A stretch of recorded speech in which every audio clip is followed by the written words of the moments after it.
and get ready for the ride. You're in the danger zone. Totally, back row.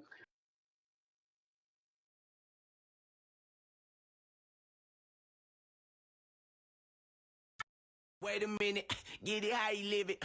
10 toes in when we standing on business. I'm a big stepper. What is going on, everybody? We're in the danger zone, and there's Dane himself. Dude, how we doing, brother? Mic check, mic check. Can you hear me loud and clear? Chat, let me know if I'm volume a million like last week or 2 weeks ago. 2 weeks ago now. Murph, talk to me. How was your week, including last Friday night without me? It was good, man. It's good. It was a little nerve-wracking doing the thing without you. As I tell everybody here that watches, like, Dane is the brains behind the operation, and I just sit here and drink beer and give takes. And so doing it myself, trying to keep track of everything, and also keep the fire rolling. Make sure I stir up the kindling a little bit with the conversation and keeping things going. It's a lot harder than it sounds, a lot harder than it looks, and all the appreciation to you, man. You do an excellent job with it, and yeah. Now that I got a sneak peek at doing it myself, I definitely appreciate it. Hey, dude, little do these people know that you run everything and I'm just here for eye candy. So, you know what? That's cool. I'll take the credit. I tease, man. I did, because it was the start of my vacation weekend. So I was traveling when you were streaming. I was able to pop in and send a chat or two. If it was like 3 weeks from now, maybe I could have sent a super chat. But alas, we're not quite there yet. Guys, subscribe if you're seeing this now. We are here on a Friday night, our 9 millionth stream in a row on a Friday night. So make sure you subscribe for all future 9 million Friday nights that I have Murph locked into from here into eternity. I don't know how you rooked me into that contract. Yeah, blood with blood, man. Long work week for me. I think probably you too. But talk to me. How was your week after that stream? And started off slow. The first, well, I was off Monday because of Labor Day, and which was nice having a 3-day weekend. And Tuesday was not too bad of a day. I think I only worked like 9 or 10 hours that day. And then Wednesday was like 12 or 13. And then Thursday was 14 and a half. And then today, I think I put in like another 12 or 13. I don't know. But yeah, the end of my week it gets rough. It's always rough. But hey, I'm officially on vacay now. Next week, I'm off all week. Probably going to go down to the beach. I'm not sure yet. I haven't decided. But dude, that's cool. Myrtle, right? Myrtle? Yeah.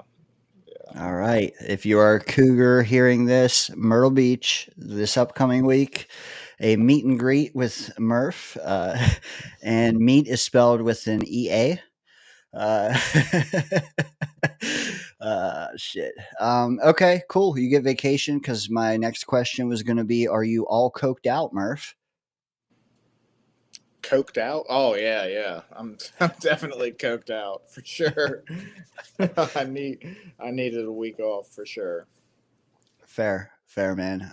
Don't mind our terrible 1965 jokes we have going on here. That's another reason to hit subscribe. As I fiddle with my shit, man, I ran like the last 2 hours for me have been a blur, but I got here. I actually had to postpone the show 10 minutes, which I think only a few people were waiting. I think a lot of those people and others will be watching the end of this Chiefs Chargers game, which is cool.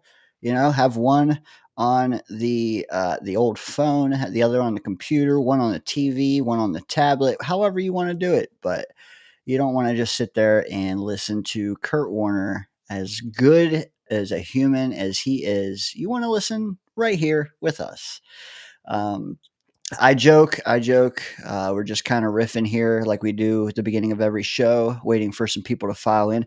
There is some people here already who are killing it already buried, Murph. If you can help me out there, that would be cool. We also, as I stall, give you a minute to do the chats and whatnot. Just want to lay out what we're doing tonight. Dude, first off, Bill? Jet football in what, a day and a half, 1.7 days. Like, come on, less than 2 days. We have Jets actual football. Fucking awesome, man. It's gonna be epic for the next couple months, man. No more just going over what we think and what we feel and what we, whatever you want to interject there. It's going to be actual games, actual film, actual all 22, actual production, and we can get a sense of where this team is going, not where we think they're going, not where ESPN projects them to go. It's going to be where they're going in front of our eyes. Fucking awesome. Final stream before that clarity is known. And that's the key. Because right now, nobody knows shit, man. Everybody thinks they know exactly what's happening. We kind of got a feel. Dude, they could come out on Sunday and totally knock our socks off, Murph. Our socks off. They could. So all I'm trying to say is if you have a spicy take or if you think you have a bead on what's going to happen, that's not what the consensus robots, the general public thinks is going to happen. Tonight is the night to air that out, because if you air it out next week, hey man, you saw the team play. Right now you haven't. Now is the time. So you're going to produce some hot takes for us tonight, Murph. I'm going to produce some hot takes, but also the top of the hour, 7 minutes away. We have two, count them, two Jets content creator channels coming on with us. They're going to let us know their 3 apiece New York Jet hot takes for this season. We're going to listen to them. We're going to hear them out. The chat's going to tell us, hey, they are stoned if they think that's going to happen. Or they're going to tell us, hey, those guys need stoned for what they're saying. Or they're going to say, whatever. The chat's going to let us know, man. And keep in mind, chat, these are hot takes. If they come in with lukewarm takes or cold takes, and that's including us, if we do too, we got to hear about it, man. Don't let us slide. Hot takes is the segments tonight, and we're going to hear, like I said, from us, Joe Schmoes, from 2 other channel creators who pull way more weight than we do. They're going to spit it. We got Scott Foster coming in the building. We got Johnny Boy coming in the building. We may see Watu-K99 in the building. We might see Chaos in the building tonight. We will have open call-ins, but the subject matter is the same. You're calling in. You're appearing. You're appearing with hot takes. We want to hear them, man, because we all, like I said, we all got this notion of how this is going to play out. We're going to be a running team. We're going to da-da-da. We're going to RPO. We're going to da-da-da. Like, it's boring. Let's hear what else could happen, because a million things can happen starting Sunday. Murph, is there anything I left out? No, I think you nailed it. I mean, we got guests on guests coming on. We got takes for days, spicy as they can be. I'm almost scared to say mine on camera, guys. I texted Dane earlier and I was like, hey, these guys might nail me to the cross here, nail me to the stake or something. I don't know. I don't know. Dude, We'll see. that means you have hot takes, baby. Danger Zone hot takes. Like, bring it, because honestly, if everybody does that, then you can just spread the blame around. Here's the thing. Hot takes don't necessarily have to be negative. Correct. Oh no. They to me a hot take is far from consensus. That could be far one way, like far the other way, but all these takes are funneling in to perceived conscious. It's like a hive mind, man. It's like Star Trekkies out there. It's the Borg. That's where all these takes are going, and we want the shit that's out in left field, but that you could see happening. Hopefully, you believe it can happen, but even if you can't, you can actually pitch a defense for it to be what will be true. Um, and that I don't care if you believe it, if you can, dude, if you can defend it, that's more important to me. If you believe it and you can't defend it, whatever. But if you don't believe it, but you still make me believe it, bro, bring them out. Like that's what we want to hear tonight. You know what? You know what I can't believe? The fact What? that you just dropped a Star Trek reference on here. You're gonna need someone to defend you for that. Hey, you got to watch Star Trek, then come back and talk to me. I dabbled a little in Star Wars. That's the closest I can get. Hey, bro, we got two, like I said, creators in the house. We actually have them in the house already getting set up. Let's give them a minute. Like I said, they weren't both here when I said it the first time, but it's hot take night. Final chance to get in on the action before shit is in progress. Right now, we're incomplete. Galaxy quests. One of my green room attendancies. I should have known. That's Timu Star Trek. Is that your lawyer defending you now? By the way, how's this, man? I like it. Hey. Some retro look going on. Yeah, dude. Amen. Yeah, again, Chiefs, Chargers on right now. I have it behind me. If you guys need to know anything, I could tell you. But I'm locked in, baby, because I want to hear these freaking takes. Both of the next two guests and their channels are posted down in the description. Let's bring them out because we kind of got, while we do have, some leniency, we do kind of have a tight schedule here as well. We got these two guys the next 30 minutes. I don't know, and they'll have to tell us, Murph, if they've ever appeared on screen at the same time. I don't know. There's a lot of Jets Twitter is like a lot of it's kind of like West Virginia, ain't it, Murph? So maybe they have. All right, the jokes are flowing. Let's go, man. It's gonna be a good Friday night.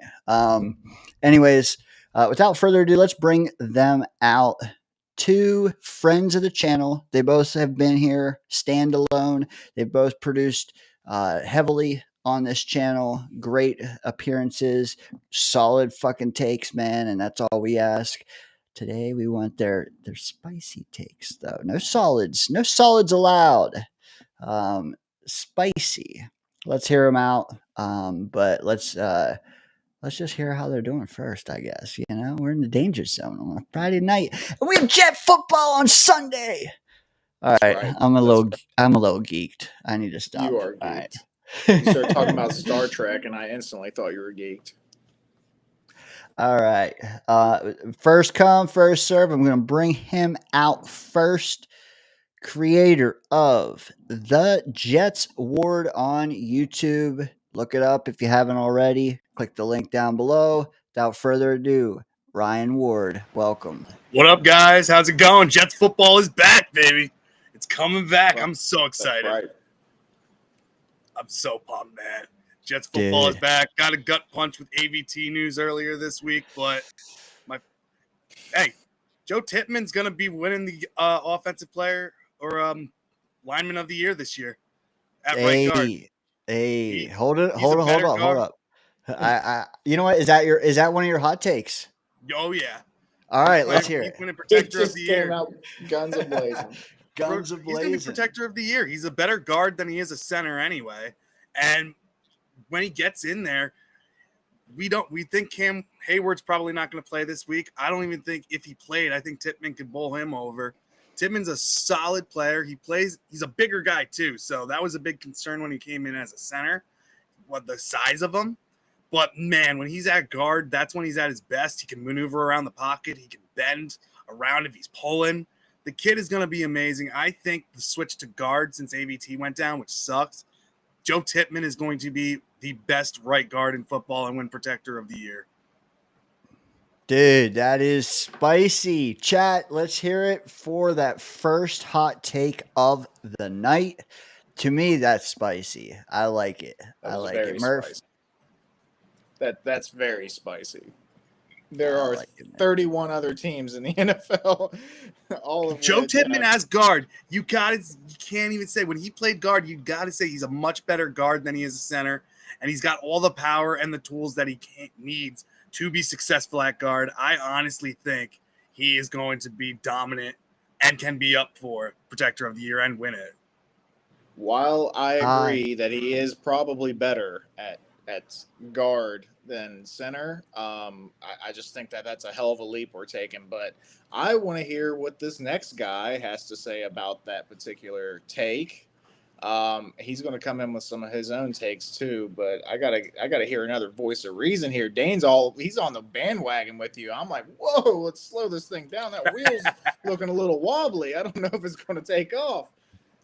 You wanted hot takes? I got one for you. That's right. That's right. That is right. I got to give him credit. He started the party right. And Murph, go ahead. Well, you know what? I got this. You gave us your first hot take, Jets Ward. I want to hear also this guy's. We're gonna like round robin it. 1-1, 2-2, 3-3, and they don't have to be in order. But love that. I want to see if this guy can match that energy. No pressure.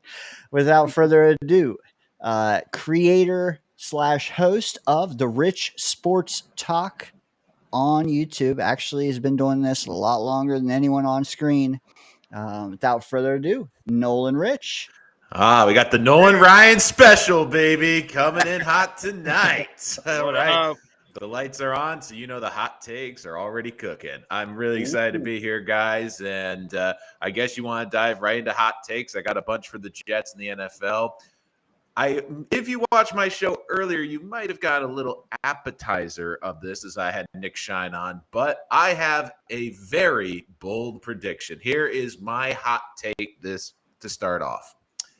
If Justin Fields starts all 17 games for the New York Jets, he will break the NFL single-season rushing record for a quarterback that's held by Lamar Jackson since 2019 of 1,206 yards. If he starts every single game, I believe that Justin Fields will be in the NFL record books by the end of this season. I like that one. I like that a lot.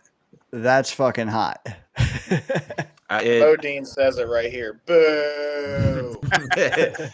Well, here's some method to my madness. So Jackson set this back in 2019. We have the 17-game schedule now. The second person on that list is Justin Fields. Back in 2022, in 15 games, he ran for 1,143 yards. That was 76 yards per game. So if he can have close to an 80, 85 yards per game, which I certainly think is possible with this offense and this scheme, we might be looking at possibly a record watch come December if Justin Fields can break the rushing record for a quarterback. Okay, so I actually got a nice little stat earlier, and I'm trying to look it up. Dane, was it in our group chat, dude? There it is. Our good buddy Scott Foster dropped this one on me and Dane earlier. And when Justin Fields runs for 80 yards or more, his team is 3-19. Well, I didn't say the Jets record was going to be upcoming season. If you're Say, Nolan, go ahead. What would you say there?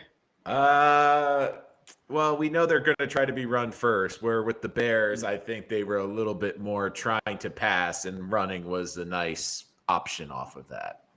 Hey, all I'm trying to say is that take can be right, Mhm. Nobody's now. If Nolan comes out and says the Jets are also going to be 10-7, then Murph, we might be 3-19 though. Trends can be broken. Okay, I was just throwing the stat out there for funsies because I like to dampen these guys a little bit.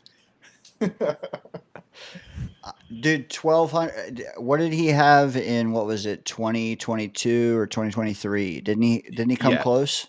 He was close. Yeah, he was close. He had 1,143 yards in 2022, and he only played in 15 games. So he missed 2 games that season. And I mean, you do the math, 75, that's 150. That puts him close to 1,400. That would put him over the record mark. The maths. Chat, let us know what you think about our first 2 takes of the night. But in the meantime, because it takes a little while for my voice to funnel down there, Jets Ward, what do you think of Nolan's first hot take of the night? I love that one because if he can stay healthy, he could definitely break that record, especially with the offensive line we have. There's going to be holes for him to take off and run. And the biggest thing is just him being healthy. A hot take that a lot of people take is him being able to play in 17 games because he never can. So if he can stay healthy, I honestly do think he's bigger and stronger than Lamar Jackson. He could definitely do that, break the record, because he's going to have the opportunities to do it. He's just got to follow that mullet from the best guard in the NFL this coming year. Damn right. Damn right. Hey, you guys are lining up. Hey, the mental link is there. I'm seeing it now. I'm seeing it. We went from offensive lineman blocking his ass off to our quarterback running his ass off. Might be something going on here. Dane, do you want us to do ours, or are we going to go back and forth with these two first? How you want to go about it? You know what? We do have some people behind them. I think since we are all doing 3 apiece, why don't we each lay 1 on these guys, and then we'll save the rest for right after, Murph. I know you got a short night. We can get yours before you go, but I'll kind of space mine out. I do have 1, but Ryan, if you have another, I'm willing to hear you out as I stall for me more time. I'm going to go on the defensive side of this one, and I'm going to say Andre Cisco has an all-pro season and ends up getting a monster contract at the end of the year. This defense is just set for him, and he's a ball hawk in that defense. I think he's very underrated. And overall, this defense with Aaron Glenn and Steve Wilkes coaching him up, I think he's going to have a fantastic year, all-pro season, and Pro Bowl for him, in my opinion. All right. I think we fixed the wheel, and I'm now on the bandwagon, Ryan. I'm right here with you, buddy. I'm with you. I know you've always been a big fan of Andre Cisco. Let me Nolan. Sorry. Go ahead. Go ahead, Nolan. I will say Andre Cisco is going to have a big year. I think he could be a borderline Pro Bowler. Again, I think the hard part with the Pro Bowl is it's so much of a popularity contest. And if the Jets are a 6 or 7 win team player, the fans are not going to give him the votes, even if he's leading the league in interceptions. I will agree, though. If you had to ask me who the interception leader for the Jets is, I think it's going to be Cisco, because I think teams are going to avoid sauce like the plague. I think Michael Carter will have a nice bounce back season, but Cisco, especially being in that middle and being the real ball hawk of the safety room, I would not shock me if he leads this team with interceptions at the end of the season. Yeah. Now, hey, just to clarify, Ryan, did you say All-Pro or Pro Bowl?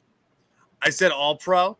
I think he's going to have an All-Pro season, and I think he's going to get the votes to be in the Pro Bowl as well. So that's up to what, the media that votes on the All-Pro? The fans, I think. I think it's media. I think it's now thirds. It's the third media, a third player vote, and a third for the fan vote now. They keep changing it all the time. So okay, yeah, a little harder to get an All-Pro, but that's legit, man. I'm with it. It's a big swing. I like it. One thing I feel like I need to clarify, though, Ryan, does that mean you said he's going to get a mega deal? From whom? Yes. The New York Jets. The Jets, I don't think he's going to leave. I think the Jets are giving him this opportunity. He's going to ball out with them, and I think he comes back. Wow. Bro, spicier if he gets an All-Pro. Hey, everybody's been debating, do we extend AVT or Jermaine? Maybe the real question is, do we Jermaine or Cisco from the sounds of the Jets word here? I like it. I like it. I don't know if I've been on this train for a while, and maybe it's a mini hot take, but I think the next Jet extension should be Will McDonald because I'm seeing how much Micah Parsons and Watt are getting right now. If he has another double-digit sack season, I'm like, hey, 35 million a year sound pretty good right about now. You know, I like that. That's like a mini take. That's like a sizzle take right there. Like it looked like a cupcake candle or Dano's little lighter take there. Not a super hot take, but just a little heat. You're a little creepy with that lighter, Dane. I don't know why. But I'm just waiting for it to singe the beard. Like I'm just waiting to see like smoke from the beard. Very hot take. Hey, that's how you get clicks. Turns into how high, basically. You know.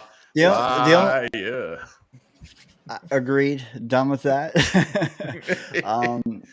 Question though, like, when is the soonest we can even extend Will McDonald? I believe that you can negotiate with the player anytime. Teams usually like to wait. This will be McDonald's third season, so really, it's popular to get done at the end of the third season, especially with the fifth-year option. But I just look at how much pass rushers are getting. I would just lock him up early. I mean, you're seeing all the tackle markets, and all you need is one more pass rusher, and we'll be doing is he worth $50 million? So, I mean, that's just my debate. But I do have another offensive hot take, and I think this one's got a lot of layers of spice to it, and you can pick and choose what you like about this one. And let me know when you're ready. All right. Good. Mason Taylor will lead all rookie tight ends in targets, catches, receiving yards, but not touchdowns. That sounds very Tyler Conklin, doesn't it? Yeah. Hey, there's a lot of tight ends out there. There's Tyler Warren, there's Colston Loveland, Right. there's Fannin Jr. Before you defend it even further, because I'm sure you'll get a chance to rebuttal, an opposite take or two. Ryan, any thoughts on the Mason Taylor hot take? I would love that. I think it's going to be a lot tougher now with the addition of Jelani Woods. And if he can stay healthy, that kid, just having him and Mason Taylor out there, I think that kid can be very, very good and fight for that like tight end 1 spot or tight end 2 spot. Because I think he's just 4'6" at 6'7" is really good. If he can stay healthy, that kid can be something on here. So I think he's gonna take a little bit of the touches away from Mason Taylor. But if that were the case with Mason Taylor, I would love that. Right. And the reason here, and a part of it is what you're saying. I think Jelani Woods is going to be a big impact player on this team if he can stay healthy. Stone Smart, I think, has shown flashes in the receiving game. I just feel like when you get toward the goal line, Taylor's going to be used more as a decoy than anything, because I think they're going to try to get the ball to Garrett. You're going to try to pound up the middle with Allen, maybe try to get Breece Hall around the edge. And also you have Justin Fields in the red zone. Like if you have Justin Fields within the 10 yards and he sees a man coverage, I'm telling him to book it to the edge and try to get to the end zone. So I just feel like a lot of those potential touchdowns Taylor could have received, like in that red zone, will be going away to other pieces on this team. But I do think he's going to be the number 2 receiver on this team, just based off of what they have for personality. I think they're going to scheme him open on a lot of plays, especially I think they're going to line him up on the outside. And a lot of these other rookie tight ends, I think they're going to have an impact this season, but I think there's going to be some growing pains with Daniel Jones. I think there's going to be obviously some growing pains with Caleb Williams, where I think from the get-go, Mason Taylor will clearly be this team's number 1 tight end, even if the depth chart doesn't necessarily say that for week 1. Yeah. Have Rucker play 1 play and then send Mason Taylor in. Yeah. Yeah, and I don't even believe the depth chart thing. Like other teams came out with depth charts and they had veterans just ceremoniously at 1. I don't think anybody in the world believes that Rucker is 1, but Hey, man, if he plays like it, I'm down.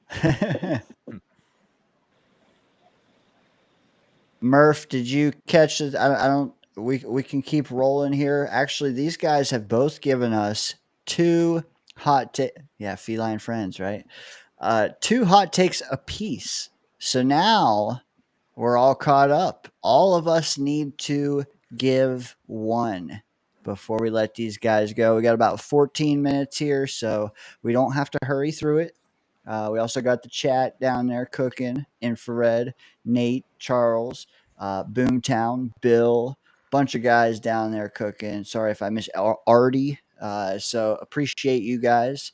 If you are not already cooking down there, you need to be. Subscribe, please, as we journey to 500. Also, subscribe to these two gentlemen, as I Vanna White, down below, which you can find in the description, or you can just search on YouTube, The Jets Ward or Rich Sports Talk, or better yet, both of them and the Danger Zone, and click subscribe on all three. There you go. Boom.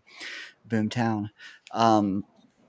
So since we all owe one to the bank, to the chat, to the future viewers, any volunteers to go first?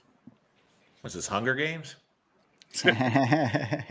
Murph. Okay. I've been dying. You guys, listen. I love the positivity. I hope all these things happen for our Jets, but hot takes can also be negative too. I'm just saying. And more than likely this year, we're going to have some negative going on. I'm just, Here comes putting that Murphy's out Law. Yeah. Yep. Well, it's tatted on my chest. What can go wrong will go wrong. Anyway, so, and I don't think this is a sign of things to come. I don't think this is going to be a minor speed bump in this man's career. But Garrett Wilson will fall short of 1,000 yards for the first time in his career this year.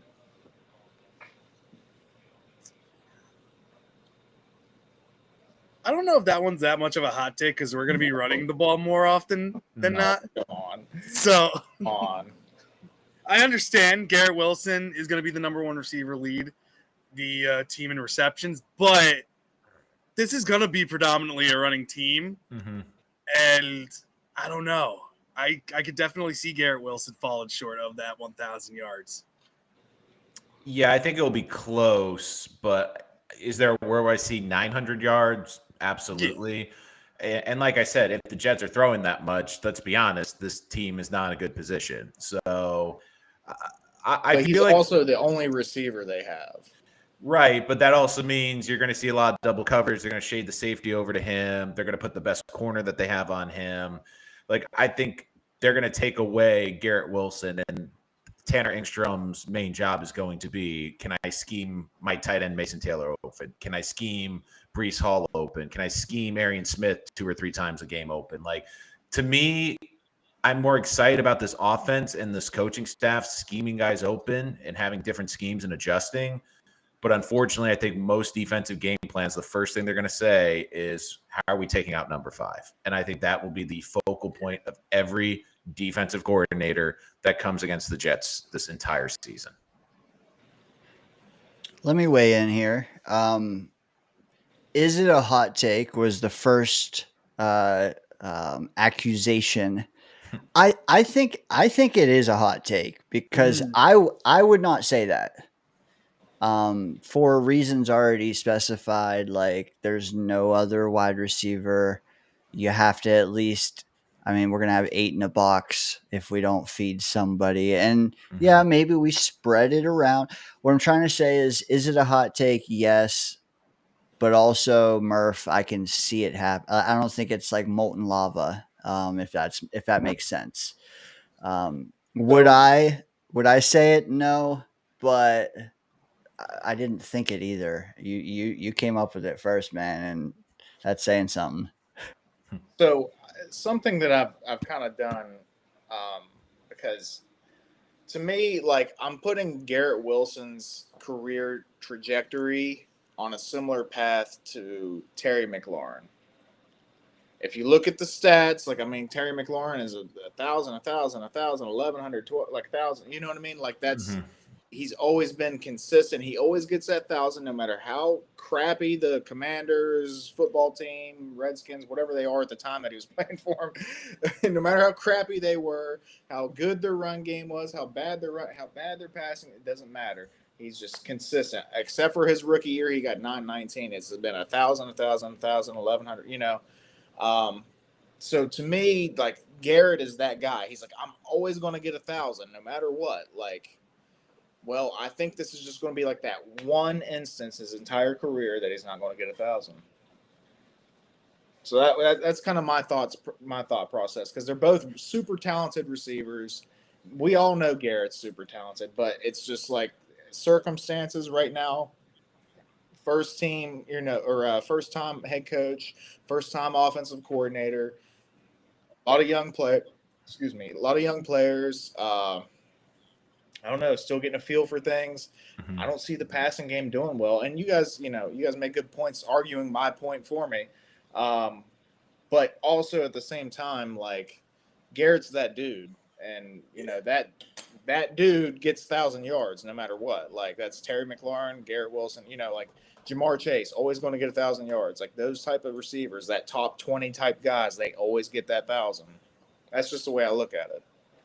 So would you like to know what the over-under is set for Garrett Wilson for this year, according to Vegas? I didn't look it up, so I am curious. 950.5 yards.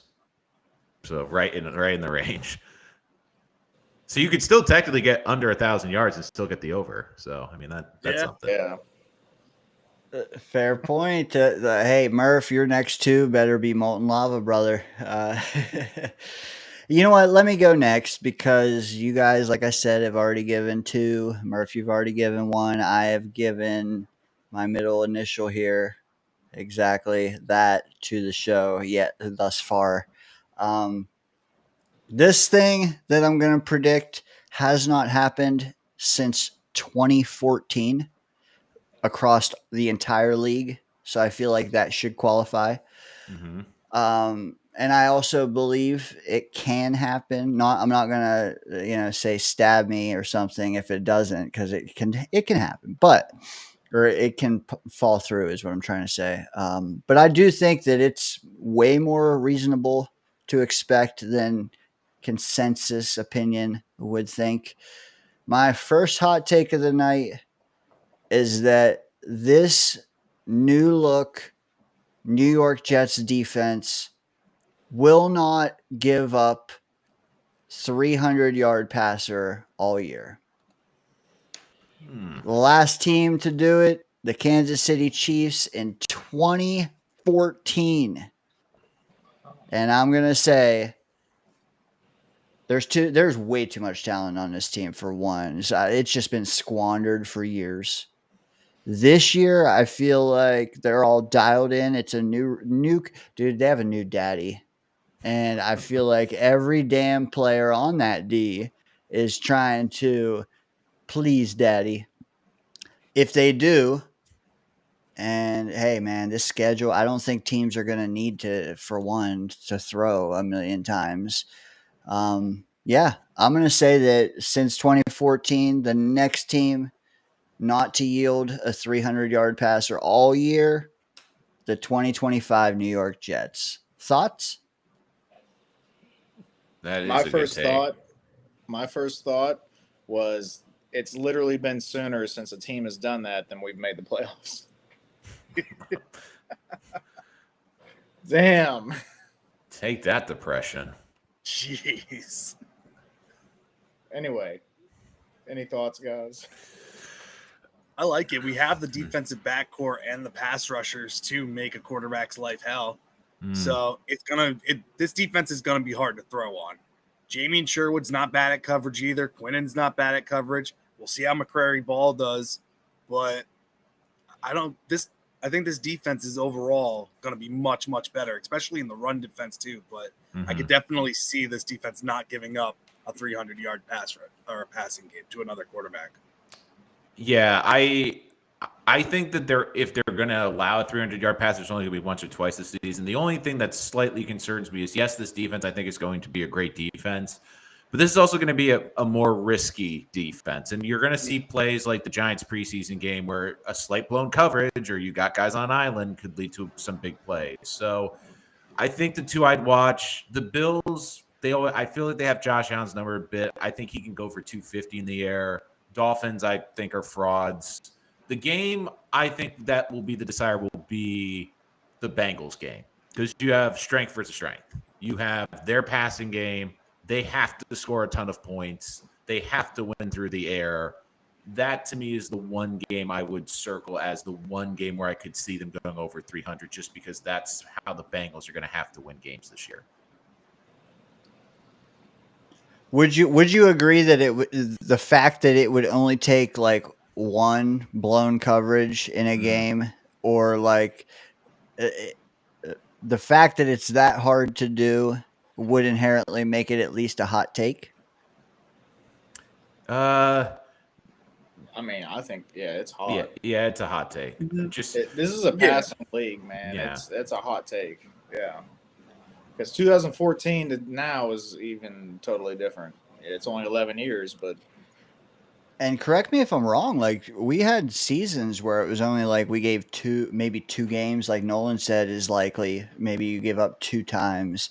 I just think that the guys are going to be more dialed in. I hope. I mean, God, we all hope.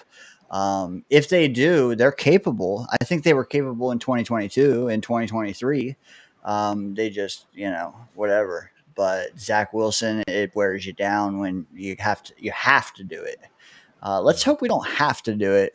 But anyways, enough time on that. You guys have one more, and we're running out of time. Any volunteers for giving their third Jets take? Well, I can give you a choice. I can give you a hot take just for the Jets, or I can give you a hot take that impacts the Jets, but is about the NFL draft because I do a lot of draft content for the channel, and I do think I have a bit of a hot take on the draft potentially. So it's up to you guys. All right, we got one for draft. All right, I guess Dane's saying yes for the draft. All right. Yeah, I'm a draft guy. Go ahead. Here's my hot take. NFL prospects Arch Manning and Lenore Sellers will not enter the 2025 NFL draft and will go back to college for one more year, which means the top 3 quarterbacks coming out will be Garrett Nussmeier, Drew Allen, and Fernando Mendoza. That makes it tough. That makes it tough if you're falling at like pick 12 or something. If we're as I don't know, as feisty as I hope we are, and we end up drafting like 12th, it's gonna be tough to get a good quarterback. Indeed, right? Especially when like 3 teams have like multiple first-round picks now. Like, yeah. Ryan, what do you think of that take? I could definitely see it. I had a feeling Arch wasn't going to come out, but I really think it depends on Sellers' season. He looked really good in the first game, but if he continues to ball out all season, I think he will declare because I think he's going to be overall the number 1 quarterback anyway. My favorite prospect is Allar. I just love his game and think it translates the best into the NFL. Yeah, Allar's really good. Yeah, Nussmeier's an interesting one. If he would be a perfect fit for the Jets offense, in my opinion, because he can maneuver in the pocket a lot and throw on the run, which I think the Jets are going to try to get Justin Fields to do. But I could definitely see that happening with Sellers and Arch going back to college for another year. Right. The reason I said Sellers is he still hasn't played a ton of college football. And I think the last draft is going to scare some of these prospects. Like if you feel like you are not a guaranteed top 10 quarterback, you saw the slide of Sanders, you saw the slide of Quinn Ewers. Like I think the best statistic I saw for the draft was Quinn Ewers could have made $8 million at Texas this year. He made $800,000 as a practice squad quarterback for the Dolphins. So if you, especially Arch Manning, I think he's going to go back. I think his family, look at the brothers. Eli and Peyton stayed in college forever, including Peyton, who said, you know what, Jets had the first pick, but I think I want another season of Rocky Top. So, and that was without NIL. So, Yeah. But I think they're going to lean on the experience. Seller's just the wild card to me. Like you said, if he balls out and looks like the clear number one pick, then I think he comes out. But if there's like a real debate, if he's one of the top three, I think he's going to look and say, do I want to come out this year in a really talented class, or do I wait and I'm 1A, 1B with Manning in 2020 in the 2027 draft? Well, one thing about it is you're always risking injury. You know, the more you play, the more you risk injury. So that's something they always have to consider. Right. But aside from that, the one thing I wanted to say is like Aller, I'm with Ryan. I like Aller as a prospect. That's probably my favorite guy. Mm-hmm. It's just, I don't know, based on vibe and feel. I like pro style offense. Like, I just like what I see. You know, man, he's got all the tools. You got to see him without Tyler Warren, you know. So that's the one thing. Like, this year is very important for Aller. If he plays well, you know, then he might be the number one. If what you're saying is true, Rich, you know, if those two don't come out, then he could end up being number one if he plays well. So I don't know. We'll see. But yeah, I think that's a little hot. Archie, not so hot. A lot of people are saying he's going to stay. Sellers, though, I haven't heard that yet. Yeah, I think the only thing is if you're someone that's on the fence and now we're looking at schools and they're saying, we will give you $12 million guaranteed for NIL to come back and play quarterback, and you're not convinced you're guaranteed a top 10 pick, you're going to look at it and go, you know what? Yes, there's obviously injury risk involved, but you also look at the NFL. They're always desperate for quarterbacks, and that first rookie contract isn't where you make money as a quarterback. It's the second one.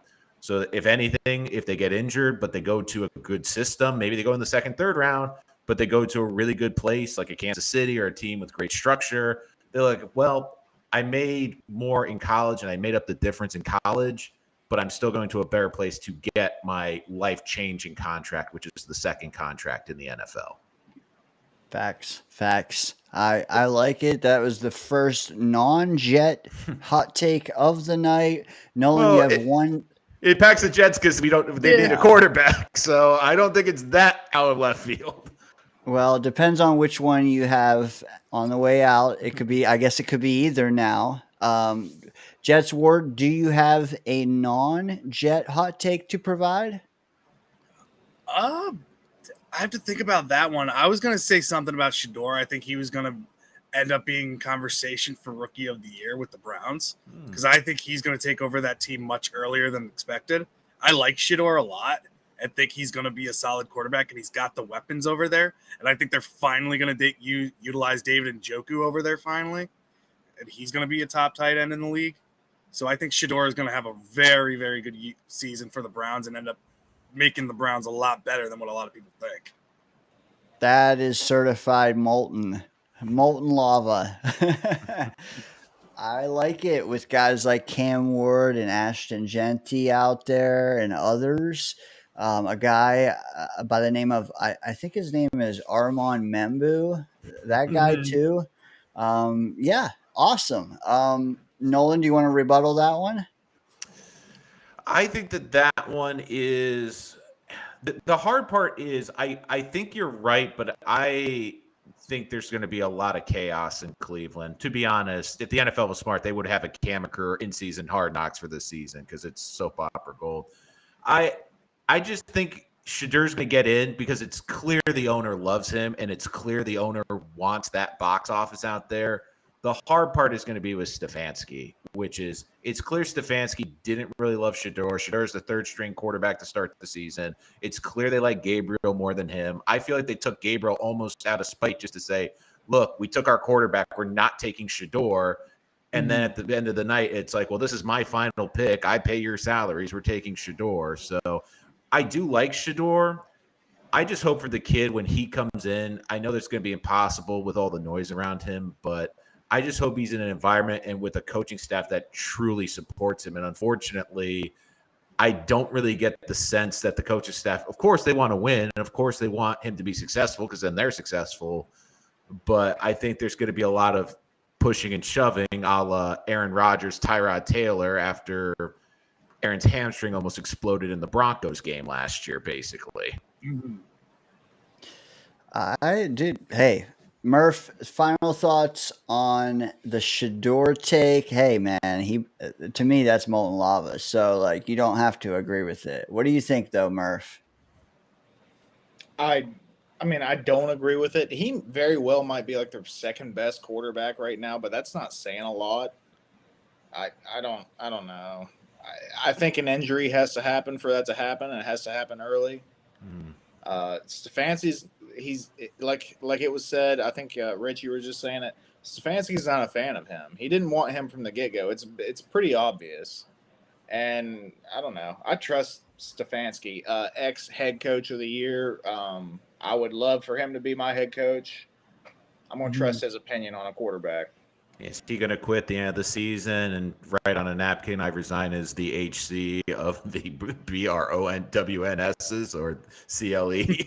He might be better off at this point. I mean, I could see that happening. Like, I really do, especially if ownership continues to meddle. Yeah. Again, like I said, we got a tight schedule. Nolan, did you have one final one for us, or you just want to leave it there? Sure, I'll do a Jets defensive one just to round out the night. Again, this is a little bit of a broad one, but hot take, either Jamien Sherwood or Quincy Williams will have 10 sacks this season. Either or. Because I think they're going to blitz a lot. I think they're going to come right up the middle like bats out of hell. And I also feel like Jermaine, Will, and Quinn are going to get so much attention that they're just going to sneak through. I mean, think about the Quincy Williams highlight packages. Half those plays are him coming up the middle full speed and taking someone's head off. And I think he's going to do that on multiple occasions in this defense. Ryan, quick thoughts on that? I love that because I think Quincy Williams is going to have a monster season in this. Just letting him pin his ears back and go after a quarterback, I think he's going to thrive in this aggressive type of style.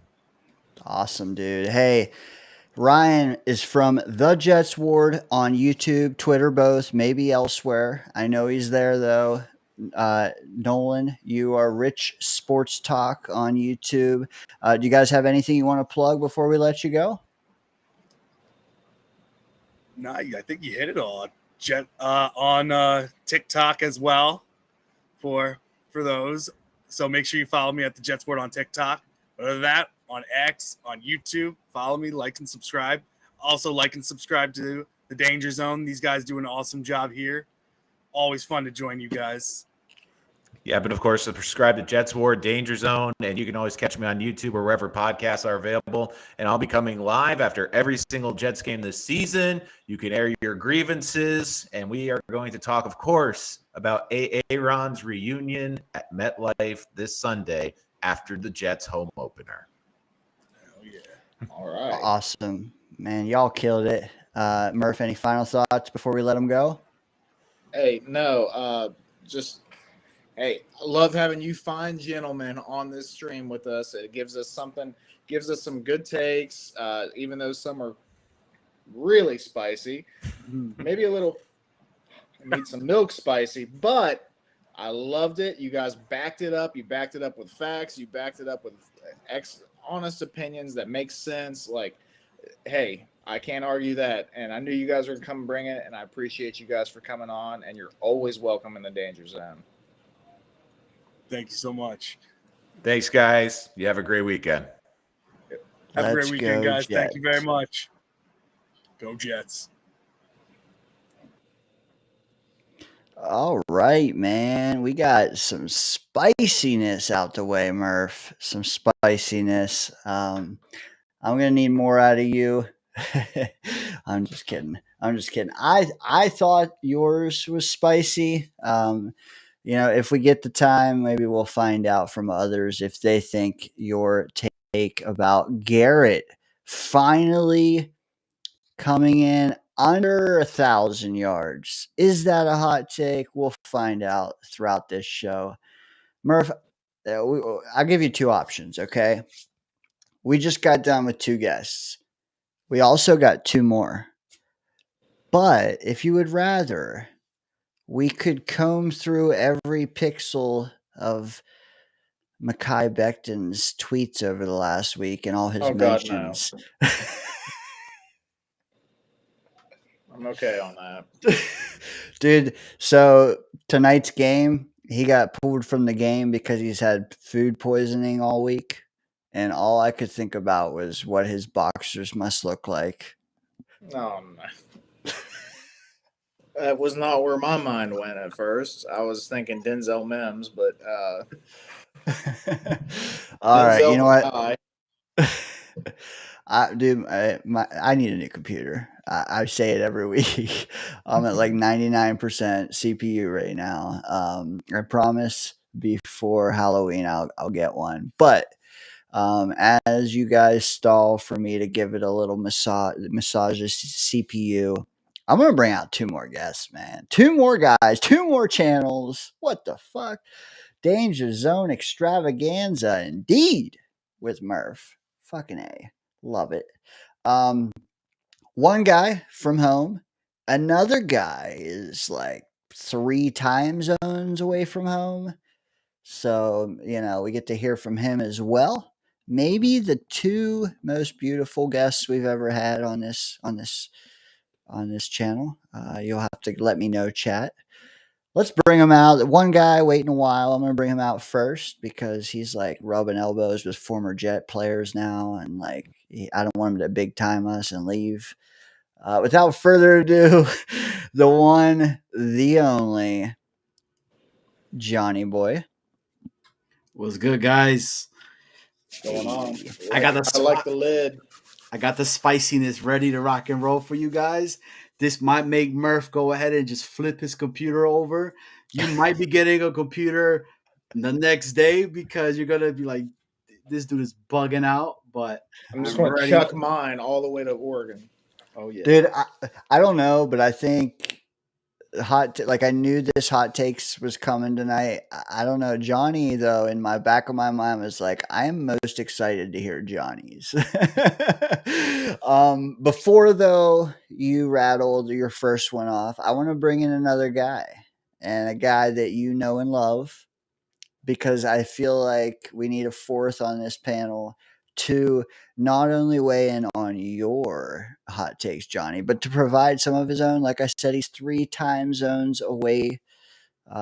Let's bring him out because he was kind enough to join us much later at night than I am in right now. Dude, Jets content legend, Jets Chaos. What is up? What's up? What's up? 3 time zones away, but in the correct time zone for the New York Jets for finally. hell yeah! Hey, I knew you'd right that ship eventually. Chaos, what's going on, man? I've come to a conclusion. This is not a hot take. It's a pretty obvious thing. Over the last few months, watching your show, being part of your show, coming in once in a while, I've decided. This might be a hot take for some people, not for me. I wouldn't do very well if I ever got into a fight with Murph. Just saying. You know what? I would not either, but I'm also not one to sway that away from being a hot take. Hey, it's all love from here, buddy. I'm an easy to get along with guy. There's no fighting going on. I know. I was just pointing it out, though. No matter how chaotic it gets, my guy. Chaos, are you talking about fighting for his heartstrings? I'm talking about if I went over and did my annoying thing and went, hoo, hoo, hoo, biff, biff, biff, and started poking him. I feel like I'd be poking a bear. Yeah. You know what? They say there's such a thing as ginger snaps, but I don't know, man. Not when it comes to, look at this guy in his tank top. Like, Jesus Christ, man. Like, I gotta like do some push-ups before stream, or well, I don't know. I don't think I'm gonna fake that one, but beat me up, throw me in the back of his pickup, and drive me and lead me somewhere to die. Fellas, dude, thanks for joining us, Johnny. I know You are also 3 time zones away. I feel bad because right now I'm staring at the clock and it's not even 8.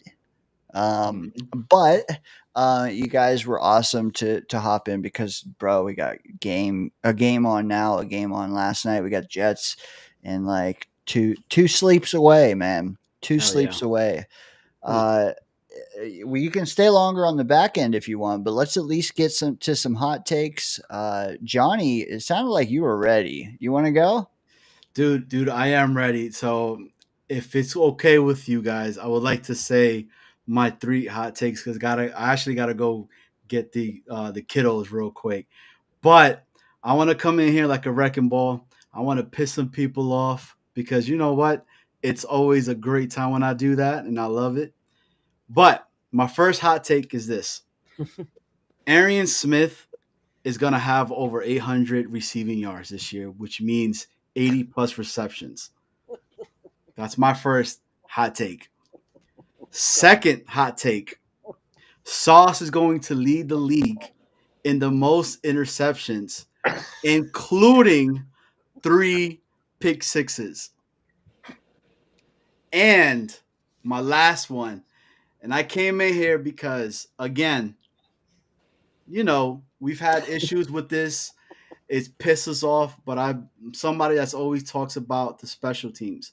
Nick Folk is not going to miss any field goals this year. We're going into the playoffs, baby. My take, and then my last non-Jet related hot take. Sam Darnold is in the conversation for MVP this league. With that being said, this Nate, you're completely right. That's the reason why I was crossing my fingers and crossing other body parts. But guys, I had to come in here real quick, show some love. I am so glad you paired me up with the chaotic one because my takes are chaotic. They're fun filled. And Murph's favorite one about me. You know who's winning MVP this year, baby. Number 7, baby. Justin Malachi? Fields. Nah, that dude. Oh, the $1 Million Man, number 17. Yeah. That dude fucking, that's nuts, man. But hey, I appreciate you boys, man. This is always fun time. Normally I would stay, but I do got to go do some stuff like that. That's that Will McDonald. I mean, hey, I also said it on here. That dude is going to lead the league in sacks too. So, but I appreciate you boys, man. Keep killing the content out there, man. Drive safe, Johnny. Peace. We love you, Johnny. We Be love good, you. man. Hey, have fun at the game too, Chaos. I'm gonna. I will. That's up to the Jets, but I'll definitely have fun at the tailgate. Hell yeah. Peace, boys. Later, peace, Johnny. peace. Yep. See you, buddy. A- So, Dane, we probably should have knocked our hot takes out before Johnny ever came on screen Jesus because fuck. you knew he was he's going to bring the hottest. His regular take is Justin Fields for MVP, so you should have known that his hot takes are going to be fucking ridiculous. Dude, I really like to address those hot takes. please, yeah, please, Yes, because please do so. I will, but I can all night. Please, go ahead. So I'm going to say, without being a yum yucker, without saying these guys aren't good, I want to give the reasons why it's kind of, I guess you'd call it a hot take, but kind of an extra crazy hot take. Starting with the Arian Smith 800 yards. Even if he turns out to be, I mean, first of all, that's predicting that he's a sensational rookie. We have wide receivers drafted in the first, second round that struggle to get 800 yards their rookie year, right? You're talking about a fifth round pick, fourth round. You're talking about a fourth round pick. But here's the real reason why I think it's not really realistic. How often does a wide receiver playing with Justin Fields and is the number 2 receiver get 800 yards? Like, even if he started and played, even if he was, because you understand we're going to play a lot of 12 personnel, sometimes 13. We're going to play a lot of, there's not going to be, there's a lot of reps. It's going to only be 2 wide receivers on the field. So even if he surprises us and he's the other guy on the field, even if he's that second guy that's there with Garrett Smith, which is doubtful, then you have to say, still, is Justin Fields going to get enough passing yardage, knowing that we have Breece Hall, Mason Taylor, other guys who are going to get the ball as well, Garrett Wilson, for another wide receiver to get 800 yards on this team? So that's the first thing, that even if he's great and he has a great rookie year, as good as we could hope, 800 yards is still a stretch, regardless. Now, the second thing is about Sauce getting the most interceptions. The problem with that is, he's still, people could put down Sauce all they want. He's still, like, even in his worst year, was still one of the top coverage cornerbacks in the league. They don't throw at him. Yes. Right? They don't. Like even when they go deep and he gets the pass interference, oh, yeah, but that's only a couple of times a game. Mm-hmm. He's covering their WR1 most of the time. Well, not our coaches misused him, so he wasn't, but he should have been. But you're not going to see them throw at him enough for that. You just, I mean, if he's playing press man, unless he has a terrible year in the sense that he's not covering them, but then it's kind of like but then how is he getting the interceptions, right? Like, it's kind of like the thing that he's good at is man coverage, and there's not a lot of throws with him. There hasn't been in his career. He hasn't been thrown at a lot when he plays man. People say, oh, but I could show you, a lot of the reps against him where you see him missing the tackle or making the tackle, he was playing zone. He was playing cushion zone. He was, you could see he was frustrated on the field. If you look at only the reps where he plays man, especially press, there's not a lot of balls thrown at him.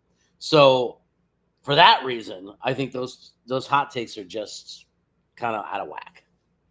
Yeah, and Revis had that issue later, after the first couple years of his career, whenever it got recognized, oh shit, this dude's legit. Revis started having that problem. People weren't throwing towards him because they're like, no, I ain't. That dude's on an island. I'm not throwing over there. And Sauce, he's already made a name for himself. His first 2 years in the league, all pro corner, first team. And you can say a down year for his third year, and up to Sauce's standards, it was a down year, but it was still a good year for a corner as far as his press or his man coverage, and not man coverage, his pass defense, whatever. I don't know what the word I'm looking for is. Anyway, so yeah, he's not going to get enough balls thrown at him, and we also just haven't seen him catch enough, balls that are thrown at him for us to believe that could ever happen. It doesn't mean he's a bad corner by any means at all. If he gets 0 picks in a year, but he absolutely locks down the receiver he's on the whole time, fine by me. Totally fine by me. If he takes out the other team's WR1, that's all we could ask of him. Exactly. And so most people get a chance to rebuttal the rebuttals about their hot takes. Let me pitch a devil's advocate spin here, and not that we don't have to keep it going, but Arian Smith, the way this wide receiver room is, it would not shock me if he got to 800 yards. The problem I had is that he followed it up with 80 catches. And that's where I can't. I can't. I think it's more likely that Arian has 800 yards on 40 catches than 800 yards on 80. Dude, I'm just saying. Stole that thought out of my mind. I was planning on bringing that exact point up. Is he's going to have 20 yards per reception. If he gets 800 yards, he's going to have 20 yards per reception. Yeah, that'd be the only way. That'd be the only way. The only way. Or you 40. Yeah. I mean, if you trade Lazard and Reynolds gets dinged up, boom, Johnny's right. That's just, I don't know. But, or Garrett, God forbid. I actually think it would be a bad thing for our record. I think that if he got 800 yards, there's a better chance it would be bad for us, because it would mean we're way behind and he's just in shotgun airing it out. Yes, agreed. The other thing, I guess I didn't really defend Johnny on that one, but sorry, Johnny. The Sauce thing, there's a path I can see it happening, but it has to be Sauce is shadowing ones all year, and we are running the ball good enough, or our offense is good enough to where we command some leads, and opposing quarterbacks have to target the one. That's the only way I could see that happening. That or just he gets like a couple freebies from some like Bryce Young or Rattler or whoever show or whatever. Johnny, that's a spicy. I think all of Johnny's were spicy. I feel like there was a third one. I think we're all missing. I can't think of it. Maybe Fields or rookie of the year kicker. or something. It was the kicker. Or Never okay. misses a field goal all year. Yeah, kickers. I don't know, man. That's hot. Does he make one in week 1 and then get injured for the rest of the year? Is that how that works? Yes, that's likely it. Jeremy, though, what's up, man? Thanks for joining us from the Eastern time zone. Do you have your first one to unveil so we can ridicule yours? No. I don't know if it's considered that much of a hot take anymore. I still think it is, because I think anytime you use the number 15 for sacks and you consider what the record is and how few people do it, it's a very high number. But I've been saying this hot take for a long time and I'm sticking to it. My hot take is that Will McDonald's going to hit 15 sacks. Now, there's one thing I want to qualify that with. I really think there's a big difference between getting 15 sacks and improving to the point where he's an average run defender and edge setter. Average. I'm not saying he has to be great. Just average. Like middle of the league. That would be superstar. That's all pro. That's 15 sacks, and he's a guy you could use in first and second down. If he gets 15 sacks and he's just a specialist, and it's just in passing down situations, it's amazing because he's not getting a lot of reps, so he'd be doing that with less reps, which is incredible. But if you can't use him in first and second down, or if he's a liability where you have to get him off the field in those situations, that is the difference between when people say, well, this guy Micah Parsons got 12 sacks last year, and so did Will McDonald. Why isn't Will McDonald getting paid $47 million? Well, Micah Parsons seals the edge and plugs the holes and stops the run. So I think it's a very big difference. I think he can get to 15 sacks, but I'm also saying what I'd really like to see from Will McDonald is that he rises up to an average edge against the run and could be a guy that plays every down. Hey, if Will McDonald does that, I'm going to rub it in every person in this fucking chat's face, because I've been a big Will McDonald guy from day one, and that's my guy, and, but I don't know. I think him being like I don't want to say elite, but like a good run defender almost might be more of a hot take than him getting the 15 sacks. You know what I mean? Yeah, I'm not even ready to say he's going to, because he has proven that he can sack the quarterback double digits at least. Yeah, second year. 15 is legit. 15 is like top of the league type numbers. You know what I mean? Like the top guys get like 17 and stuff like that. I mean, he got 12. He got 12 a year too, which is pretty amazing. So yeah, I mean, 15, without Jermaine. Yeah, exactly. Without Jermaine, yeah. So yeah, go ahead, Murph. If you look at how some of the great edges have ascended, Micah Parsons kind of jumped right on the scene, but there's a lot of guys, a lot of great edge players. If you watch them and you look back at their rookie number, their second year numbers, third year numbers, it doesn't always happen where they come out and explode, their second year with double digit sacks. There's plenty of guys, that even the guy that was supposed to be our guy, Hassan Reddick, the goofball. If you look at his career, he was a real late bloomer. Like, he didn't have a lot of sacks at all. I think for maybe, I don't know if people in the chat can look it up. Somebody might know, but I think it took till fourth, fifth year for him to really rise as a star. He gets a lot of sacks. So, and I think if you look at a lot of good edge players and a lot of guys who get sacks and everything like that, I think Will McDonald has a really good career, trajectory, getting 12 sacks his second season. You know what I love, and I don't know if you caught it, but like, I'm sure you know it, but like the whole Jermaine factor. Will McDonald took that next step last year without Jermaine.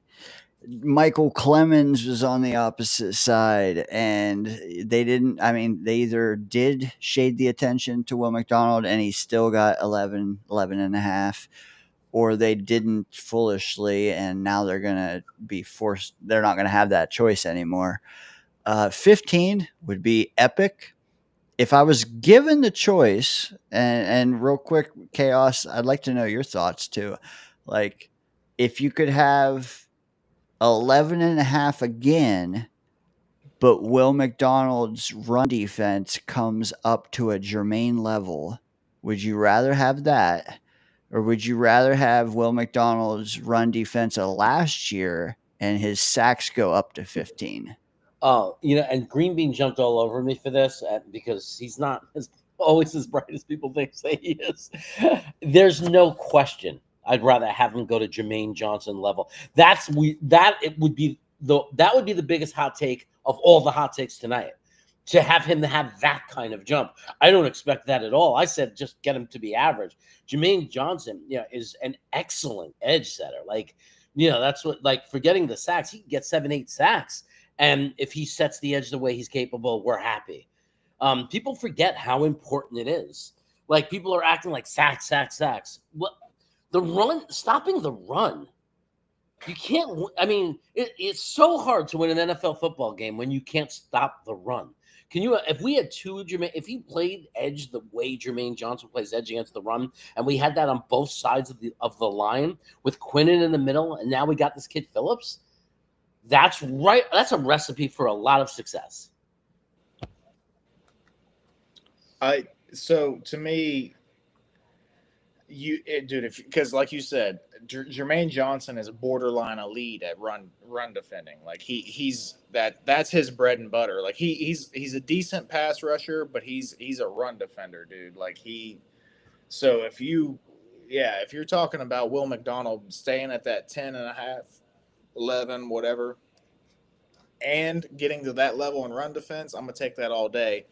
Now, if you're telling me that I'm weighing that with Will McDonald being like a 20 sack guy, then you might have a conversation there, because that's, you know what I mean, that is like game changing level of you know what I mean, like pass rushing.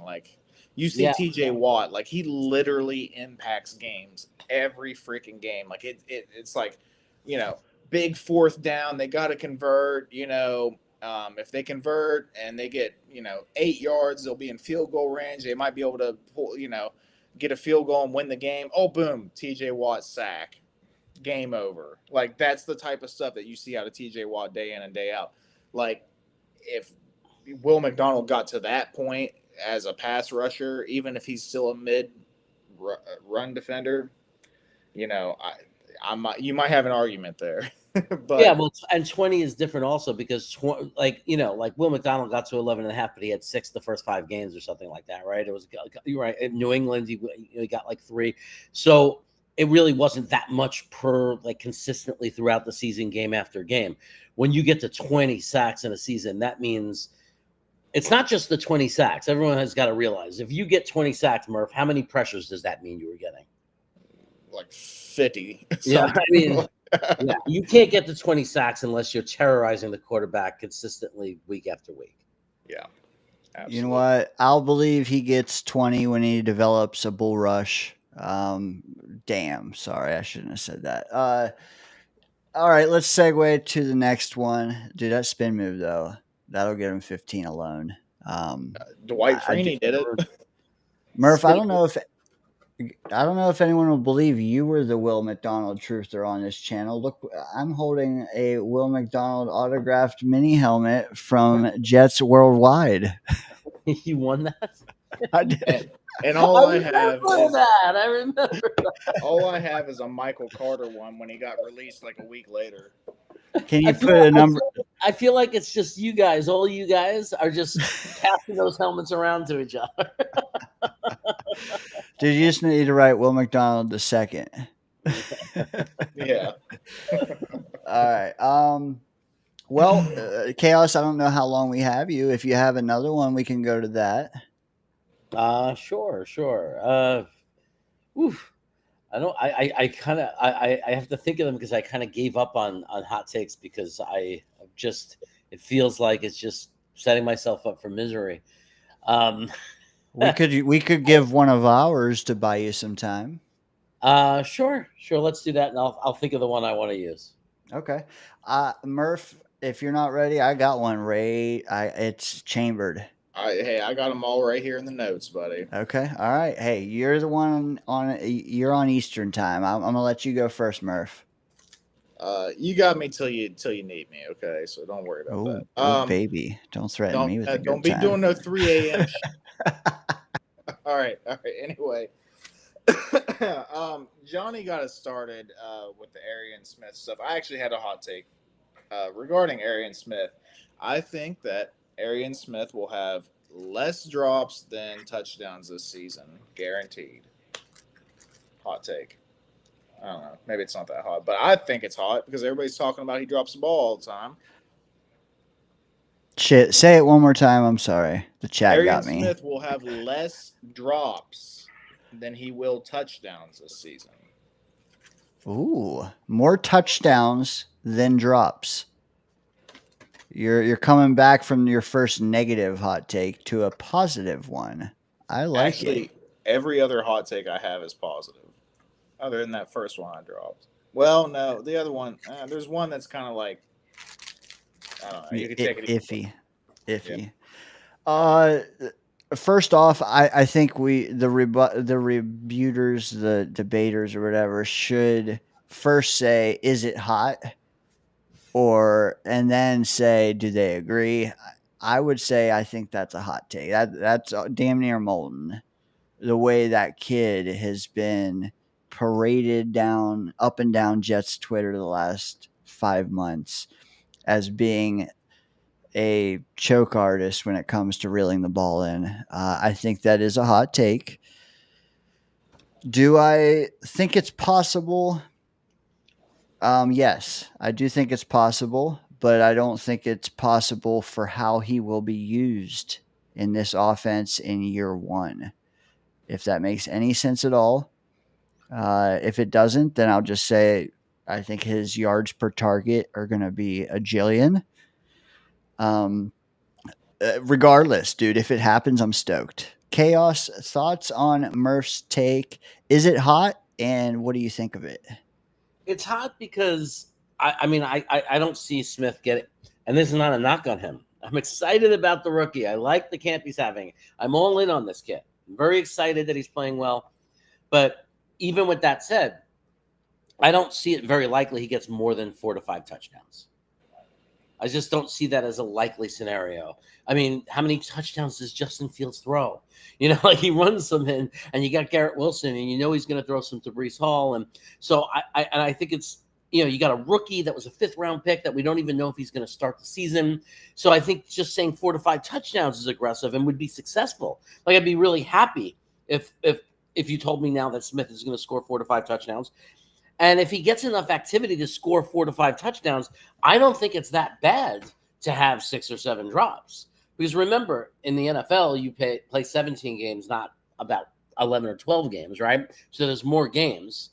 And if you look at good wide receivers in the NFL, like even just good average receivers, they're going to have 6 to 7 drops in a season.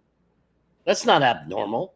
So even if he's just an average NFL player, if he's used a lot, he might, or a good amount, he might have 5 to 7 drops, even if it's not really a problem.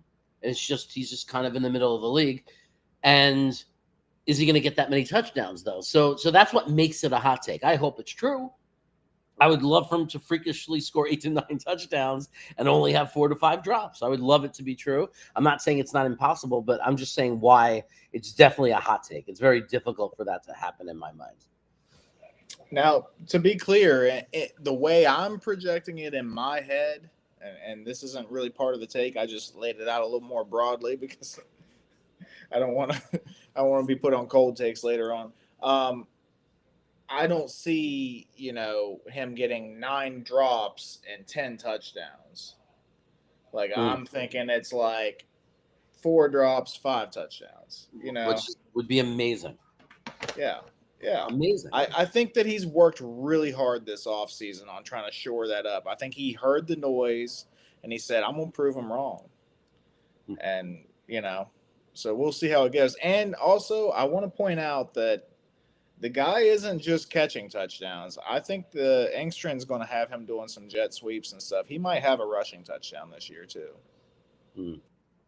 That'd be really. I definitely agree with that. He's a weapon. He's dangerous. He could put up some touchdowns because he's got that speed, right? If they use him right, definitely. Why can't he get touchdowns? I mean, the guy is one of the fastest players in the NFL. I think he's one of the quickest players in the NFL. He's very twitchy too. He's really good at changing direction. I think that's why they drafted him. I think that's why they were so enamored with him and were so high on him, because he is super fast, super twitchy, good, not just track fast, he's football fast. So that's exciting. It's exciting stuff, and CB, man, I love you, man. This guy's been supporting me for years. So thank you, brother. Chris B's the man for sure. And just to reiterate what he said, if you're listening on a device without picture or whatever, as the Chargers cap off the victory tonight, Chiefs 0-1, Chargers 1-0. That can be us. Money on that. That can be us. I just made some money on that. Oh, a lot of people just bombed out of their Survivor League already. I never understood that. It's like, Kansas City, but why would you pick them on a week where they play a division rival? Dude. Also, home KC teams lost their last year. I'm pretty sure. Avoid divisional games too. Like, don't go division, man. Chaos though, like you shouted out, Chris B, on point, man. Please subscribe to Jets Chaos on YouTube. One of the very first channels that I started watching. I think it was right around COVID, maybe right before COVID. I don't know. Like I poked in, I poked out, then I got addicted, like we all do. Now I have a channel, so I'm sure you guys who are addicted now will eventually have channels as well. Chaos. Well, let me start with Murph. Arian Smith takes. I don't think that'll be the last one tonight. I also liked the way you spun it because it's not something I thought about. Drops versus touchdowns. It's going to be interesting to see. Hopefully it is 10 versus 8 and not 5 versus 4, but we'll see. Chaos. Did we buy you enough time? Oh wait, I have one. I got one. You did buy me enough time, but you can go first if you want, because I have time. All right. So you can go. Yeah. Okay. All right. My first one, and this is in the same vein, but I feel like we do. We have twice as many on YouTube as we had the first one I spit. The first one I spit, and I'm not gonna delve into it too much because you guys can rewind if you want. My first one was that it's been more than 10 full seasons for the entire NFL since the defense has gone all year without giving up 300 yards passing to the opposing quarterback. And I think the 2025 Jets are the next team to do it. The last team was the 2014 Chiefs. Again, go back. You can hear the rebuttals on that. My next one, again, is in the same vein, and I don't expect them both to come true. They can, but I'm banking on one of them coming true. This one, again, similar area. The 2025 New York Jets defense does not allow, not even the defense, the whole team does not allow 30 points against all year in a game. I don't think that needs defending. I think it's pretty straightforward. But if you guys really want to rebuttal, I can try like hell to explain my position.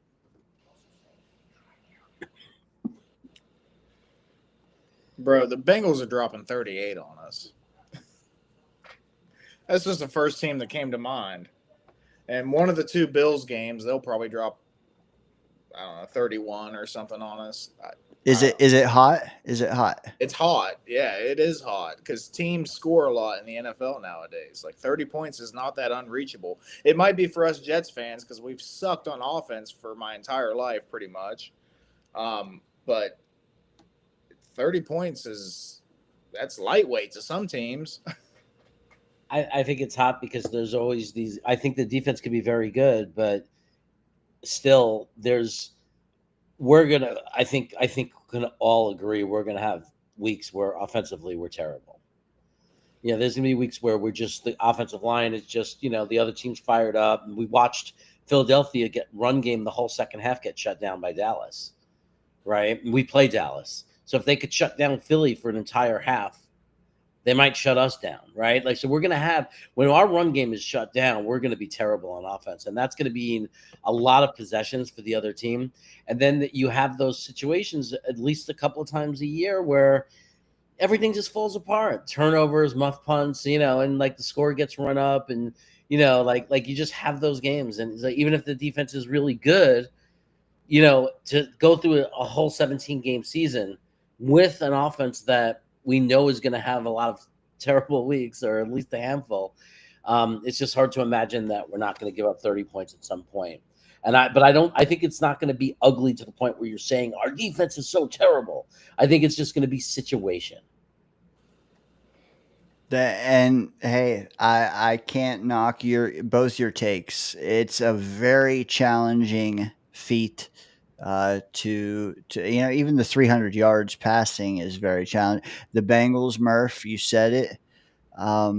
For this one though, specifically the 30 points, my angle on it is that either we are going to win the time of possession battle in the game, making it very hard to do so against us to score 30 when we're winning the TOP. But like Chaos said, we're going to also not be able to run the ball and have a lot of 3 and outs. Hopefully not, but like there are going to be games where we do. My angle though is that in those games, a team is not going to need to score 30, and I think they'll dial it back, maybe run on us because I just don't see a world where our run defense is stronger than our pass defense, and teams will just keep airing it out on us to score 4 touchdowns and then some. I don't think they'll need to, is what I'm saying. Or when they need to, I think they won't have enough time to. And that's why I think it's at least feasible, but likely no, obviously. And that makes it a hot take for me. So hopefully that fits the bill. And hopefully I get it right and all of Murphs are wrong when we look at this again in 6 months. I feel more confident that I would feel more confident if you said they're going to go all year and not put up a 40 burger. They're going to allow a 40 burger. Then I'd would say, that still be hot though? I don't think it's hot. I don't think it's hot. I think that's like a little bit more like, there's a real possibility that we don't give up 40 the entire year for sure. Like it doesn't feel like a hot take to me. It feels like something that very well could happen. Even good defenses have that happen sometimes. It's just sometimes you just have a weird game and you're off. Absolutely. So Chaos, you said you had another. Oh yeah. Take. So my I don't know if I think it's a hot take, even if people don't agree, because there are people that have very high expectations, and sometimes we'll say, well, that's not so hot. But I think it is when you look at football and how often and hard this is to really happen. I don't know if people are really going to respect how much of an achievement this would be. But I have a hot take that I think Olu Fashanu is going to be a bona fide, like on all the different charts and measurements agreed by all experts, like very easily. I believe that he could finish this year a top 8 left tackle in the NFL. Fashanu, top 8 left tackle. What team is he on again? Oh, I'm just kidding. Top 8, bro. All right, we are not giving up 30. By the balance of all metrics. Like when you look at, like pretty much on all the people that are respected when they do their rankings of who the top tackles are. You know, and those come out and people argue about the order and who's above who, but that you're going to see his name in almost all the lists of all the respected people that do those ratings. Left tackle or all Just tackles? left tackle, top 8. Like Okay. if you list all 32 left tackles plus the 5 or 6 that come in because of injuries and the 38 guys and they're listed there, that he's going to be in the top 8 of that list as a top 8 tackle in the league in the year 2025. Okay. Is it hot? Is it hot? Yes, to me. Murph, you? I don't think it's super hot, but I do think it's hot. I don't think we're talking molten here, but what I do think is that it's making me go right now because I would love for that to be the case because God, we could use just a stud left tackle for a good 8 years, 10 years, whatever it may be. Like we need one of them, man. Do you know why I'm Did so any- excited about him? Because he was supposed to be, the issue was supposed to be run blocking. The issue, if you looked at him at Penn State, it was never a question of pass blocking and pass defense. And then what I love is that up to now, what's been bubbling with him is the run blocking. And I know he's got the pass blocking. So if he comes out there and he's moving people and he's doing excellent in the run game, I know he's got the quickness, the strength, the power to be a great, pass blocking, offensive tackle. That's why that's a hot take of mine. Alan brings up a good point there. Yeah, but they still will. They'll still be a rating, right? Even if they'll have enough reps to qualify. It's not like they're only going to pass the ball 5 times. So it's true. They're not going to throw as many as other teams, but they're going to throw enough that he's going to have the metric qualify. Like of whatever metric that is, of less pressures, less giving up sacks, less giving up pressures. Well, and I'm just thinking in my head, like, how many left tackles make the Pro Bowl? I don't know for sure, but I'm saying either 4 or 6, regardless of which. And someone in the chat can tell us. But like, if it's 4 or 6, what you're telling me is take the Pro Bowl left tackles out of the equation. Olu to you can be in the top 5, that next top 5 after the Pro Bowlers. That's a hot take to me, and it's borderline molten to me because we haven't seen it yet. We can piece it together, but we haven't seen it yet. And you're saying it with your chest, bro. Love it. Hope it happens. That means that Fashanu and company are going to give Justin Fields plenty of time to make one read and throw a check down or run the ball.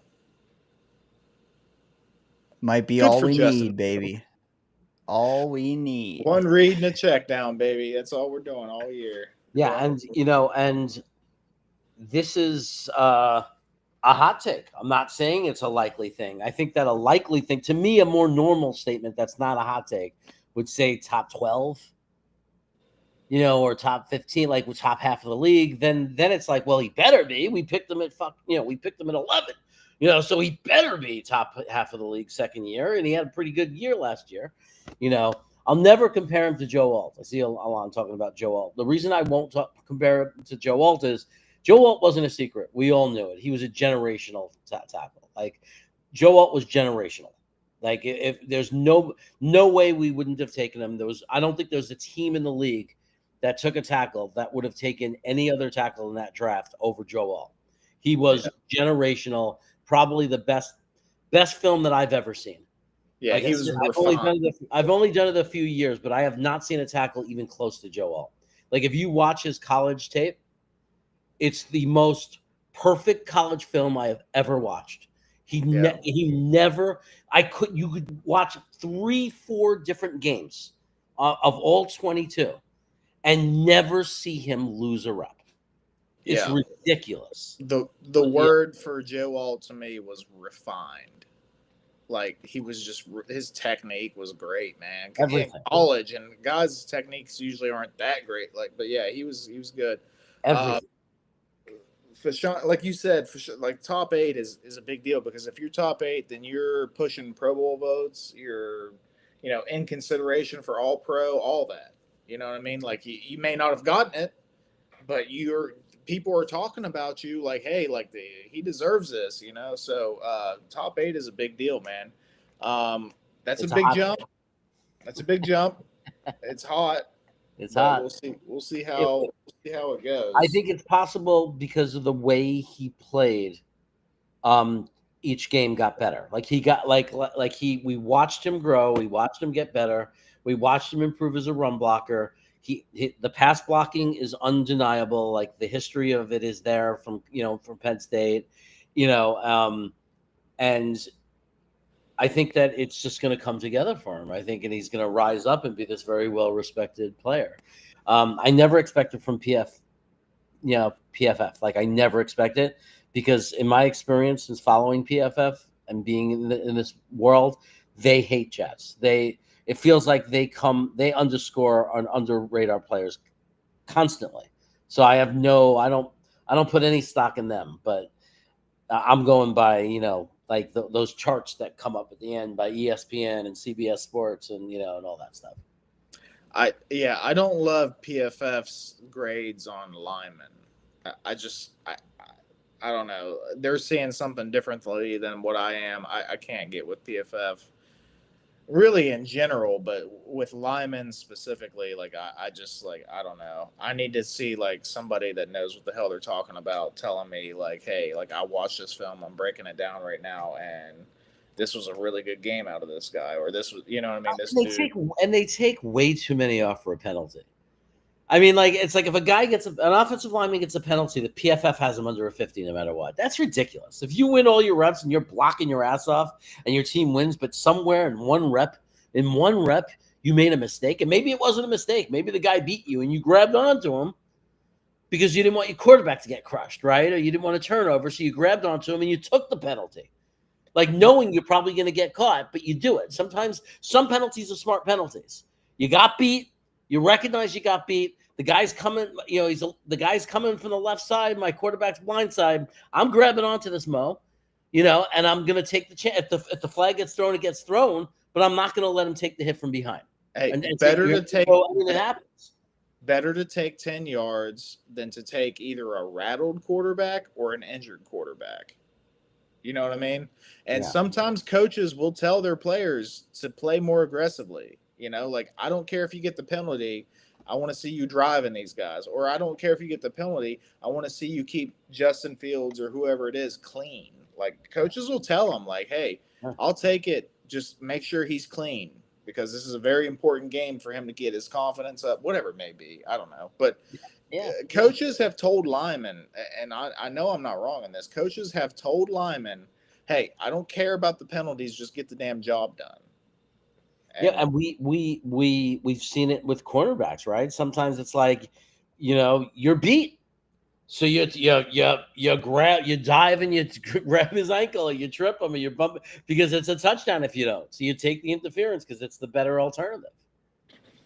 So I mean, and it's the same thing with the lineman. If a guy puts a move on you and you're beat, and he's going to run full head on into your quarterback into his blind side, I'd rather, I know as a fan, grab that freaking guy's arm and drag him down to the ground, and don't let him get to your quarterback, and take the freaking flag.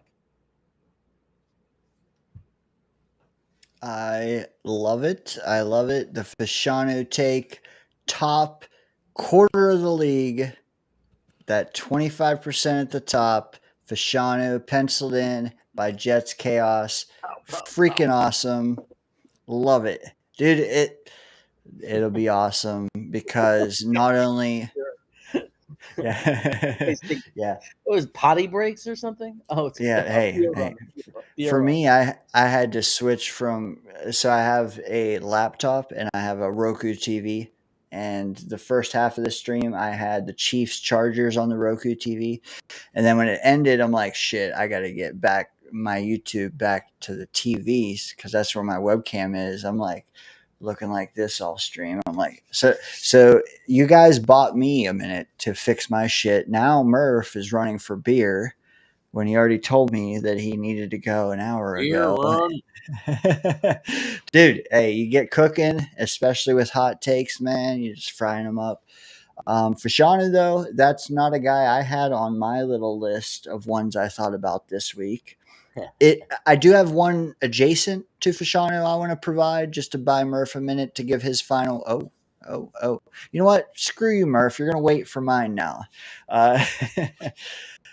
This you might poo-poo this. I'm just letting you know. You might say it's not hot enough, and I got to gauge you guys to feel the intensity and the temperature. So, but regardless, I actually believe this one, just because hey, green glasses, I guess. My hot take number 2B, I guess you could say, because I got to save one for Scott, is that no member of the New York Jets week 1 offensive line will miss a game all year. Thoughts? No member of the Jets offensive line will miss a game all year. There ain't no fucking way that's gonna happen. That hasn't happened in my memory. Maybe 2015, or I think it's at least 10 years since that's happened. Call it regression to the mean, man. We just lost our best one for all 17 this week. I feel it, man. Regression to the mean. Talk to me. Talk to me. That's the hottest of the hot for me, because this team is the most cursed team. I'm convinced we're the most cursed team in professional sports, and there's so many injuries on offensive line. You can look at every team's offensive line, and it's rare that all 5 are going to have 17 starts. That's a rare thing. So I don't know, man. I don't see how it's possible even. I mean, I'd be happy if you told me that none of the 5 that start the first game are going to miss more than 4 games total, like all of them. So they're all going to play at least 13 or 14 games. That to me would be great. I'd be so happy with just that. But to say that all 5 are going to play 17 games, that's crazy, crazy hot take, I think. Dude, offensive line is one of the most banged up units that you have. I mean, those guys are in the trenches. That's super hot. That could be the hottest take tonight.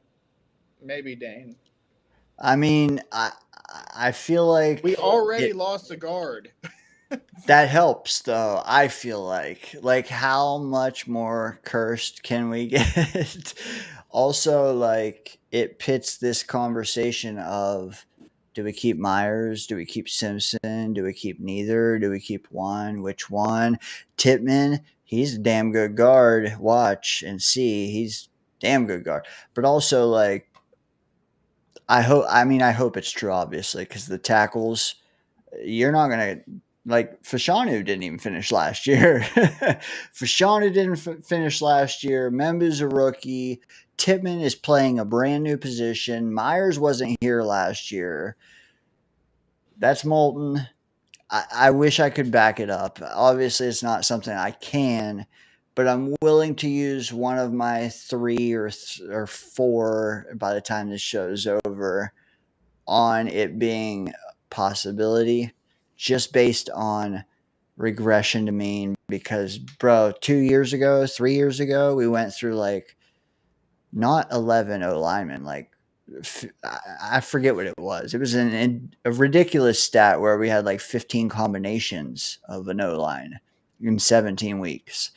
You know what? I'm just going to call it good juju. And it may mean nothing in the end except long-term investments. But yeah, I'll twist out in the wind on this limb and not even back it up, but I will say it'll happen. I can't believe Modine is still up. He's probably snorting Bengay or something to the smell to keep smelling salts to stay up. Listen, we don't judge Ben for his choices and things. Dane, would you Ben like me guy. to hit you with another hot take?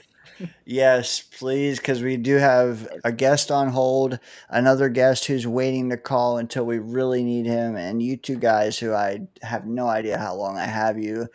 Murph, You've already you got. sucked me.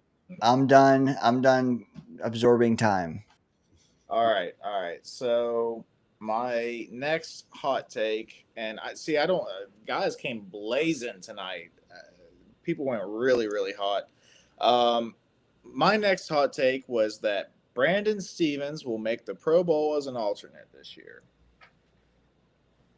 I don't want to hear any of your AZ Thomas bullshit. Brandon Stevens is going to have a good year this year. Wow. I think he got to have a good year, but I mean, he hasn't been looked upon as even as a middle of the league CB2, has he? Like, I think that when we signed him, there's a lot of angry people saying, "Why did we just sign a guy who's like not even a top half CB2? Like, why did we just give this guy $15 million?" Now, I do think he's better than that because the way they're going to use him. I think that they understand his strength, and I think that Aaron Glenn made it very clear. We believe that we're going to utilize him in a way that's going to make him good, but all pro, like Pro Bowl kind of No, thing. I didn't say all pro. I said Pro Bowl alternate. There's always alternates every year. I mean, I hope to God, but I think he's going to be fighting off AZ Thomas. You know, like he's going to be trying to take his job. And that still could be the case. Like maybe he does fight him off and still makes a Pro Bowl alternate. And then how good does that make AZ Thomas look? The fact that he's competing and trying to, I mean, he's right there with him. It finally gives us a deep room somewhere. Like, where's our depth? Our depth is if AZ Thomas hits, which I think he will. I'm with Dom C on this one. I think he was a early round second round. He could have been early second round, top 40 pick, and arguably, a late first round pick. I mean, we loved this prospect, AZ Thomas. We loved him. So if Stevens is really good, and then Thomas hits, and we're right about him, and you got Sauce Gardner, and then against the slot you got freaking Carter the second, that might be end up being, if that all came to fruition, the best all around from 1 to 4 room in the NFL. You know what it sounds like to me? It sounds like to me a defense that won't allow a 300-yard passer all year. I knew you were going to bring that up, and hey, I'm like, I'm right here with you. You know what? I'm not going to knock you for I mean, who knows? Who knows? And I did one where it's like, who knows? But I like that you said it with your chest. And I also like Brandon Stevens. Yeah, dude. More than consensus, I like Stevens, though. And I think some of us came down on AZ Thomas a little bit when we didn't really see him in the preseason. We didn't really see him getting hyped up by One Jets Drive films. Interesting, because this is a guy that was not fantastic when targeted last year, and he's now playing against a guy you don't fucking want to target. He's gonna have to. I trust Aaron Glenn with the defense, man. I'm not trusting what they're doing on offense so far until I see it. If I see it working, then I'm like, oh, okay, you guys know what's going on. You know what I mean?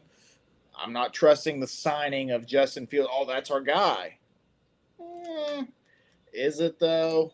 Or is it just a Band-Aid until next year when you're hoping to draft, Drew Aller or Lenore? Look, if you look at the way the Justin Fields contract was structured, it was structured as we're ready to draft a quarterback if we have to. And if somehow he hits and just explodes, we're in good position to maintain him and have him be our guy. Like they did, it's a balanced contract that shows we're doing. There's nothing about that contract that is them saying we believe he's the guy for sure and we're confident about it. It looks like a contract where they're rolling the dice and saying maybe we can, at 25 years old, there's still something there that can be done. Except the timing of it. It being like what 36 hours into free agency. That's the only thing I can figure. His that I'm just saying, like 6'2", it's all physical. Can you make it happen? That's a lot of this is going to depend on Glenn. Speaking of the coaching staff, not a single hot take regarding Angstrom or Wilkes. And I don't mean to steal Scott Foster's thunder, who I'm sure will be coming on here shortly. Any ones you guys? So I have a caller on hold, and I've kept him on hold a really long time. Does anybody want? Does anybody want to? He's the funnest. Do you have one. time? Yeah. Do you want me to bring him out now? Or do you want to spit your take and go, and then I'll bring him in? And you got it. I'm gonna get ready to go to bed, but I would like to say hello to him. Like I don't want to be rude and leave before he comes in. Let's do it. Without further ado, Charles, I'm sorry we had a lot of guests that were pre-scheduled. Sorry that you waited on hold for 20 minutes now, probably. Let's hear it. Dude, you're going to bring the fire. I just know it. Without further ado, y'all know him. You love him. Hey. Oh, there's our guy. Hey, Jeremy, how are you, man? I'm good. It hasn't been a while, man. You're looking good. Good. Very, very happy to see you. You too, man. Listen, I want to take a shot at Daniel Murphy real quick. Why would you take it out on everybody over Will McDonald? First of all, I never disliked the dude. I never said he wasn't a good player. I do think he can lead the team in sacks. I don't think 15 is a bad number. I don't think he'll lead the league. I think that could be more of like Trey Hendrickson or Myles Garrett or hell, TJ Watt, who we'd be playing against this Sunday. I see those dudes leading the league in sacks, but I do think Will McDonald will lead the team again in sacks. I think I love Jermaine Johnson. He's a very good player. He could set the edge very well. He's a better run defender than Will McDonald at this point of his career. I think Quentin Williams will get back to somewhat double-digit sack numbers. I like the addition of Harrison Phillips. He's a solid player. I think Will McDonald is our most talented pass rusher on our team. That's all I'm saying at this point. As for Aaron Smith catching 800 yards, I don't see that shit happen. I think the dude's got a lot of potential. I think he's got some blazing speed, but our passing attack is not going to be very good this year. And it's not me taking a shot at Justin Fields. I look at the depth and our talent of a wide receiver corps. It's not very good. You know, Garrett Wilson's great, very, very good. He's special. He's one of the best receivers in football. Josh Reynolds is talented, but he hasn't had enough experience or success as a starter in the NFL. I'm not saying he's bad. He's above average, but he's not great. You know, Alan Lazard sucks. Let's put it the way it is. Alan Lazard sucks. Aaron Smith's talented. He could be our new Deshaun Jackson, but that remains to be seen. And then we got Xavier Gibson, who's man as hell. And Tyler Johnson, if my memory serves me correctly, is on this practice squad. As for Justin Fields possibly breaking the rushing yards record, that would be fun. That would be something to talk about. But honestly, I don't want to be like a hater. I don't want to sound like a hater of dual threat quarterbacks or mobile quarterbacks. I don't really care about that stuff. I mean, it is cool to see a quarterback running with the football. But I want to see Justin Fields, more importantly, continue his progression, his passing numbers. I know people say he's more of a one-read type of guy, but he has definitely improved in completion percentage. He has definitely improved in taking care of the football. That's what I want to see the most this year. And as for Joe Tippmann being a really good guard this year, that I don't really have anything against or anything bad to say because he's a damn good football player. He's one of the better players Joe Douglas has brought in via the draft. That's something we can applaud him for. I know people don't want to hear his name, but it's the truth. And Joe Tippmann, you know, I'm not saying he was a bad center. Obviously, he still has issues with his snapping the football, which I think can be addressed with better coaching, which we seem to have, but obviously the proof's in the pudding. We still got to see what our team looks like on Sunday. And but here's a take that I think a lot of you guys are going to have, and this is something I've always wanted. I think Breece Hall is going to be our 1,000-yard rusher for the first time since 2015.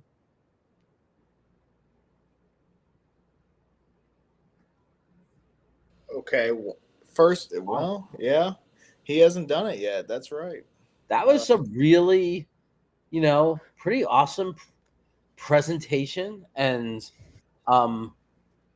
just set of like an outlook of this team that I think all the way from Allen to Modine wouldn't be too crazy. I think from the haters to the lovers to the positives and the negatives, I think everything Charles said is very reasonable and I very, try to be reasonable. very You know, well. I try to be reasonable. I try to be reasonable. You know.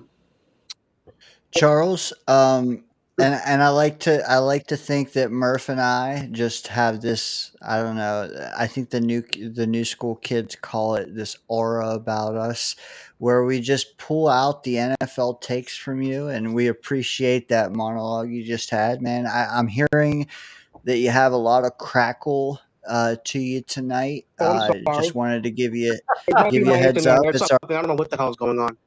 But It's fine. You just make sure you don't have your laptop in the bathtub. That might, I'm on my phone right now. I'm having you guys on my phone right now. You know what? I did. Hold on though, Charles. I want to hear a little more from you if you have it. I'm gonna buy you a second because I think Chaos has to bolt. Jeremy, what do you got cooking? I know you're out of town this weekend, but I don't want to dox you. You want to tell us what you got going on? I will be going to the game on this Sunday, so there will be not much going on there. But on Wednesday, a few days after the game, I will be on again with my good friends and co-host. I'm his co-host, Matt O'Leary. You may have heard of him, Matt O'Leary, on his channel, on Matt O'Leary's channel, every Wednesday at 3 p.m. We chop it up for about an hour, and we'll be there. We will be right back in our seats, probably reacting to game one, unless something happens between the day after game one and Wednesday, which is very possible. We always try to base that show on the most recent big news.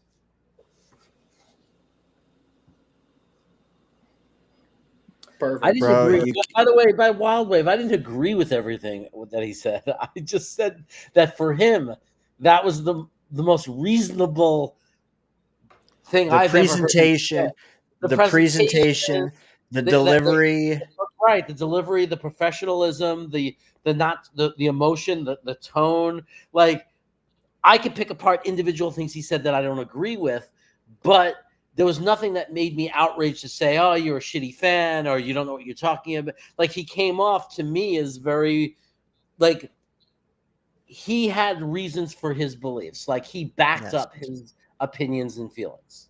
That is my exact take on Charles Gorman, who we have in the green room. He's adjusting some stuff. We're going to bring him back out. Jeremy, exactly. Same thing. I don't agree with everything he says, but I see where he's coming from because of the way he says it. Even if it's garbled or a little crackly, I put up with it because it's worthwhile football takes from someone who's not me. And that I find invaluable. It's also someone who's not just spitting consensus takes. Jeremy, you're on Twitter. You know that. Like, you give anyone a week reading timelines and they all have the same take. AVT, a big one, man. And we got to get you back on for like a full show, man, because I do want to pick your brain about a lot of shit. But I also want to see Fields play maybe not Fields, but the offense play a good game, a bad game, a medium game, and then we can really sit and say, all right, what do we really think of this team? I tell you what, whether it's a good first week or a bad first week, there's one thing I can promise you. However this team performs in week one, there will be overreactions up our asses. If they play like shit, it means that Aaron Glenn has to be fired, and we're going to be 0-17 for the next 10 years if he's our coach. And if we play amazing, oh my God, we found God, and we're winning the Super Bowl by next year. But whatever it's going to be, it'll be an over. That's the one thing you can say about X. guaranteed, and the chat on YouTube is, and especially on Facebook, you can guarantee 100% overreaction. Yes. That's Constant. why It's that's why we need guys like you and Matt O'Leary to give us our reality check. co-host of the year, baby. Sorry, Matt. Awesome. Thanks for having You me on, said- guys. Yeah. And you know that when you want to set that up, you know, I'm always, if I can and available and everything, I'm always down to join you guys. Appreciate you, Jeremy. Enjoy week 1, man, because you only get to attend so many of those. Soak it in for both of us who are out of market, like you. So I know that journey, and I know the reward that you'll have in store for you on Sunday afternoon, man. Catch you later. Thanks for joining us tonight, man. All right. Thanks, guys. Jeremy. Take care, Murph. Hi, buddy. Chaos, man. He is the man. Near and dear to both of us, man. Near and dear to probably everyone in the chat as well. That's why they bust balls and shit. I got some lag here. I know that. But why don't we get Charles out here and he can finish anything that he missed the first time through as I pin the comment one more time. Oh shit, we got another. All right, well, let's get Charles out here, and then we'll get to a fourth guy on the panel, and maybe provide Murph with an. But before that, Charles Gorman, state your case. Why do you spit the best takes you've ever spit in your life right here in the Danger Zone? No, don't answer that. Just keep doing it, baby. We love you. I would love to see Brees Hall be our first 1,000-yard rush since 2015. We haven't had that since Chris Ivory, and he was a solid player for us. You know, Josh Barnes, you know, I think will be a fine center. He's been an above-average center his whole career, especially with the Green Bay Packers. From what I understand, he's a better snapper of the football than what Joe Tippett is right now. And as for Olu Fashion being a top 8 tackle, I'm not saying it is impossible, but I do see Joe Alt being higher than him. I definitely see do quite a bit of tackles being higher than him, but I do love Olu Fashion. I think he's a very good player. I mean, I'll never forget the game he had against Seattle where he didn't allow a single pressure. That to me was extremely impressive. That to me let me know we have a bona fide stud at left tackle for years to come if the Jets continue to develop him and coach him properly. And from what I understand, in the preseason, he's gotten better in run blocking. Obviously, he has the skills, what it takes to be a great pass protector. That was something that was never put into question during his college days, but he has gotten better in terms of run blocking for what I've seen during the preseason, for what I've seen from him, and for what I've heard from him, in training camp and in OTAs and stuff like that. So that to me is very important. As for Amon Membo, I think he's going to have a fine rookie season. Maybe not a great rookie season, but I think he'll be a fine rookie this year. And I think he'll get better as years go on. As for John Simpson, I think he's going to be our best offensive lineman this year, outside of like Joe Tippmann and Olu Fashioner. I love John Simpson. I know we all made jokes. Is he related to Homer? Like, dope, that type of stuff. But he was very good for us last year, despite having a crappy offensive coordinator, Keith Carter. I don't know why the hell he still has a job in the NFL. That's beyond me. I'm glad he's out of New York because the dude was trash. But I do like John Simpson a lot. I'll never forget the game against the Patriots on Thursday night when we hosted the Patriots, where one of the Patriots acted a fool against Brees Hall, and John Simpson stood up for him. That, to me, let me know that this guy's for real. Then he ain't no softy. Because none of the Jets' offensive linemen did any of that for Zach Wilson in 2023. Like, none of that crap happened. And it happened last year, and I think because of the addition of John Simpson, it's like, hey, you need to stand up for one of your teammates. Even though you may get penalized, you need to stand up for one of your teammates. And, as for PFF, I'm not the biggest fan of PFF either. I think sometimes the grading system is a bit questionable at best. I think I'll never forget when we had that great 2022 draft. Oh, the Jets suck ass. You should have drafted Malik Willis. You should have drafted this guy. Really, bitch? Really? Like, are you fucking boy. kidding me? What do we got to do to Charles, earn this respect? let me ask you this. Final score week 1. I originally thought it was going to be 24-14, but now considering the defense we're going up against, whether or not regardless Cam Hayward is playing, not that I dislike the guy, I think he's a very good player. Our receiving core isn't very good. Let's stay the way it is. I'm going to say 20-17. Keep it a buck. Keep it a buck, Charles. Keep it a buck. 20-17 Jets. 2017 Jets. I like it, man. I think we're going Charles, to I'm gonna let Rodgers. I think their offensive line is terrible. I think Will McDonald's going to take Roger Jones to school. And we'll go from there. Charles, man, great takes. Stick around. We're gonna keep producing hot takes, man. There was some crackle and stuff with your audio tonight. Your picture, I just want to tell you before you get going that your picture is on point. Your mic might be fucked up on your phone. Maybe just get a Bluetooth like thing with the mic and you'll be fine again. But yeah, keep cooking, man. Your takes were on point. We got enough. We heard enough to understand what you were saying, man. Enjoy week 1. Like I said, if you're not going, Doritos pizza, man, enjoy it. Hey, have a good one, man. You too, man. See you, Charles. Hey, man. Murph, you and I are no strangers to performance issues when it comes to calling into channels. Okay. Don't kill me for the first half of that sentence. To be clear, when it comes to on channels. Shit. You know what? This next guy helped me because sometimes we hear things golden in the studio, and when it gets back to YouTube, it's not golden, and we have no idea. Other times, it's bad in the studio and it's good on YouTube. We also have no idea. We cut people short and it's coming in fine down there, or I think I have lag and they're telling me you're fine.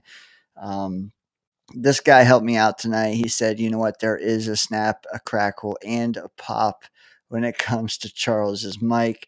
Let me bring him out, and then Murph, you can do what you got to do when you want to do it, knowing that the alternate co-host of the year is in the building. May even have a black bear joining him. I don't know. Who knows after what I saw last week, man.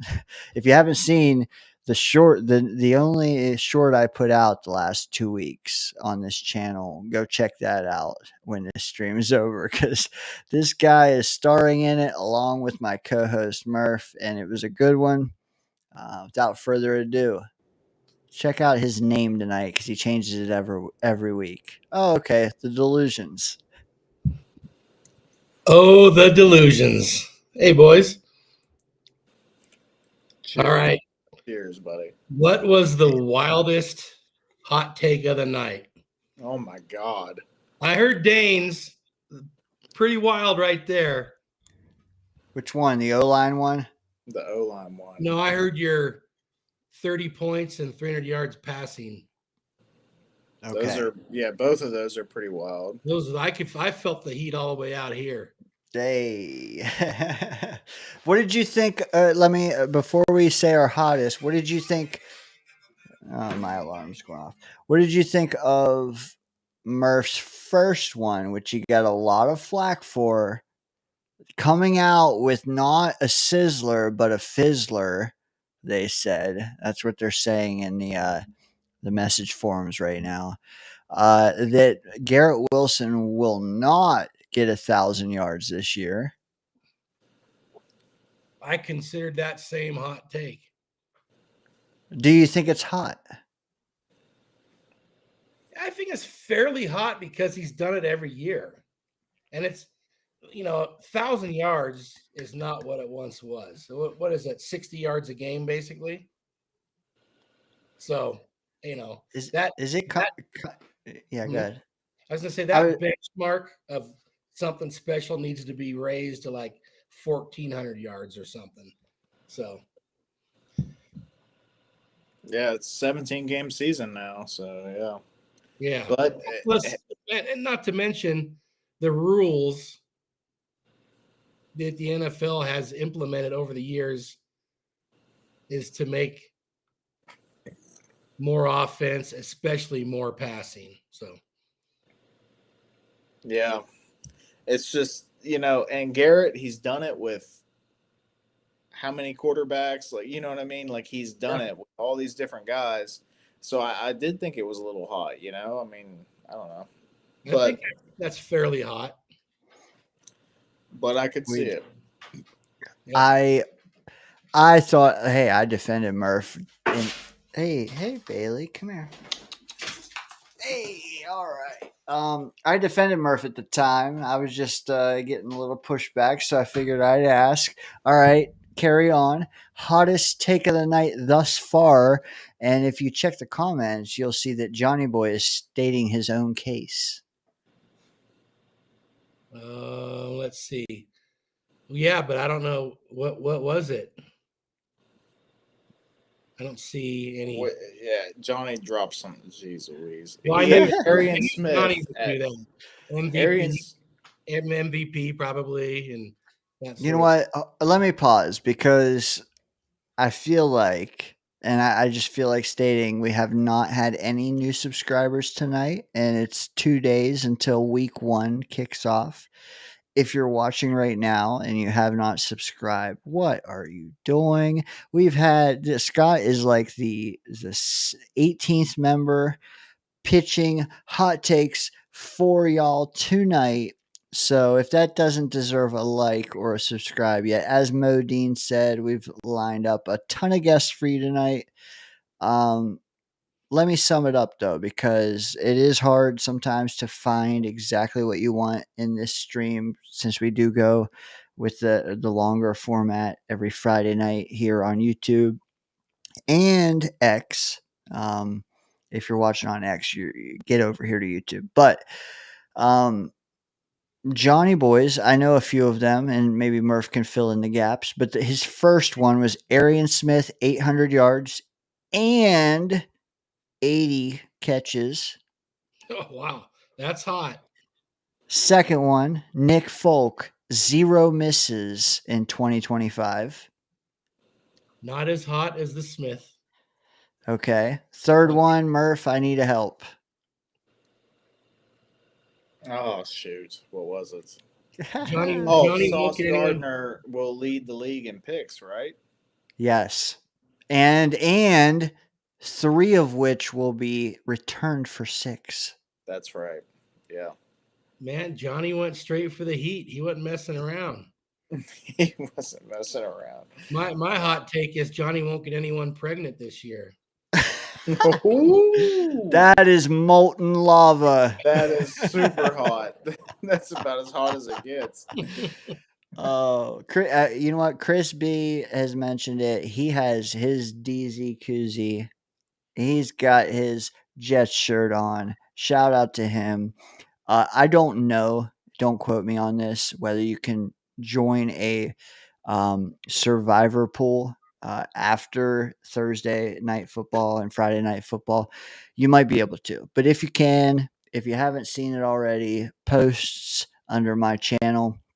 DayngerZone has and I'm not DayngerZone, I'm Dano. All of us here is DayngerZone, including the chat.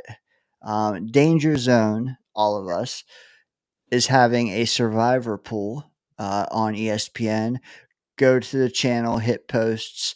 It'll be there. You'll be able to join. All you got to do is pick one winner a week and see how long it takes you to pick one wrong. And whoever goes the longest wins. They win a DZ koozie. Sorry, a koozie. Exactly what we're talking about. Exactly what we're holding up. Exactly what I'm forcing these guys to cheers to every 2 seconds. Right. Do that.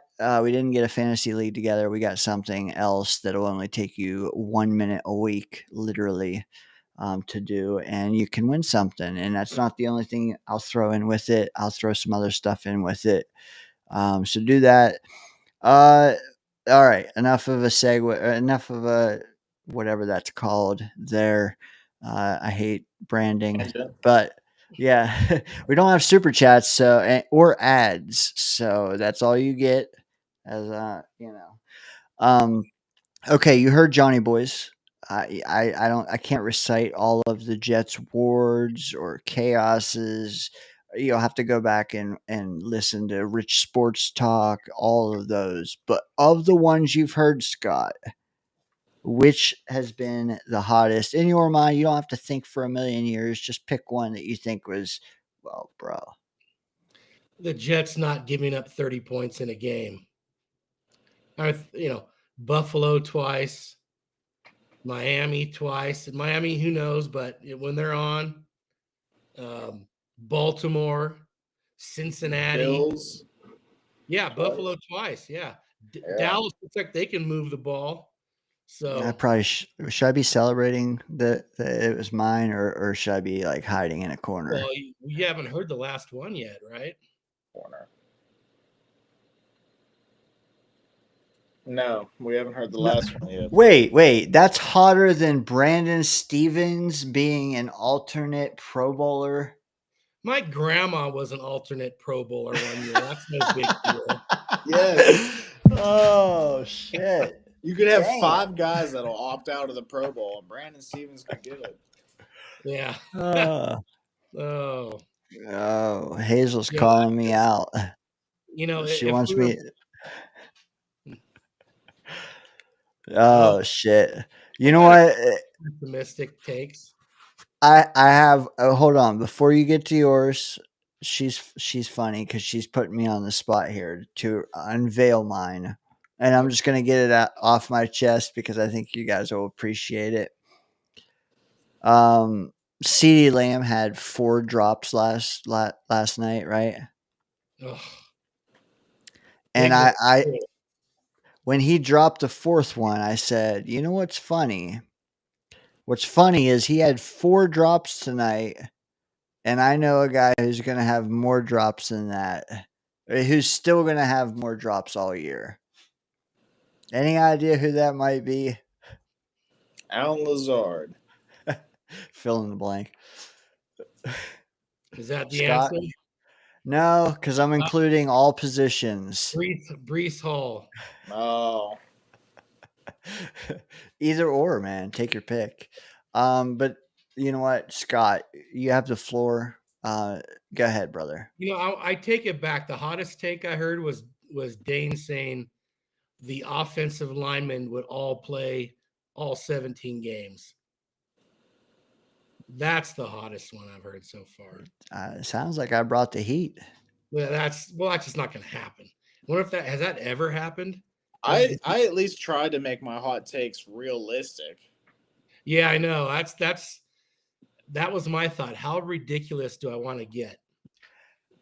That is, see, how much pushback do you want to get? That's the other thing. Like you can do barely hot and it's crickets, or you can go for the gold, baby. And I went for the gold. Scott, what are you gonna do? Chat, tune in to find out. I got a few here, and I'm gonna. I will admit, one didn't occur to me until I was listening to Dane. So we'll get back to that one. But, and I don't know, hot or not, whatever. The Jets will have the highest percentage of running plays since the 1970s. Okay, that's molten lava. Murph, talk to me. The highest amount of run plays since the 1970s? Highest percentage. So basically, they're going to run the ball 65%, whatever it is. I don't know. I don't even know what the highest is. But I think that's going to kind of be their goal. So maybe that's even not very hot at all. No, that's a lot though. In the 70s, they were running like crazy. Well, I said since the 70s. Since the 70s. So we're talking basically 1980 on. 45 years, Scott. 45 years. That's so that just heated up a little bit, didn't it? Hey, and we were a heavy run team back in like 09, so we're going to top that. We're going to top, yeah. I don't know. That's pretty hot. That is pretty hot. Not near as hot as, every one of our O-lines staying healthy all year. Like, I can't top that. What kind of ridiculous shit is that? Yeah. Well, the other thing is, like, who's behind them? They're not going to get benched. They just have to stay healthy. That's all they got to do. Oh, no big deal.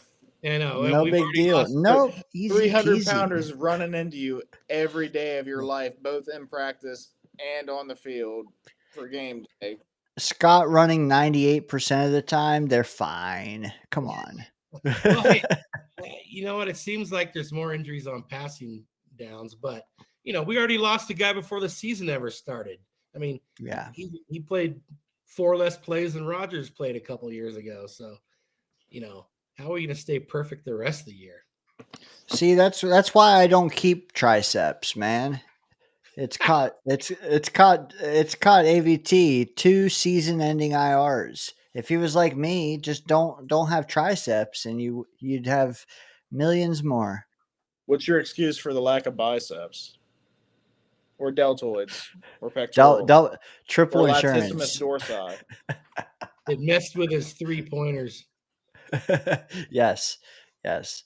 No, hey, legit, I know this is way the hell off topic, but legit, any day that I have ever worked triceps and I went to play ball afterwards, my shot was way off. Way off. That's why I stopped lifting really young. I'm sure. You gotta play ball before the lift. Yeah, you do. Get warmed up real good, playing some ball, then get the lift in. In the interest of time, as I just want to throw, I want to douse some of Murph's takes here. Bill says that I'm sorry that my takes are all going to come true and yours aren't. Yeah, you get, yes, you're right. Okay, Modine with some facts. Highest percentage of running plays in one season after 1980 was only a mere 46% in 84. Wow. Oh, I got this. You know what? If you asked me before I knew the stat, if that was hot, I already said it, but molten lava, I'm not so sure it's molten now, but it's too late. Yeah. Well, here's the key, and I think it can be done. The defense has to keep all the games close. We can't be down 3 scores in the third quarter and feel like we have to throw the ball all the time. But I think the defense can keep games close. I really do. Now, not like Dane is suggesting, no 30-pointers and no 300. What'd you say? No 300-yard passers. Yeah. To be clear, 2 entirely separate hot takes. Sure. Just want to make that clear. And I have like 4 more if you want them, but no, I'm just kidding. Like I said, I told you guys before the show I had like 10. I knew some weren't hot though, and I chiseled it down to 3. We had guests on. I had to start with heat, and those are my heat. Scott, do you have another one, or Murph? Do you want to chip one in? 30s are wild. The Jets do not score 30 points in a game this season.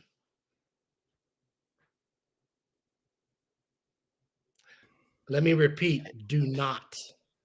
Chat, I need your help on this one, chat. Thoughts on that? And Murph, take it away.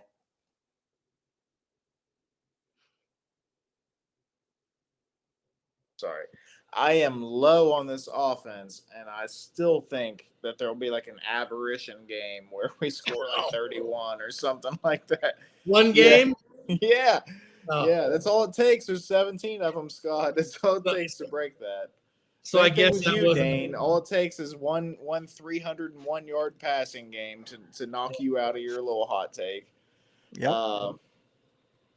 Yeah, I just don't know. And also, you know, my guy Wang Wu, he's going to be out there. He's going to get like 2 kick returns for touchdowns, you know, every other game. So, no, I'm just kidding, guys. That's not a hot take. I'm not Johnny out here.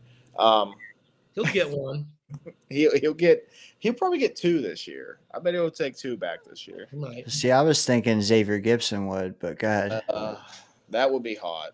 That would be a hot take. And that's just not me bashing Justin Fields or the Jets offense, but if they're running the ball like I'm suggesting over 50% of the time, controlling the clock, games go by fast and there's less scoring when that stuff's going on. Unless Brees is ripping off 80-yarders. But if they're just running 4, 5, 6 yards a clip, that clock turns fast. Am I going the wrong way? Whatever. But we got the idea. Yeah, we're gonna have some fast games this year, which is gonna be odd because you know, we're not necessarily used to seeing that, but like we're gonna have games that are gonna go by in like 2 hours, 15 minutes or something, you know what I mean? Like it's gonna be there's a lot of running, it's gonna go quick. We deserve it. and you gotta think, you know, unless Phillips makes such a big difference or whatever the new defense is we'll be running, teams are going to want to run the ball against the Jets. So we might watch a lot of 1970s football this season.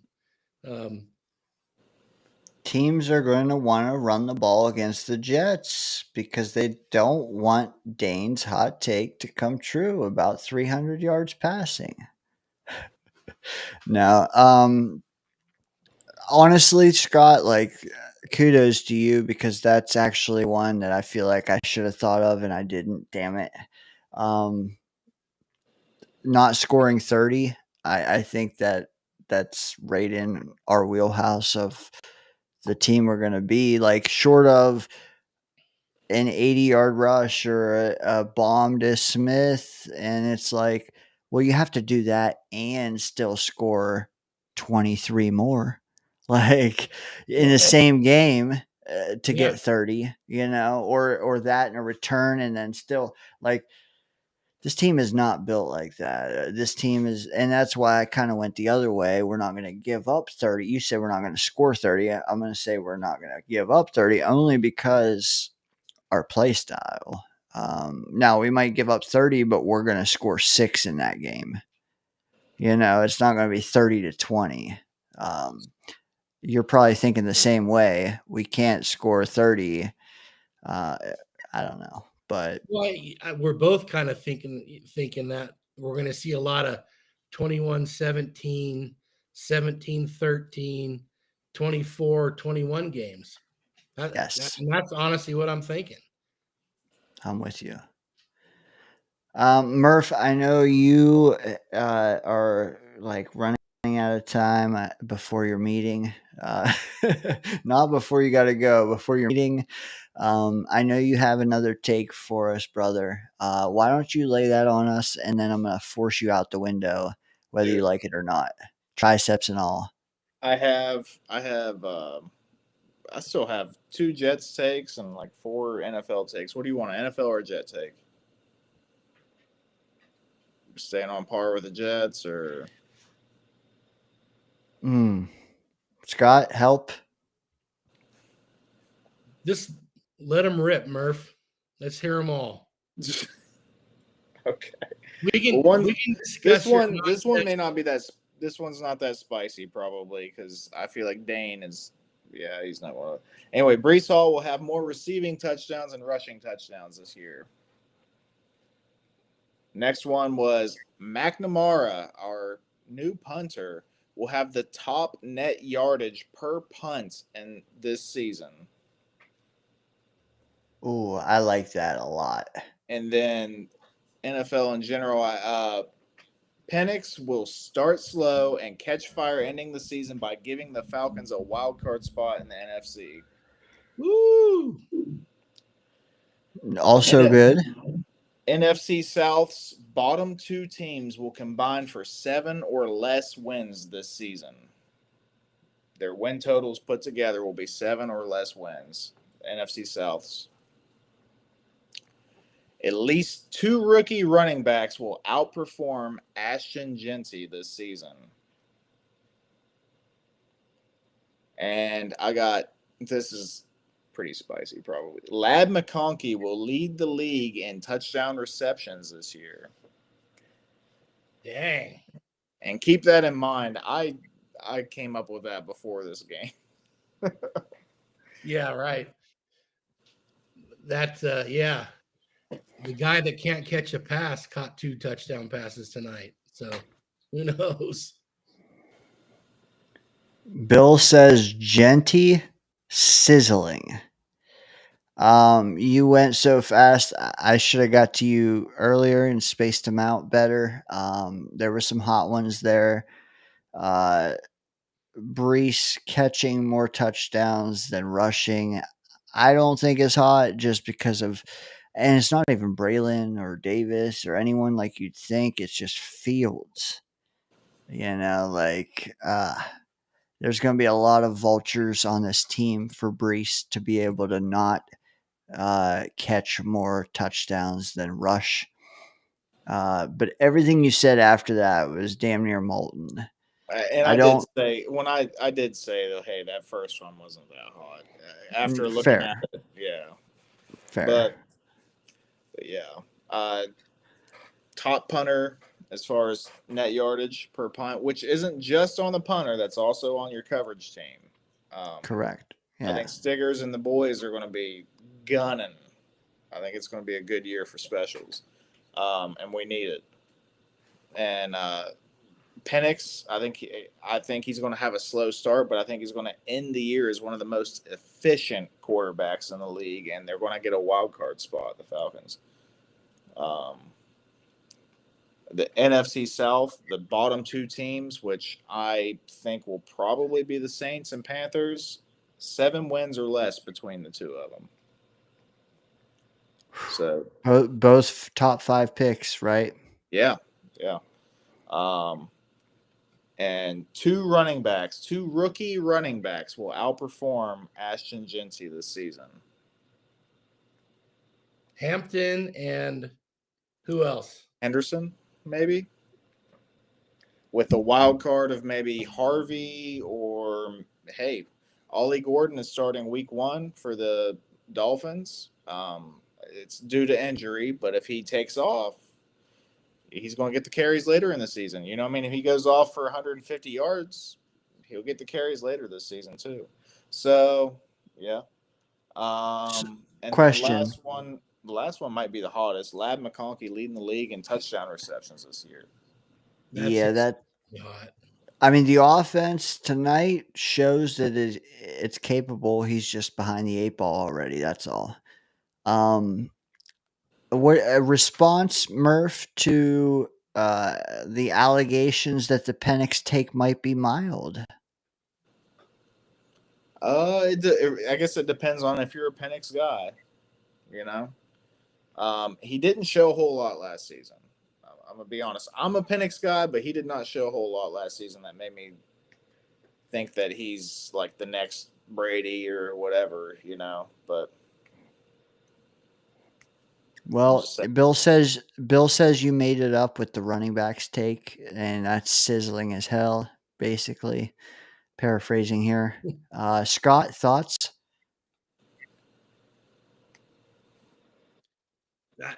I agree with the running backs take myself.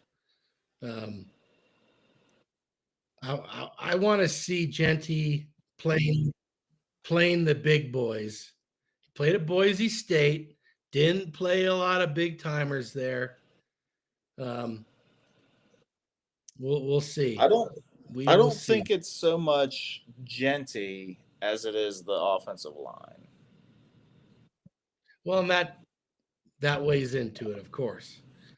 I think he's talented. I think so- if you put him in the right system, he'd do excellent. But I think the Raiders, they're a mess on their offensive line right now. So we'll see how many tackles he can break in the NFL versus college. Plus, why? He did a lot of Plus, that. I don't understand why they would run it when they have like God's gift to tight ends. Hey, let me give Murph one before he leaves. Kansas City Chiefs in their division this year. Holy fuck. You just blew the lid off this place. Of course, I watched So tonight's game. I'm before I said- guessing the Chargers and Denver over them. Yes. Yeah. In what order? Scott from Colorado. Chargers look good tonight, man. Chargers looked legit tonight. They did. So, I'll go Chargers, Denver, KC. Do they make the playoffs? The Chiefs, that is. That would mean that the West has wild card on lot. Well, wait, Here I don't you know. Is go. there Here you three wild go. cards? I'm about to light this bitch up. The two teams to miss the playoffs in the AFC this year. Now, if we'd have done this before the game, I would have had a different answer. Oh, that's cheating. Well, hey, I'm just kidding. I'm I kidding. saw some evidence. The Steelers out and the Chiefs out. Who's in? Who's in, you ask? I do. I didn't think about that part. Chargers and Denver. They were both. It has to be two new teams, right? True. Two new teams that weren't in last year. Cincy. The Jets. Cincinnati.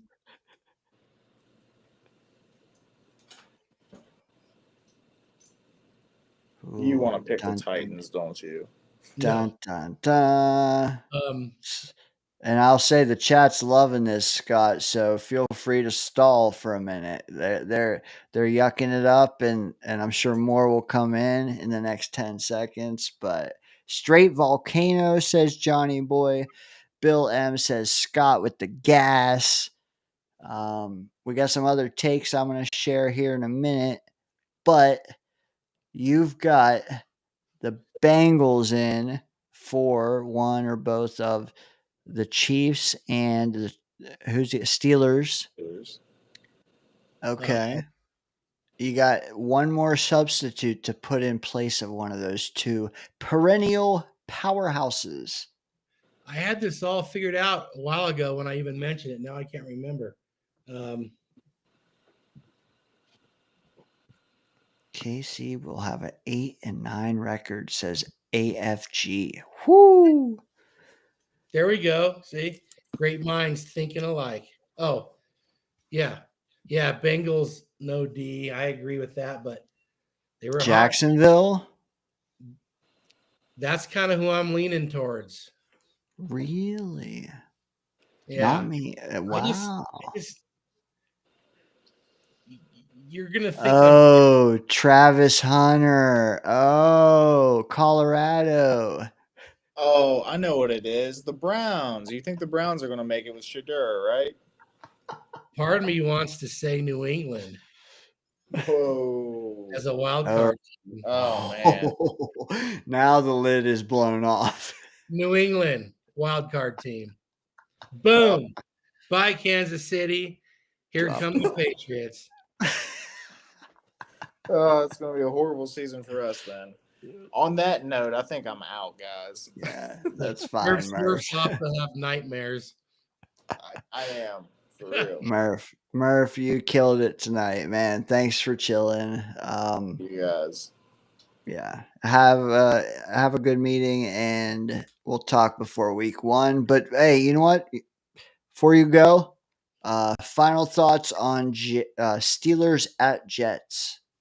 I've been saying it all off season. It's one of the few games that our beloved New York Jets are going to win. And I think Charles is probably right. It'll be close, like a 20-17 win. I like it, man. All right, Murph. I'm gonna let you go before it's another 10 minutes, man. Have a good one. See you guys. Later, Murph. There he goes with his hot takes, Bailey. All right, down. Sheesh. She's a camera hog. Chat's rolling them in, Scott, and I know you got one or two more. But before you do, I also have some either honorable mentions.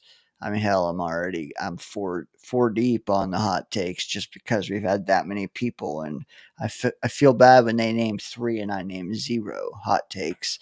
Johnny Boy's still in the house though. Bill M's still killing it. Adirondack has some I want to show you. First one he had, and you're not forced to comment on them, but I want to show them to you, at least show the rest of the viewers as well. He says Justin Fields, Pro Bowl as an alternate. Now Murph had the same take, but he had it about Brandon Stevens, basically. AFG says no, Justin Fields. Scott, quick thoughts on it. Well, as mentioned earlier, alternate positions don't mean much to me. So could happen if enough guys don't want to play. And actually, do they even play the game anymore? Or they just get... That's the biggest travesty of all. The NFL has the opportunity to have the best all-star game in the world, and they're like batting 5th. Yeah, that's the... Personally, I think the Major League Baseball All-Star Game is the best because they're actually playing for something. No one's worried about getting hurt. The NFL Pro Bowl just became a joke, an absolute joke. So they shouldn't play. So do they even have alternate? If they don't play, do they have alternates? I'm not sure how it works anymore. I mean, basically, as guys vie out, they're in the playoffs or whatnot, and they say they bring in these other guys, and I don't even know if it counts, but they are technically Pro Bowlers. If they insist on not having a real game with real stakes, I wish they would just throw away the whole notion and go back to what we saw in the 90s, what we saw Vinny Testaverde win a few times, where they just go to Hawaii and they do some crazy shit like who can throw the furthest and who can throw through tires on the move. And dude, that's shit I'll watch to this day. Like that was entertaining stuff. It was fun to watch. They created the stakes. Yeah, I don't know. This flag football BS is just for the birds, man. Yeah. But let me go to his next. Yeah, go ahead. No, I was just gonna say I think Ken O'Brien won that quarterback competition one year. Ken O'Brien, baby. AFG with another one, back to back. AG not just gets votes, he wins Coach of the Year. ... And the Jets get a wild card. Scott, I got to hear your thoughts on this as you buy me 25 to 30 seconds. I don't see it. One of my hot takes, although maybe it's not so hot, I don't know. The Jets are drafting in the top 5 next draft.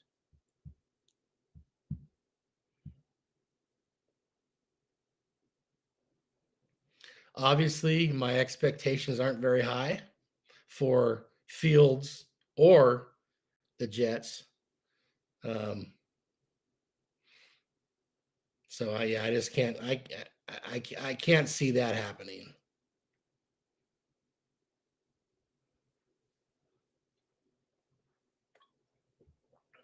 And Red, my dog has been asleep in his bed asleep for probably at least 2 hours. So I don't wake that old man up once he starts sleeping. Your old man has to get with my old lady here, my young lady. Oh, he wouldn't put up with that. Dude, that dog eats his dinner and then is done till tomorrow morning. He goes and gets on his bed and is done.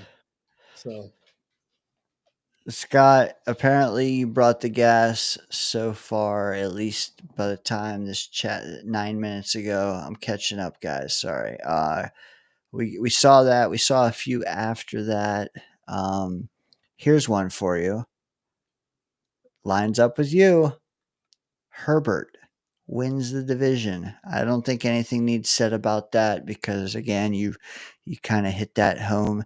But what do you think of not only the KC dynasty being over, but that right after proposing to maybe the most famous female on the planet and getting a yes, Kelsey not only doesn't hoist the trophy, but he whimpers away. well, I wish I could whimper away to a woman who could give me a weekly allowance larger than what his yearly paycheck is. Um, so yeah, I kind of think he'll retire also. Hey, tonight, Okay. I don't know, you might already know this. It must have come up. Biggest play of the game. The Chiefs throw a fade in the end zone to Brownlee. I mean, To Brownlee. to Brownlee. Yeah. Not Rockley, Brownlee. If you know, you know. Crazy. But did you see how many times they went to Thornton today? They finally got one late in the game, a big one. I saw. Well, I don't know if it was the one I saw. It was like 40 yards out to midfield or maybe a little past. That just shows me though, like they don't pick and choose who they're targeting, which is ironic because like our team did the second half of last year very carefully. Well, the thing is it wasn't, it was, that's one of those plays where it wasn't like you're reading the defense and trying to decide what to do. They threw it, and to Brownlee of all people. Not that they have a loaded receiving core right now, but you could have had Kelsey running around in the end zone, or even Juju had a good game. Hollywood Brown got a bunch of balls. So I don't know. I just thought that was a strange thing to do. I could see maybe throwing it to Juju even, but True. For 10 bonus points, Brownlee's first name. Jason. Damn it. All right. I thought I'd get you there. Some days you might get me there, but sometimes things are clicking. I didn't have a gummy tonight either, so that might have helped. Hey, are you listening for the trash cans? You know what? It's too cold tonight. I got the door closed, so I probably wouldn't hear it. But he hasn't been back since then, so maybe I scared his ass. Maybe he caught a whiff of that ammonia too. I don't know. Oh, true. Did you try that? Did you try that trick? Yeah, well, it was in there, so okay, maybe a little of both. There's nothing. Well, he didn't get the lid off, so I don't think he knocked the can over, which is what I heard. The lid was still on it, so I don't know that he can smell that or not. Okay, fair. Modine coming in. I would have more positive takes if more doggies were on screen. Hey, that can be arranged, sir. At AFG though, Pro Bowl activity should be in the contract. I do not disagree. Or if you want like the bonus money and shit that comes along with it, like I don't know, it can be doubled. I don't know. Hey, But he I'll also be right back. yeah. It's not for a bear. You're fine. Just know that when you do that, you're not always muted unless you choose to be. Or tell us way ahead of time. We can take you off, like, and put you in the back. But, anyways, yeah, top 5 pick. I was away when he said that. I wish I refuted that, whatever the word is I'm looking for. Yeah, that's a whole nother conversation, one that doesn't need to be had a day and a half before week 1, but we will have it. Trust me. Subscribe to hear that convo. We'll probably be having it for 6 months, but Bill M. Kelsey did marry a billionaire. Yes. Yeah. Remember that when you knock him. They are both absolutely loaded. Yeah, but I think one has an extra digit on the end than the other. But yes, they are both. Yeah, they both made more tonight than most of us will in several years. Infrared Jets chiming in, who is a ginormous, the biggest Brownlee fan I know, for real. Ironic, he's also in the chat when we were talking about Jason Brownlee. Yeah, Brownlee. Hey, he didn't capitalize tonight, but that doesn't mean he won't in an offense that targets people equally if they're open, which is what I would love to see tonight or this year. Sorry, this year. Scott, thoughts on my rambling? Well, I'm not sure if I heard all of it, but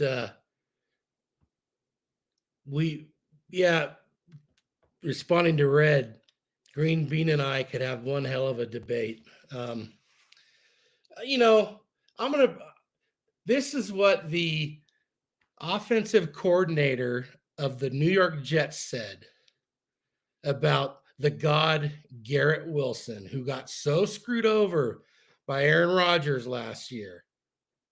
He said he needs to improve his route running, and they are working on that. And he tends to freelance, and we're trying to break him of that. Freelance. That's a pretty damning word there, Scott. And that's not a no. There's a time for freelancing, like scramble drill, but if you're freelancing and Rodgers is expecting you here and you're over there, anyway, he had the best year of his career. He had the 4th most targets and blah blah blah blah blah. The truth of it all was when Devontae started getting more targets, the offense was better. And people want to act like there were so many more targets. It was an average of 2 a game while he was with the Jets. So anyway, that's it. I'm going to leave it at that. That was the offensive coordinator's words, not mine. Which one? Who is that? Todd Downing or No, this Engstrand. Okay. He said that this year. That's hey, if you're saying that this year Garrett is still freelancing, that's again damning. And I'm actually surprised he put it out there. It was in an interview, and the only reason I know is because I was watching one of the guy's shows, and he put up the interview in writing on the screen. I was like, well, I'm surprised he's actually even saying that. Yeah. But the only thing I can, if I was being told devil's advocate to spin that, then I would say, hey, freelancing probably was terrible last year.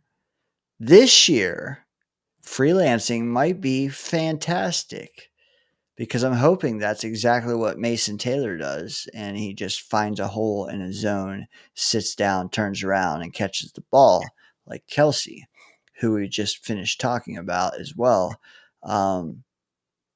But again, that's just spinning it. Who knows, man? You want a guy like someone, hot take earlier, Murph McConkey, who is just precise route runner, going to be where you expect him to be, not where he thinks he ought to be and frustrated when he doesn't get the ball. Well, and that's how plays are designed. It's not playing ball in the park where just throw it to me when I get open. So anyway. Interesting, though. I don't know if it's about the comments that you say that Angstrand said or not, but Hazel chimes in and says she doesn't like the rigidity and lack of improvisation those comments hint at. No, exactly that's what it's for, but that's not how you play winning football. You can't just be out there doing whatever you want. There's no point in that. I feel like she's agreeing with you. Like, no, she's the opposite. No, I don't. She says she doesn't like the rigidity and lack of improvisation. Like Aaron couldn't improvise and find Garrett wherever he was. Well, hey, I guess Fields can't either, apparently, according to Angstrand. So, well, that's not how plays are designed. There's timing. You got to be here. You have to be 15 yards deep, not 12, or 12, not 15. I mean, that's all part of designing an offense. Now, there's a time when scramble drill happens, and we're going to see it unless Fields just runs right off all the time. That's the place for it. do you have another hot take, sir? I have I have some on the cutting room floor that I'm gonna burn at the end of this. But okay. do you still have some decent ones? I really only have one more, and it sort of goes against my very first hot take about the running, because I think it would change the offense. But we will see 3 different quarterbacks start for the Jets this season. Okay, that's hot considering we have 2 on the roster. Well, but if one goes down, there won't be only one on the roster, right? And if 2 goes down, there won't be only one on the roster.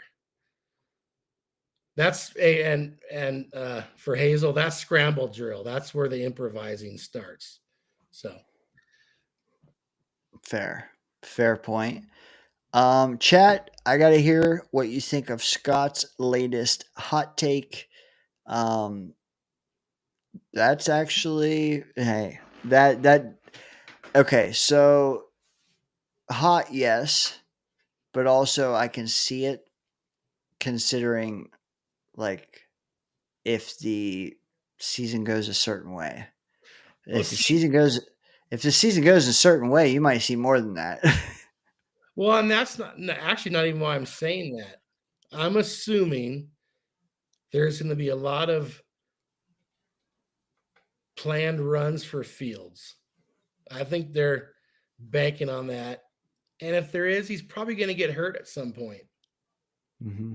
And we all know how well his backup stays on the field. So that's more my thought. They're not that people are getting benched. Fair. I don't think they have a quarterback. Well, they don't on the roster, but even in mind that, well, we got to take a look at this guy at the end of the season once we're out of it. They don't even have one of those guys. You're right.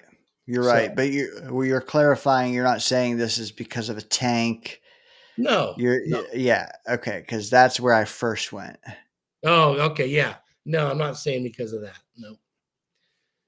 Chat, let's hear it. What you think of more than 2 quarterbacks getting starts for the Jets in 2025?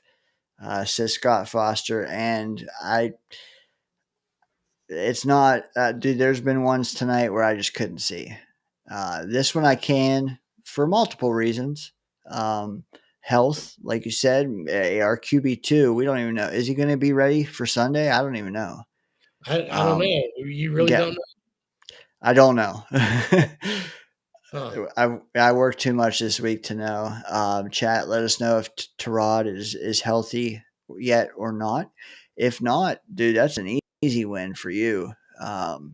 Because hell, they could play. The QB3 could play in 2 days. You don't know, but also hot though because QB3 is currently on the practice squad, so it definitely qualifies. Yeah, Hazel says the same thing. Is he good now? With as little as this coaching staff gives you, I don't think we know. I've seen an injury report recently, and it has him listed for the same reason he was out. But we don't know the degree of which he's injured. Like Sauce is on there for a fibula. We have no idea. Is it falling off or is it like scratched? Who knows? Yeah. Yeah. I don't. What is he? Is he questionable right now? Well, that they haven't. That's like a few hours before the game. They'll tell you, or a day Well, before the game. he's got some designation right now, I'm sure. I just Okay. don't know what it is. Same. Speaking of injuries that have popped up, did you see who popped up with a calf issue? Oh shit, I did, but I forget who. So I don't. McCaffrey. I did. So does that mean he did lose a step or he didn't? Or I don't know if you remember last year, he was going to play until right before the game. Oh yeah, was it the calf? Calf as well. Calf, and I think because it went from calf to what was it? Achilles, arthritis in both Achilles. So the calf and the Achilles, and that's all related. But that just popped up today. And they're like going, oh shit, what does this mean? Thank God I didn't draft him in any of the Yeah, because I think 12 months ago he like flew to Germany and he had like that infamous treatment that supposedly works on whatever it was, foot, calf, Achilles. Interesting though that it's flared back up or whatever. And shout out Infrared who's killing it down there. He says we killed it tonight. Appreciate you, brother. If we can't win, find a fucking way to win. And I agree. Infrared famously is, and I quote, 7 wins and a pump. That's his speculation for this season. I just want to shout him out. I've seen that all off season, and he stuck to it. He hasn't moved the goalpost. But yeah, now that we're cooking, let's win. Let's win, baby. Al Davis. All right. You know what it is? It's let's win ugly. That's how it's going to have to be. Yeah. Ugly the game's up. Jets aren't going to win a beauty contest. Just make it ugly. They got. I think they have the defense to do that, but I thought that last year too. But I like the coaching staff this year on defense. I don't know about the offense. I don't have any idea about that yet. Yeah. Well, and that's what I said earlier. I'm like 0 hot takes on Angstrand or Wilkes. That's kind of funny. I feel like they should have devoured several of them, and I could think of a few, but like it's all projection, Yeah, but you know me and what I feel about Wilkes. I'd have to come in and say, Wilkes sucks to have a hot take, which, of course, I don't think. No, You're not trying to impress me. You're trying to impress the general Jets fan.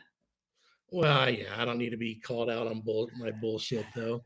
I True. think Good I point. think I would rebuttal it. as I've said, I think he was the best offseason move by the Jets. There you go. That's a hot take. Okay. That's All right. that's a hot Okay. take. Yeah. If that's what it is. All right. The best, including Fields, including Stevens, Yep. including, well, I'm not going to throw draft picks into that, but like Including Aaron Glenn. Ooh, molten lava. Well, he's done it before. Glenn's never been a head coach. We don't know. True.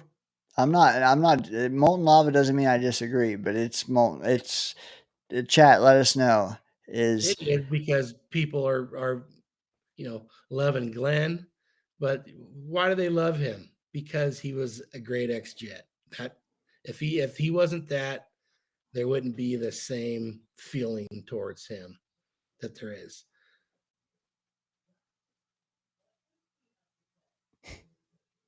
I know.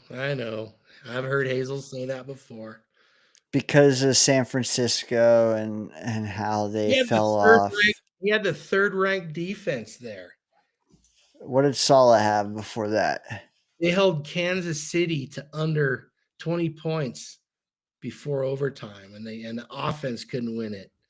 He was just another scapegoat for Shanahan. He's got one every year.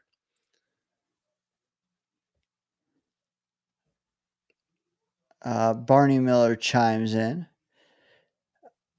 He says this should be like 2021 and 2022.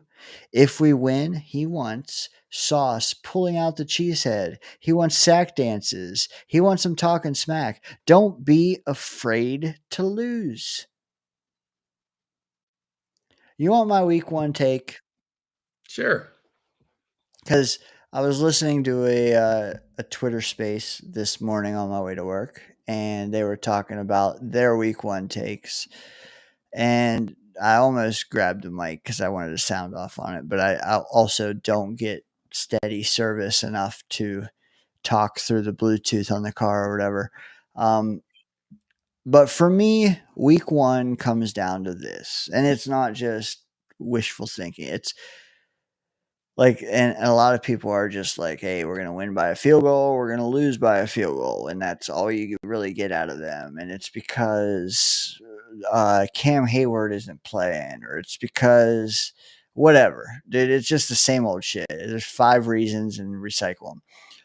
For me, though, it's not even that specific or whatever. It's just the Steelers have experience, right?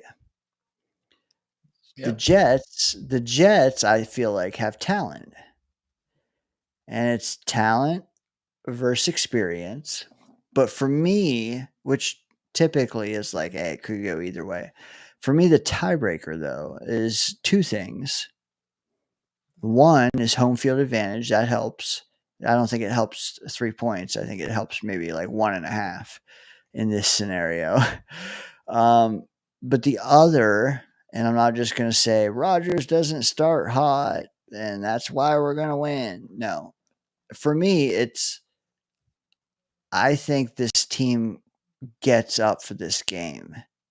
I think they get up for it, and I think it's our damn near Super Bowl because it's Aaron Glenn and it's a new regime, and you're still trying to carve out where you're at in the pecking order after having the same dude for 5 years.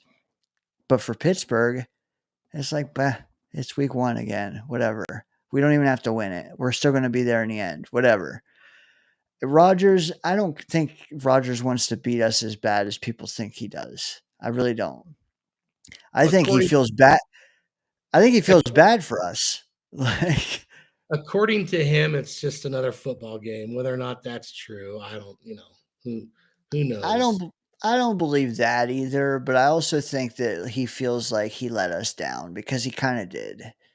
I don't think he has ill will like a lot of people think that he just, whatever. I think if anything, he's probably sad that he couldn't perform here. But regardless, I don't even think he'll sway it as much as people think. I think it's just going to be, we're going to be sharp enough. And if Cam Hayward's out, sure, whatever. But I'm not going to say that's why we're going to win, because we said that last year when Christian McCaffrey was ruled out, and then Jordan Mason ran for 1,000,000 yards on us. So I'm not going to say it's Cam Hayward. Some people said that. I never thought they'd beat the 49ers. Okay. That was just such a crazy thought by Jets fans. But long story short, experience versus talent, with the tie going to the players that think they need it more, or that do want it more in their own building.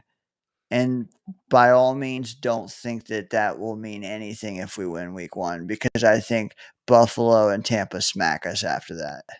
Go ahead, Scott. Let me ask you this. If you had to bet everything you own on who wins the game, who would you bet on? Or your life. If you had to bet your life on who wins the game, who would you bet on? Ooh, man. I would bet Jets. Wow. Okay. I would. Just look at the two teams. And again, Steelers don't need it as bad as we do. That's where I'm at. Like, and most people predicting a Jets loss are not thinking Braylon can take over the game. They're not thinking Will McDonald can take over the game. They're not thinking Quinnen can take over the game. They're not thinking Jermaine can be decent. They're not thinking Sauce can take over the game. MC2, they're thinking MC2 like he still has a back problem and he's 2024 Michael Carter too. Like, they're not thinking that Brees can get 60 yards. They're not thinking Fields can rush for 60 yards. They're not thinking Garrett can win one over the top for once. There's just a lot of factors in our own building, a new regime. It's like that new energy. And I'm saying up front, it will fizzle fast as fuck. But I'm saying it will be there enough to win this game.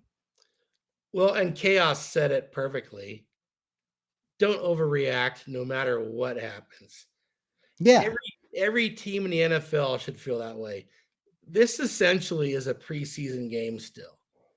And it counts, but most of the coaches feel that the first couple of weeks really is preseason football still.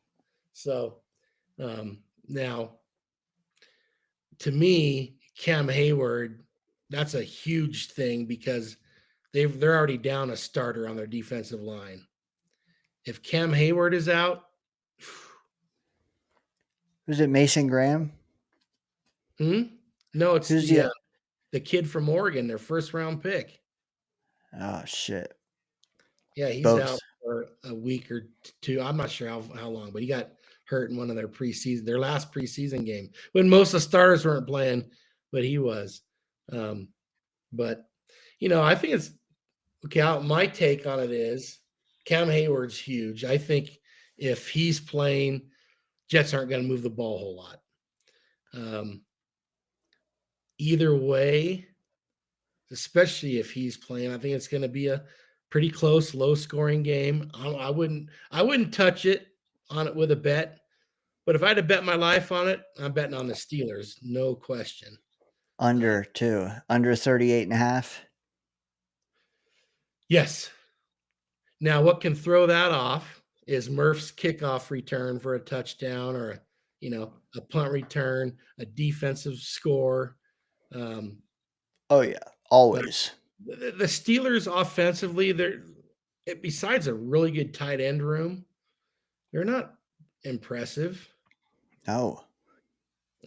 Now, does who's the guy they drafted after Corley got drafted? He got hurt from Michigan. Us? Them. Them. The receiver. Does he step up? Who knows? But yeah, tight, low scoring game, but I'm going Steelers. Probably like 16-10 or something. Safe money. Do you think? Well, yeah, I don't know. Like I said, my angle was I think they get up more for this one than the next few. And I can see your rationale as well. That's probably safe money, to be honest, is to bet that under Steelers win money line. I assume you say that's probably you get your money back and then some. Like double your money and then some. You know, Do you, this do you get up. think we? Yeah, good. If it's are they getting up because it's game one? Or are they getting up because it's Aaron Rodgers? Why are they getting up for it? It's because It's the first game. Yeah, just the first game. because they better get up for Buffalo and Miami and New England. But a lot of those are away, aren't they? Well, I'm just mean whenever they play them. Yeah, either way. But if you're getting up for a game, I mean, hopefully you're getting up for all the games. But man, your division opponents, those are the games you really got to be up for. True. Um, You also had a take this week privately about with or without Cam Hayward, what you would do when it comes to the X factor that is TJ Watt. Can you preach? Can you sound off on what you would do as an offense playing against a guy that good? you run right at him. Which don't think the Steelers are going to do that at Will McDonald. The Steelers at Will McDonald? Yeah, I would. But yeah, you run at him. Especially since he's on Sauce's side, like You run straight at speed. yeah, that's a solid take. I heard it from you first, and then a day or two later, I heard it again, and I'm like, okay, Scott was on to something because you were on it. I grew up in a football household, and that was Dad's. I've heard him say it many times. He runs straight at speed. I've been behind on the chat, so if you see anything, feel free to call it out. Well, and yeah, Mo Dean brings up something right here. Perfect. If you're betting your life, I mean, come on, it's the Steelers and it's the Jets. I just Jets have to prove it before I'm putting my life on the line. yeah, but what if you're on borrowed time? Well, who gives a fuck? All right, I feel vindicated. It's funny because Jets fans are pretty optimistic about this game. They are. They're more than me.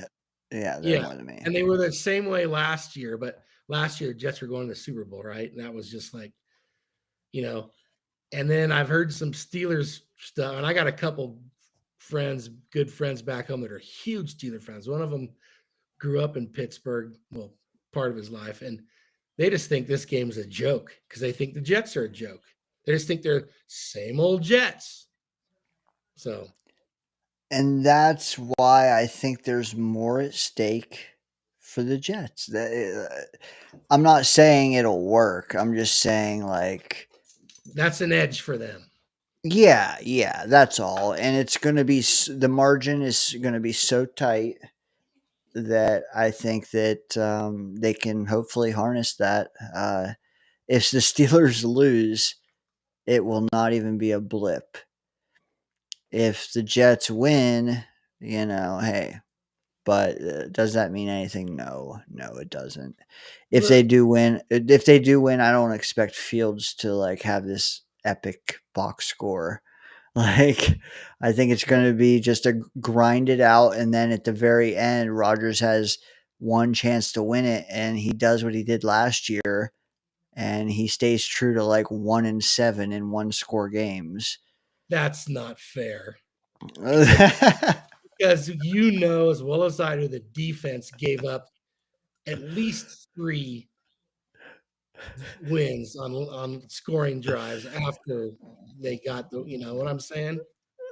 You caught me. I'm gonna blame Ryan. You know, I know I've been hearing that bullshit from people the whole time.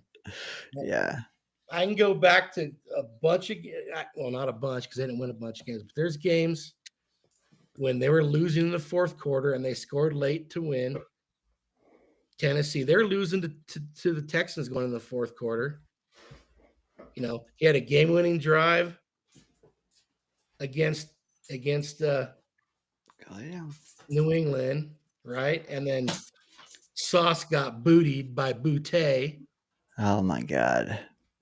Miami with 30 seconds left goes length of the field, touchdown, 2-point conversion. I mean, come on. And then what was the other? Oh, and then Zerline's flubs. Here's Zerline, but Indiana. I'm just talking about the defense giving up a win late, and they're counting. Well, Rodgers got the ball with 15 seconds left, and he couldn't do it. That's bullshit. 15 seconds. The Colts. They made a 48% completion guy look like Johnny Unitas in the fourth quarter. They gave up two touchdown drives. Dude, you can throw a gold jacket on Kyler Murray for that other game. They just ran the ball. Yeah, well, yeah. So they weren't even in the game in the fourth quarter, that one. But I'm just saying Rodgers has won it. That's just total bullshit. No, I agree. People say stupid shit. It was a collection of things. It definitely was. But yeah, well, we'll just leave it there. I mean, at least that part of it, like, we got to see it. Rodgers has played 0, man. Like, he didn't even sign. Like, he better get up for this game, and I like our chances of getting up for it a little more. That's all. Well, these guys get paid a lot of money to get up to play every game. So they all should be up for the game. Doesn't mean they're going to all have good games, but they all better be ready to play. And from what I'm hearing, they want other people outside of Rodgers on the team want to win this game for Rodgers. So who knows? Maybe Cam Hayward's not thinking that, but yeah. Well, you guys heard it here. My life is on the line. I picked the Jets and the under. Scott, his life is on the line. He bet the Steelers in the under, so one of us will be dead next week. Well, if we have the under also, can we maybe just lose a toe or something if we miss but we get the under? I like it. I have faith in the defense. I don't know what to expect from the Jets offense this year, and or the Steelers if we're just making about this game. But I don't know about Engstrand. I don't think a lot of Fields. I think he's going to give us some spectacular moments here and there, but if they can dominate the line of scrimmage and run the hell out of the ball, well, they're going to be in every game. I think we're very similar. The only thing I would say that I'm a little different on is I think the offense, we don't know. We don't. We've seen like a drive and a half total.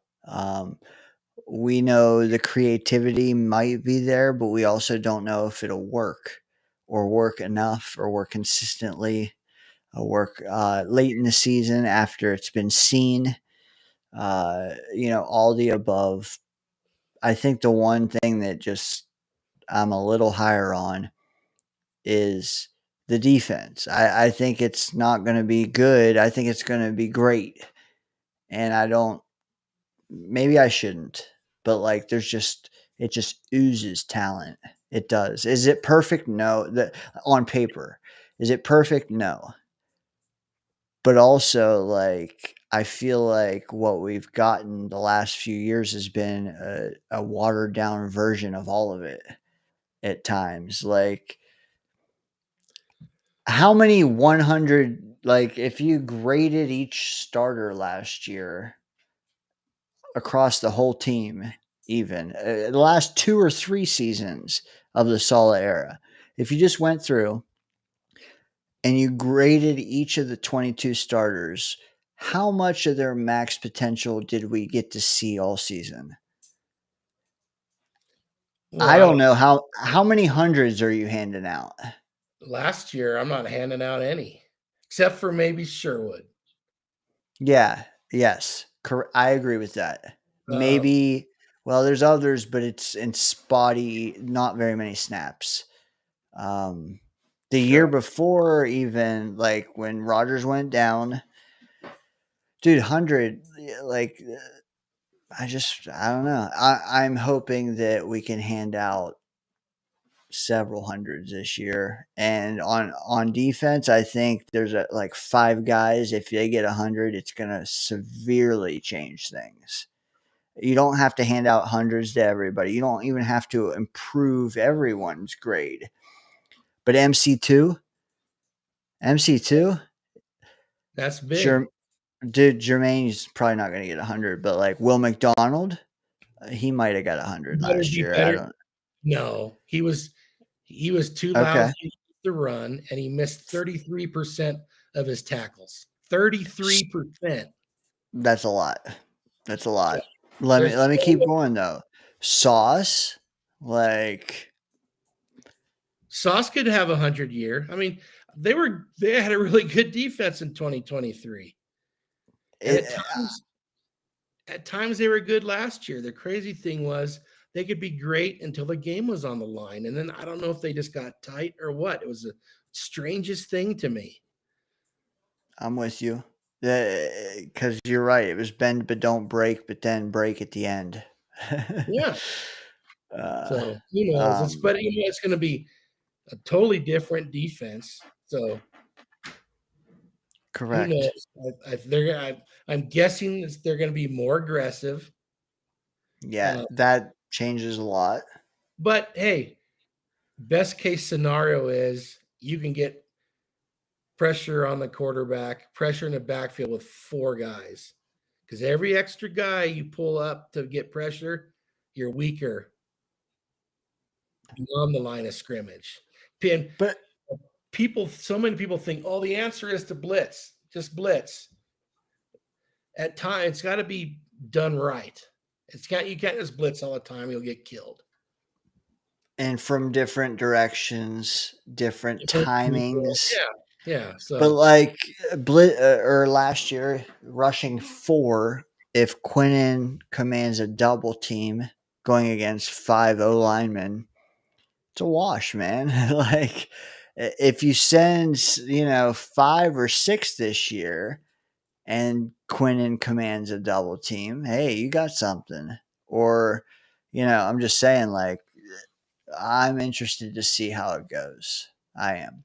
I think Quinnen, though, can improve his grade. MC2, Sauce, 3 huge players on our defense. Jermaine, he didn't get 100 he might not get 100 this year, but it'll be way higher than Michael Clemens last year. Yeah, I think, and it'll be higher. Let's keep going. Incomplete, right? Incomplete, which he got the year before. Correct. Will McDonald can improve on his statistical year, whatever you graded him last year versus Kinlaw to Phillips, gonna be higher. I feel like. Yep, that was a big move. That was a big move by them. It's still kind of weird that even happened, but Chuck Clark and Tony Adams versus Cisco and Tony Adams a year later. Do you think that's an improvement? Yes. Here's the catch, though. Brandon Stevens in year 1 versus DJ Reed in like year 4 of a system. You know, I know our pal Murph gets all over DJ Reed, but I thought he played his ass off for most of the year, and at times he was the best defensive player on the field at times. More earlier in the season, but I didn't have a problem with him. I can't say whether this is Mr. Unlimited or not, but R. Wilson has joined the chat. Hey, welcome, brother. Here every Friday night, sometimes it's late, most of the time done probably a half hour earlier. Hey, thanks for chatting, man. We can see you on YouTube. So can our YouTube chat. So feel free to keep cooking with us or come over to YouTube, subscribe. That's all. I mean, we all think the defense would be better, but when you really look at it on paper, performance of last year versus expected performance of this year, like every single damn spot should be better. What that amounts to as a whole last year versus this year, I think it's just going to be monumental, and I'm banking on it. And that's where it could be my downfall.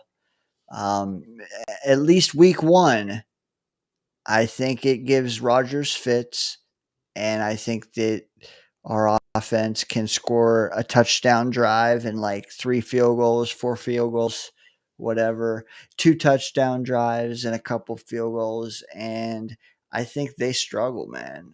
I think DK is bottled up, and what else? I'm with you on the defense, but I think you're giving the offense too much credit at this point. Can't score a touchdown drive and get a couple field goals out of Folk. I'm not. Well, that's 13 points. So are you picking them 13-10, which is fine. I'm kind of similar there. I just got it the other way around, right? I had 16-10 Steelers.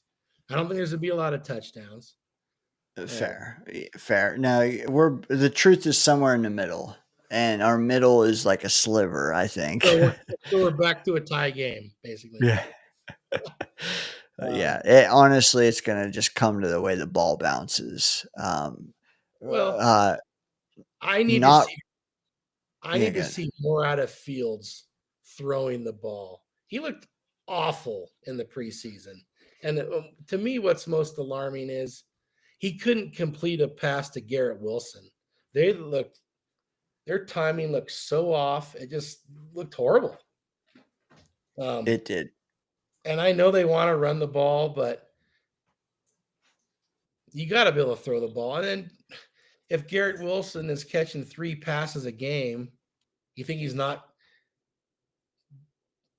going to get pissed off because, well, that's my guy that I played college ball with.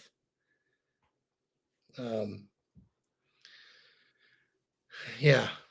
I don't know. I don't have faith. I have tons of faith in the offense. I have tons of faith in the defense, but none in the offense right now until I see it. I think the O-line will be good. I think there will be some teams they play they can push around. Steelers aren't one of those teams. Maybe if Cam Hayward's out, okay. But yeah, they're not just going to bully ball the Steelers. Not Russell Wilson has stated that he's in our Eliminator Challenge posted on the channel page. Hey, that's Scott. You're in it as well. Okay. The Broncos. The Broncos, the Cardinals. Some would say the Steelers. The week 1 pick. The Steelers. Hey, why don't you pick the Jets if you're so confident? If you're confident enough to bet your life on it. Oh shit! Challenge proposed. Will it be accepted? You have to find out here in the No. next day. I could change mine up to the minute, right? I don't know. Can you after the first game has been played? So you can change it until your game is played. Okay. Hey, did anybody have the Chiefs? I'm on it because I was trying to see if I could still invite people to join it, and I don't think I can. But still try. Okay. Let's see. Group picks. No. Okay. 3 people picked the Eagles. Oh, that could have Dallas could have won that game. They could have. That's a ballsy selection because you could pick the Eagles against anybody. You know. Yeah. I'm Yeah. in a different one, a money one, and a few people had the Chiefs. The Chiefs tonight. Oh, they're out then. Okay.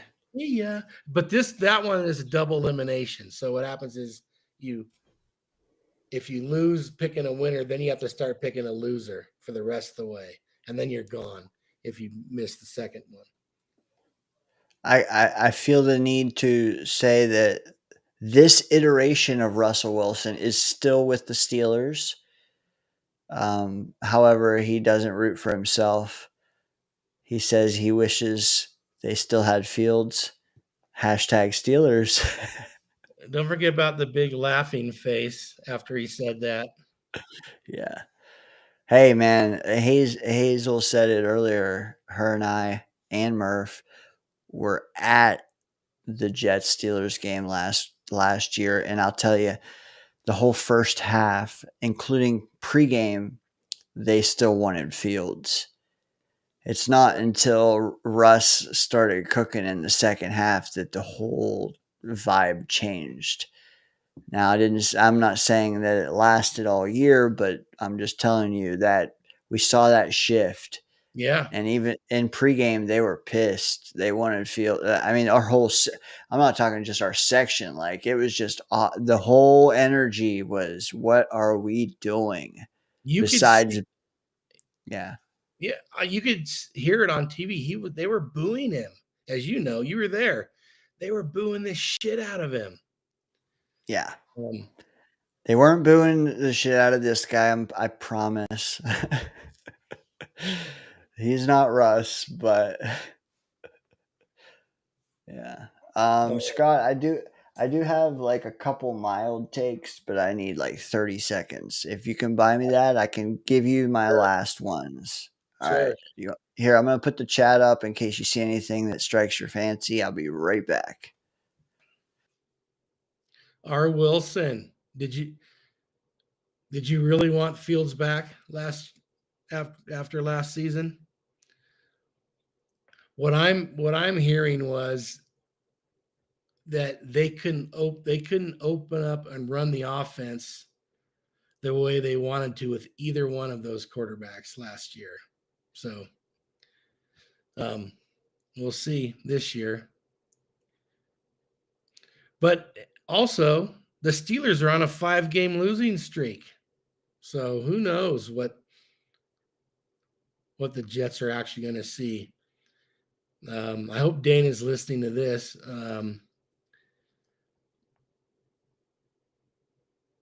The tight ends are going to come into play, and I think in the solid defense anyway, tight ends killed the Jets. So I think we're going to see some interesting things with the tight ends. Yeah, you don't like Rodgers like most people don't like Rodgers. Unfortunately, most of the people don't like Rodgers. It has nothing to do with football. Will you like him if he has a good year and the Steelers win a playoff game?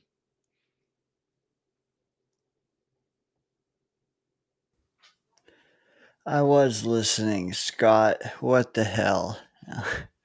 Well, no, that's supposedly they're going to be doing some crazy shit with their tight ends. So they got some pretty good tight ends over there. And I know Jets struggled with tight ends at times. But different defense, different concepts.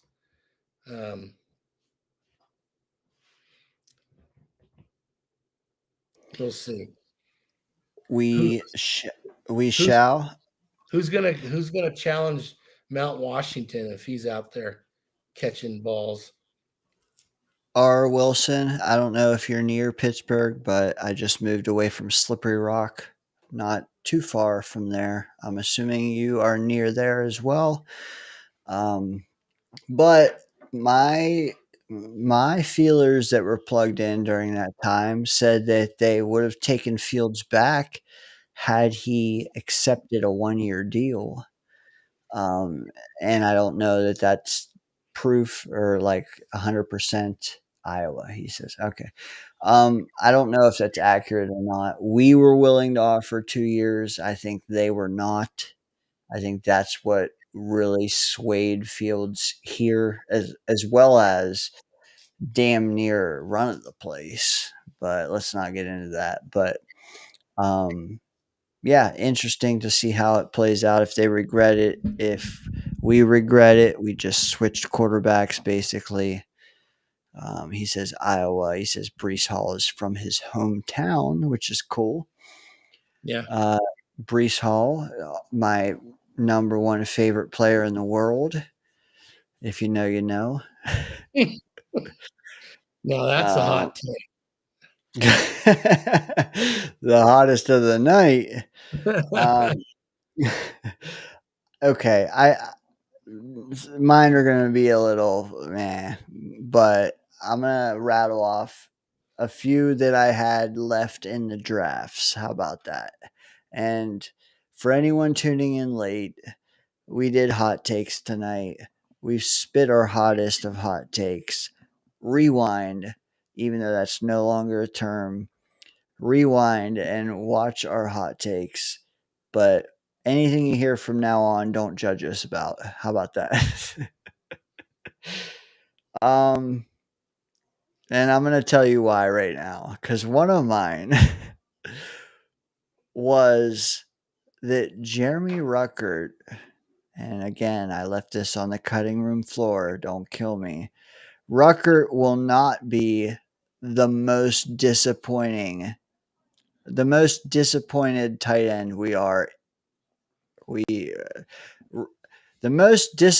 tight end we have at the end of the year will not be Jeremy Ruckert.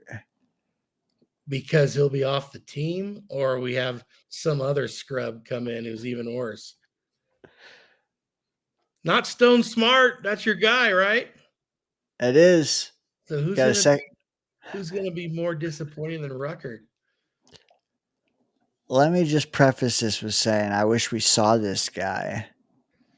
You wish we saw this guy. Because we really didn't.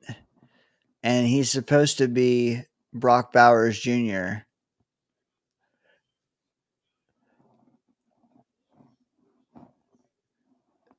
So not someone who's on the Jets roster. Mason Taylor is our savior, baby. Whoa, we're talking. So you're going to be disappointed in him? Is that what you're saying?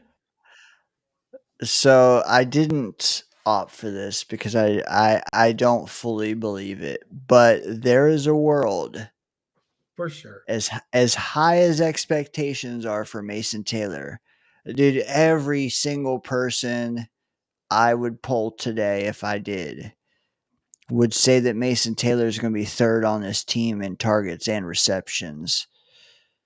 I'm just, all I'm trying to say is we need to pump the brakes, because not only do we not know if he can do that volume at the pro level, but also, like, can he do it when we need him to? You're just saying expectations are too high. Yeah, and I'm also saying that everybody's so bent out of shape over Rucker, and I don't think that he even has a receiving role on this team to where we're not going to be disappointed, because we're not going to see him.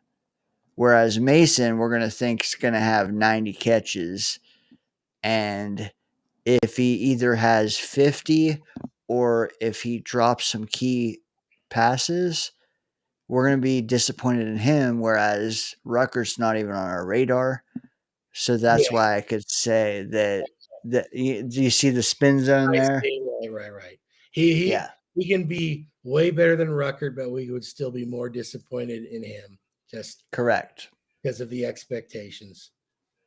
Exactly. That and that's why I didn't put that in my top 4 that I pitched tonight, is because like there's a lot of spinning there.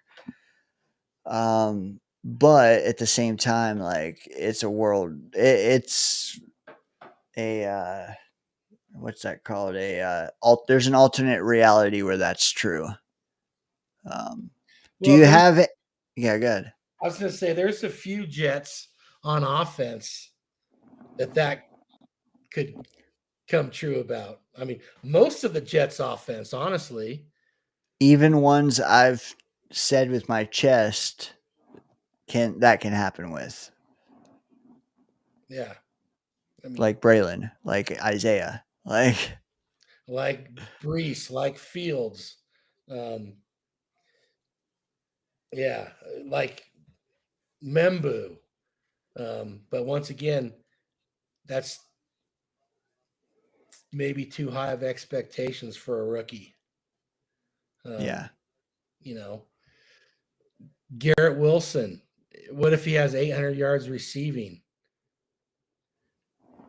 Well, is that him or is it a quarterback that maybe is not great? Or just a severely low volume of passing. Like there's so much passing, low volume of help in the receiving core. Too much attention. If you're not taking him out of the game, unless the Jets can really establish a run, what are you doing, defensive coordinators? And that's why I'm kind of shocked that more onus tonight wasn't placed on Angstrand.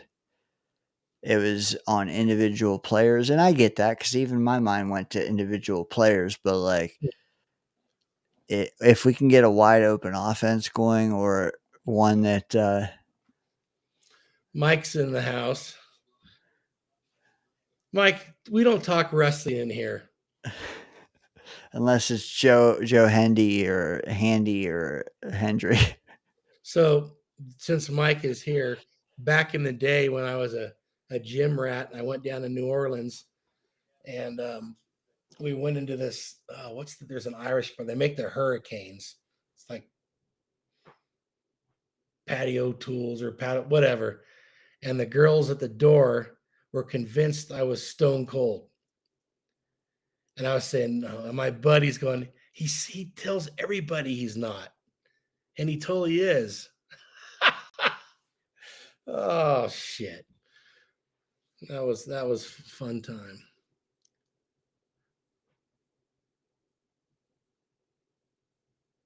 Oh, Dana's up to some nonsense here.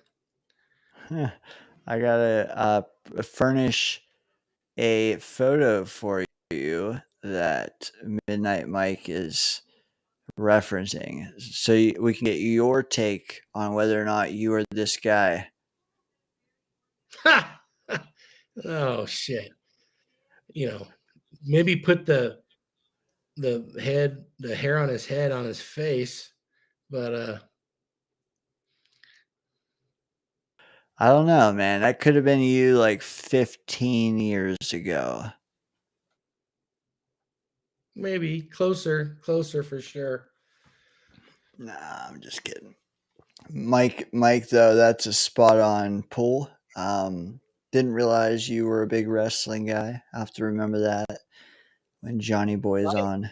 My head has been shaved for probably since the early 90s. Oh, so yeah, that's a fun fact. 30 years. Yeah. Okay. Right in there somewhere. I might probably mid 90s. I remember I was going to Reno with some buddies and I was shaving. I said, fuck, I'm going to shave my head. That's how I got the nickname Big Smooth. But I was hustling and I sliced my head so bad. So I went, we were, in Reno gambling. I had a big gash in my head. And they're Big Smooth. I'm hearing from across the casino. Anyway. I love it. I love it. I will be there soon, brother, before the end of the decade. I will be thin smooth or something. That's awesome, Dane. Hey, what do you have any like I got Butch? A convoluted was the way I had to spin that last one, says the chat. Do you have one before I throw another one out? I have an NFL one again. Okay. All right. 2 teams out of the playoffs in the NFC. And 2 teams in, 2 teams out. The teams out. The Minnesota Vikings. Ooh, okay. And now I'm kind of going back and forth on this one because Is this because the Packers got Parsons? No. Okay. There's they've been an out team for me for a while. Okay. Part of me wants to say the Rams, thinking Stafford can't stay healthy, but nope, I'm going to make it more fiery. The Washington Commanders are out.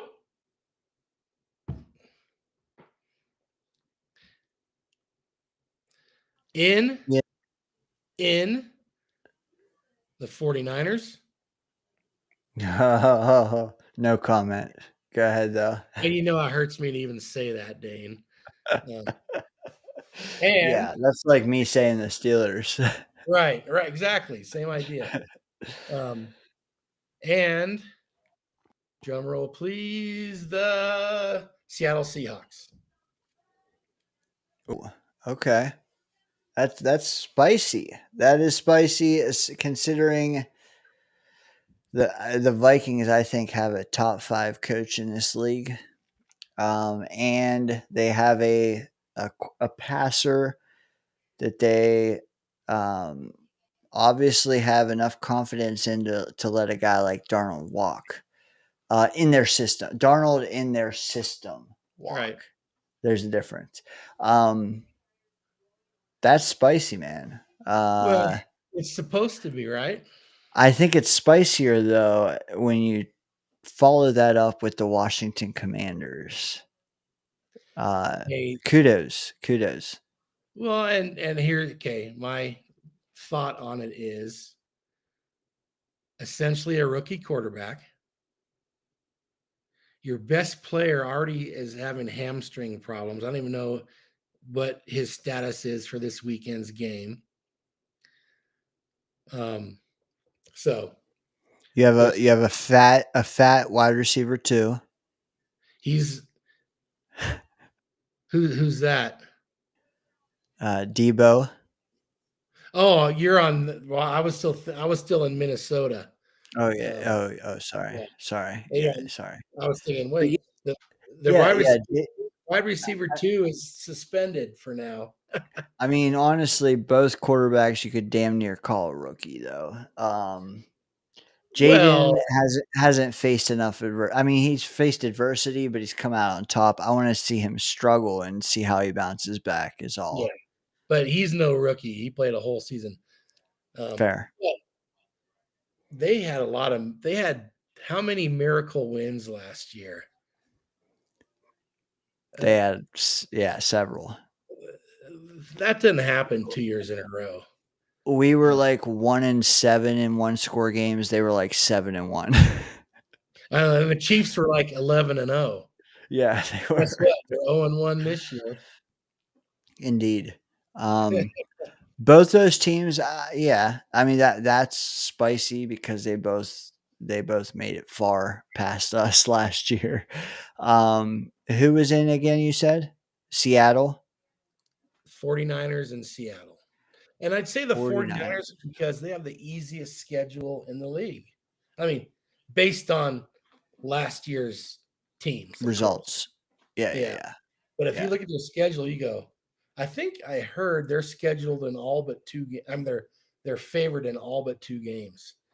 And that's a team that won 6 games last year. They won 1 more game than the Jets. Yeah. The chat is cooking again. I guess 1:45 a.m. Eastern is our sweet spot, Scott, as we're both rolling Dude, in late. I might have to just start a late show, to be honest, because like Well, you can do that. You're on the West Coast. It's not so late for you, right? just wait till everybody's done streaming and then just go on for an hour. Like They're probably just all rolling in from the bar. Yeah. What time do the probably. bars close back east? All right. Light it up. I will say, okay, I like that. That's A, spicy. B, I can also see it happening because, hey, it's the NFL. Let me ask you about a specific team because when I think of Seattle, I always have to think in my brain, oh, they're not the Raiders. They don't have Geno and Pete Carroll. Geno and Pete Carroll are in Las Vegas. What do you think of the Raiders this year? I think they're going to be better for sure, but man, they're in a tough division. They'll be more competitive than last year, to me, no doubt. I think they're going to be fun to watch too. They might not win a lot, but like Bowers, Genty, Geno, and Carroll, and Crosby, Myers. Crosby's always fun to watch. Yeah, that dude, man, he plays with high energy. I would take a Hard Knocks for I mean, Cleveland, you said earlier, or someone said earlier, would be fun to watch. I want to see the Raiders, especially, hey, Bowers. He's got the big smooth going on now, too, this year. Does he? And I like Pete Carroll. I really like Pete Carroll. You know, I wouldn't have been heartbroken to see the Jets give him another run at it, but yeah, it's hard to root for them because Brady's tied to them now. And, you know, I could just even imagine if somehow they won a Super Bowl. Well, it'd be because Tom Brady's there.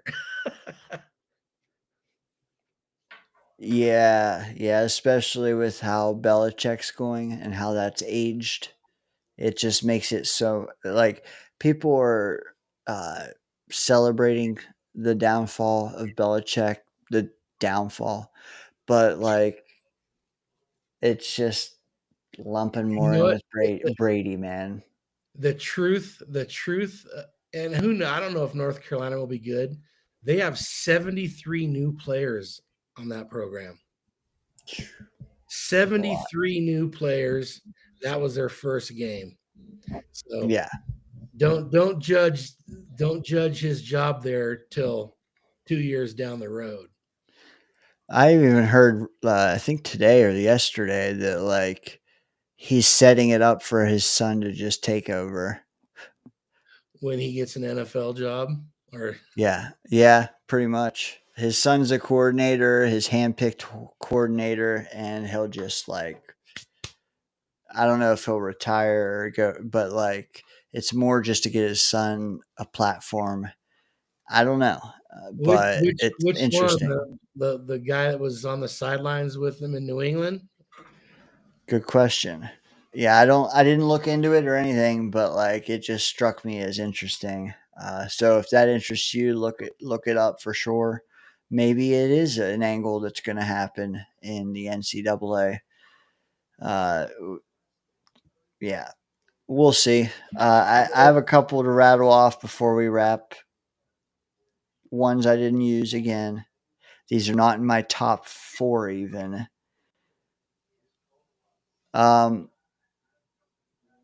We all know the last 3 years, Scott. We've won 7 games.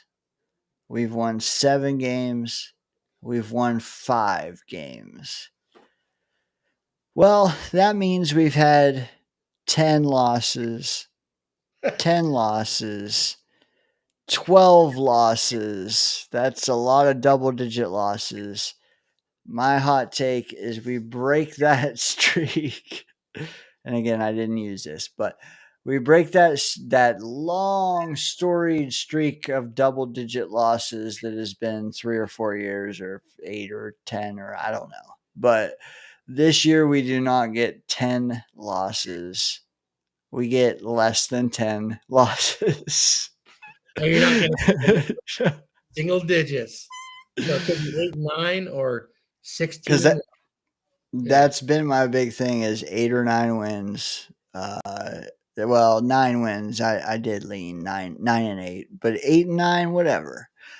I'm not gonna stretch out at 2 in the morning and say something stupid, but less than double-digit losses. How about that? I'll take it. Thoughts? Yeah. Well, 8 and 9 could be a great year. Depending upon how the year plays out, one of those 7 weren't the Jets either 7-3 or 7-4, and then if the Jets, we were 6-3, and we lost Brees and AVT, and then we went 7-4 after 2 more games, and then lost like 6 straight. So same thing this year. If the Jets are 8-5 and then lose out, it's even if you're showing some good stuff early on, So it's 8 and 9 could potentially be a really good year. Yes. Context is key. Yeah, for sure. Like the Steelers, for example, last year, they won. Russell Wilson helped me out. Didn't they go 10-6? But they were 10-2. 10-7. 10-2. They were 10-2 at one time, I think. Then they lost. They lost 5. Okay, maybe they were 10-7. Scott, they're 17 now. Yeah, but they lost the playoff game also. So I was thinking they've lost either 5 straight or 6 straight. But they were at one time thinking we're going to win a division too. We got to blow this team up, sort of. That's my key is like year 1 of Glenn. We 2 years in a row, 7 wins, and then you win less. We gotta get that 7 and under out of our mouths. Like get to 8. You get to 8. That's not 10 losses. Just get. You said it. 8 and 9 could be branded as a win. I think damn near any way you spin it. I don't even care the context. At the end of the day, 8 wins when we haven't had that since damn near a global pandemic like year like that. I'll take. Quick hit on the chat. Hazel started it off. When have you ever gone on for an hour? I only would if I knew it wasn't going to be once a week. If I knew 2-3 times a week I was doing it in a late night pocket, I would just put one topic up. I would discuss one topic and it would get old and then I'd be done. But Tyson, he says it's only 12:45 where he's at. He's Midwest. Amari, Mountain time. 10:54 here. Hell yeah. Yeah. Tyson also chimes in and says, without AVT, he sees 6 wins.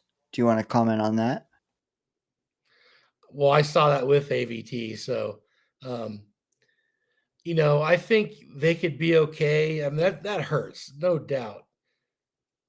I think that could be okay, but another injury on the line now. Oh, you just told us it's not going to happen, so I guess we're all right. But seriously, now it just hurts the depth. I mean, if another guy goes down, Yeah, and that's the key. Like AVT isn't the straw that broke the camel's back, but the next one is. yeah, exactly. The next one And is.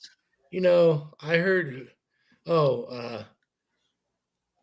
who's someone had a hot take about Mr. Mullet Man tonight. Charles? I must be getting tired. No, the center moving to guard. Tipman. Tipman.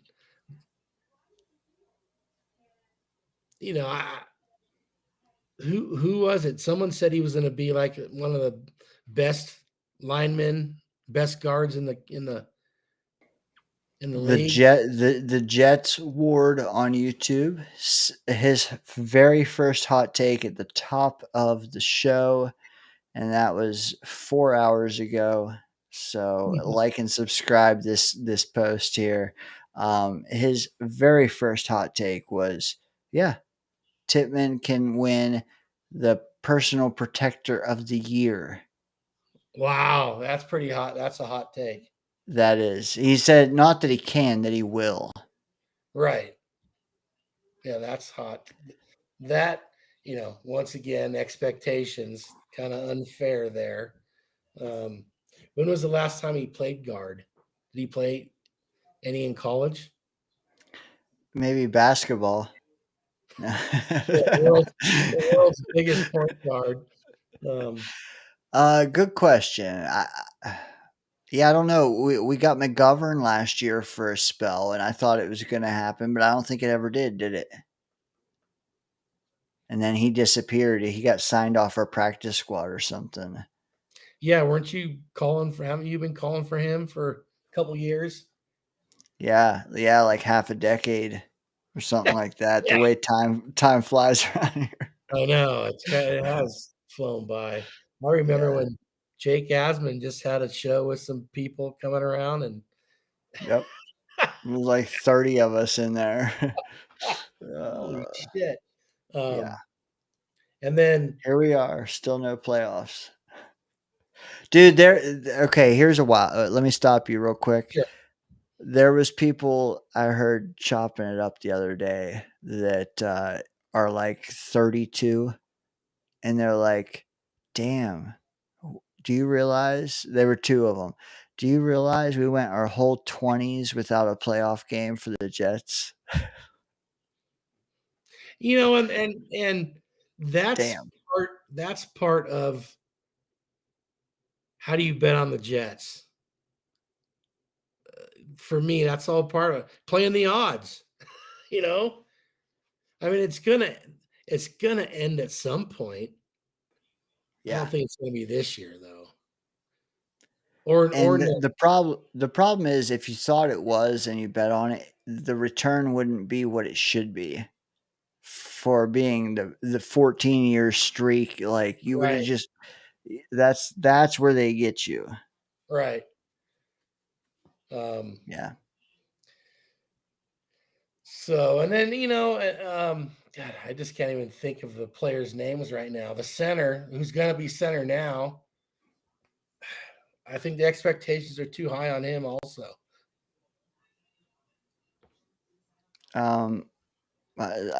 Sorry, I got distracted, but Tyson Matting came in earlier without AVT. He sees 6 wins. And then we have Ron P here chiming in. Thanks. He says, the hell does Tyson Matting know? Tell him to shut his ass up. Oh, well, he's saying the same thing at me then. So, Chris, good to see you, brother. As always, you were in earlier, in the middle, you were in late. Appreciate you, brother. I don't know if I have any more rough drafts, but I have like 10 minutes left before I gotta go. That means like an hour, you guys, just so you know. No. Unless Dane's out of beer. No, neither. But okay, so my hot takes tonight, I have them all, so I can just read them real quick. Okay. No 30 burgers. I said the same thing. Yeah, you did. The other way. The offense isn't going to put one up. I said the defense isn't going to give one up. Delusional. Hence Scott's name down below. No 300-yard passers allowed. Scott, you could probably do the opposite of that one too. Oh yeah, good point. Yeah. But you know, I think there's a bigger possibility of that. I'm talking yours, the no 300 passers allowed, the no 30-point games allowed. Fair. Yeah, I could see that too. More likely that we don't give up 300 yards passing then we don't allow 30 points, at least one. Yeah, I'm with you. Because 30 points can happen a variety of ways, and it could have nothing to do with the defense that I'm proud of or believe in. Yeah.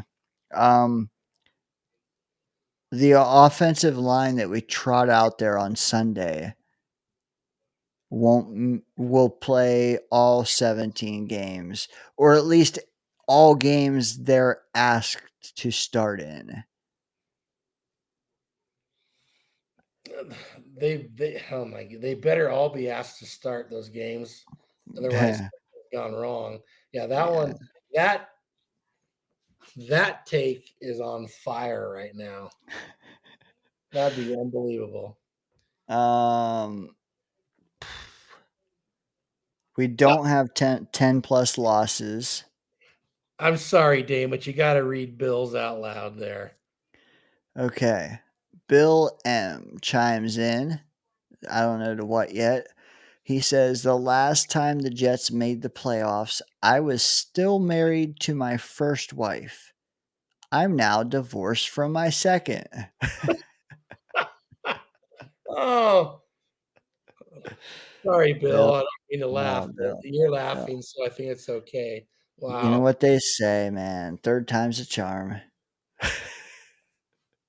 Maybe that'll bring a playoff win.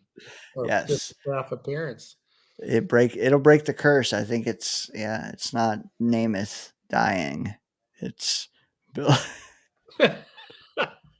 Yeah, that's no one needs to die. No. But if Bill has to get divorced again, all right, we can live with that. Another rough. This is now rough draft territory. You will be more disappointed at times in Mason Taylor this year than Jeremy Ruckert. Yeah, that was hard for me to follow at first, but after hearing why you're saying that, yeah, because I have no expectations of Jeremy Ruckert whatsoever. That has most to do with it. Fields leads the team in rushing yards. I didn't get to say, but I think someone stole it. Yeah, I think someone. Rich Sports Talk said that Fields will set the record for QB rushing yards in a given season. What's the record right now? It's 12 something. So 80 yards a game, or basically. That's exactly yes. Yeah.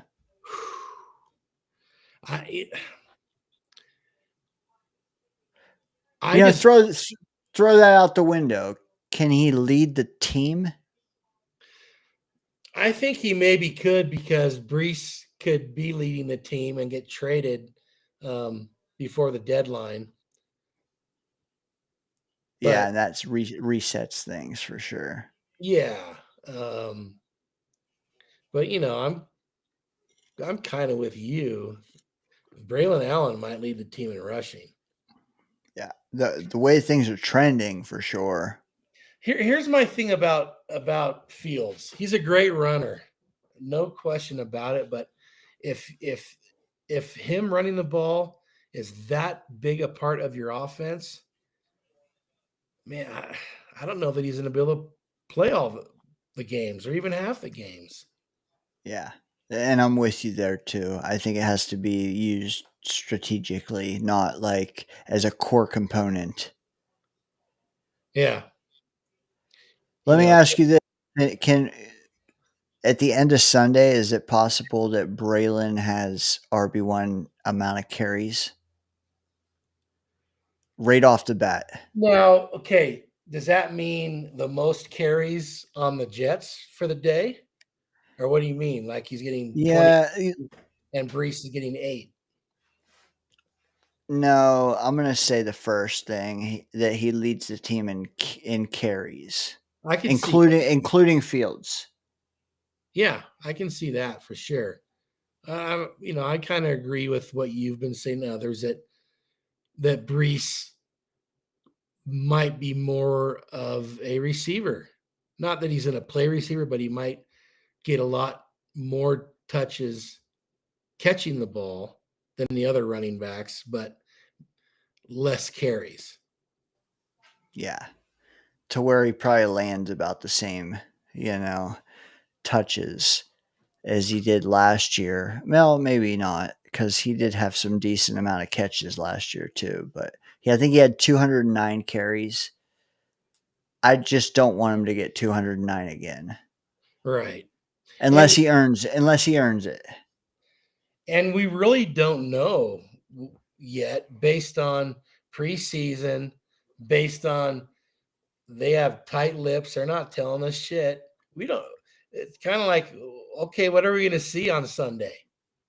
Good point. And the other thing, actually, correct. The other thing is, like, I don't pay a lot of mind to what people say who go and look about individual plays and what they were doing, et cetera, et cetera. But like reading between the lines, from all indications, is he's lighter, he's thinner. Brees is? Yeah. So that makes me wonder, why would you do that unless you're just trying to get faster, trying to get more nimble? And I think that maybe, and we also see the mic'd up shit on One Dress Drive, whether it's shared in a tweet or whatever. But like Glenn pulling Brees aside after a play and saying, "That's how we're going to unlock you, brother." And it was right after a pass to him. Like, it's just, you can connect a lot of dots to where it's like they're seeing him the opposite of what Hackett saw him as. Like this late blooming wide receiver, they're looking at him more like a I don't know, fill in the blank there. But well, they're trying to figure out how to get him in space. Yes, and that's the key. He gets a little lost when there's too much traffic. Based on what I was watching last year, I questioned his vision. Yeah. Well, when you're out in space and there's not a lot to think about, that's where he's at. That's where he's at his best. You're running between the tackles. Give it to the big guy. Yeah. Get Brees outside. And the big guy is not slow like you think. Like perception would tell you. Yeah, that's the key, because a lot of people don't realize that Braylon ran like a 4.4. Like, well, but even Braylon, he's a better receiver, I think, than people give him credit for. That people knew he thought he was coming out of college. Even me, yeah. Like, you wouldn't expect it, but and it's like, how elaborate are the routes? I think he can. The thing. I mean, again, and I know you might disagree with me, and others, like people say, well, Brees Hall could play wide receiver. No, he couldn't. Yeah. There's No. a lot of nuance to running pass routes, and then you're also running them on corners rather than linebackers. Now he's a good receiving running back, although we can even question that after last year. Second to lead in drop passes, but point being, running backs running routes is a different animal than wide receivers running routes. So let me ask you this, because that's a great point and probably worthy of a whole hour at another point. But like when people say that Brees can be top 3 in targets, catches, can he do that while staying in the backfield? Or does he have to be motioned out and into a de facto wide receiver? Like, can it just be dump offs and he still do that? Can it just be like traditional or traditional running back routes out of the backfield? Maybe a little bit of motion, but like, you know what I'm saying? Like, not to where you're like full route tree, no, just I wouldn't ever expect him to run a full route tree. I doubt he can. But to answer your question, yeah, he can get it out of the backfield. And part of that reason is who we throwing the ball to. He could be second. Yes. Yes. And that's every time I've said that he could be second, it wasn't an elaborate route tree or like elaborate routes even. It was just a bunch of dump offs. The only trouble is I don't know if you can give him a bunch of dump offs and not also feed him some draws and stuff. And I don't want to feed him draws. Well, so it's a he'll catch 22. Yeah, for sure. He'll get some. Davis made some nice runs on draws last year. Don't get me started on Davis, Scott. You're trying to all nighter. How do you really feel about Davis, Tate? Just below Braylon. I could certainly see him in the top 3 in targets, and they don't even have to be design targets. True. Yeah. Correct. I feel like I've heard that Fields didn't just dump it off very often. He hasn't in his career. Don't know if that's true or not. So if that's the case, if he bails instead of finding the guy in the flat, well, then that's going to hurt those targets, of course. But and maybe that's a shame. What we're working on also. Yeah, that's a shame because play breaks down. I don't know, man. We saw Hurts succeed last night at what, a steroided out version of what we want to succeed at. Like every time Hurts threw it, it was not even to the yellow line. Like it was sideways. It was 2 yards and guys just got over, it was a broken play. So you get 5 yards of yak every time. Can we do that? Like, hey, 5 yards is 5 yards. Just I was watching that game last night thinking, how long until Brown freaks out? Yeah. He had 1 target, right? I don't know. I think he had a catch late in the game. I don't know how many targets, but I think that was his only target. Yeah, I believe it. I then this morning heard Jet fans talking again on Twitter that Brown is still a top 10 receiver in this league. Do you see that?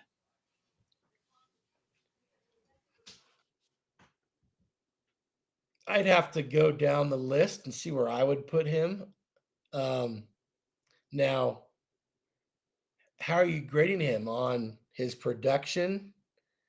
The best way to grade him. How are they grading him?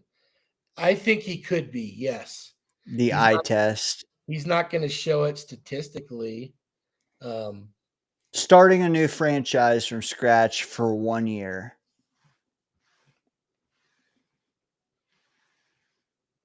top 10 without putting too much into it. I'm going to say yes. I'd put him ahead of Garrett Wilson. Yeah, so would I. And That the 1 year thing matters a lot. And like all things being equal, coaching staffs out of it, quarterbacks, O lines, you're just starting from scratch and drafting the entire league. Like, is he in the top 10 for 2025?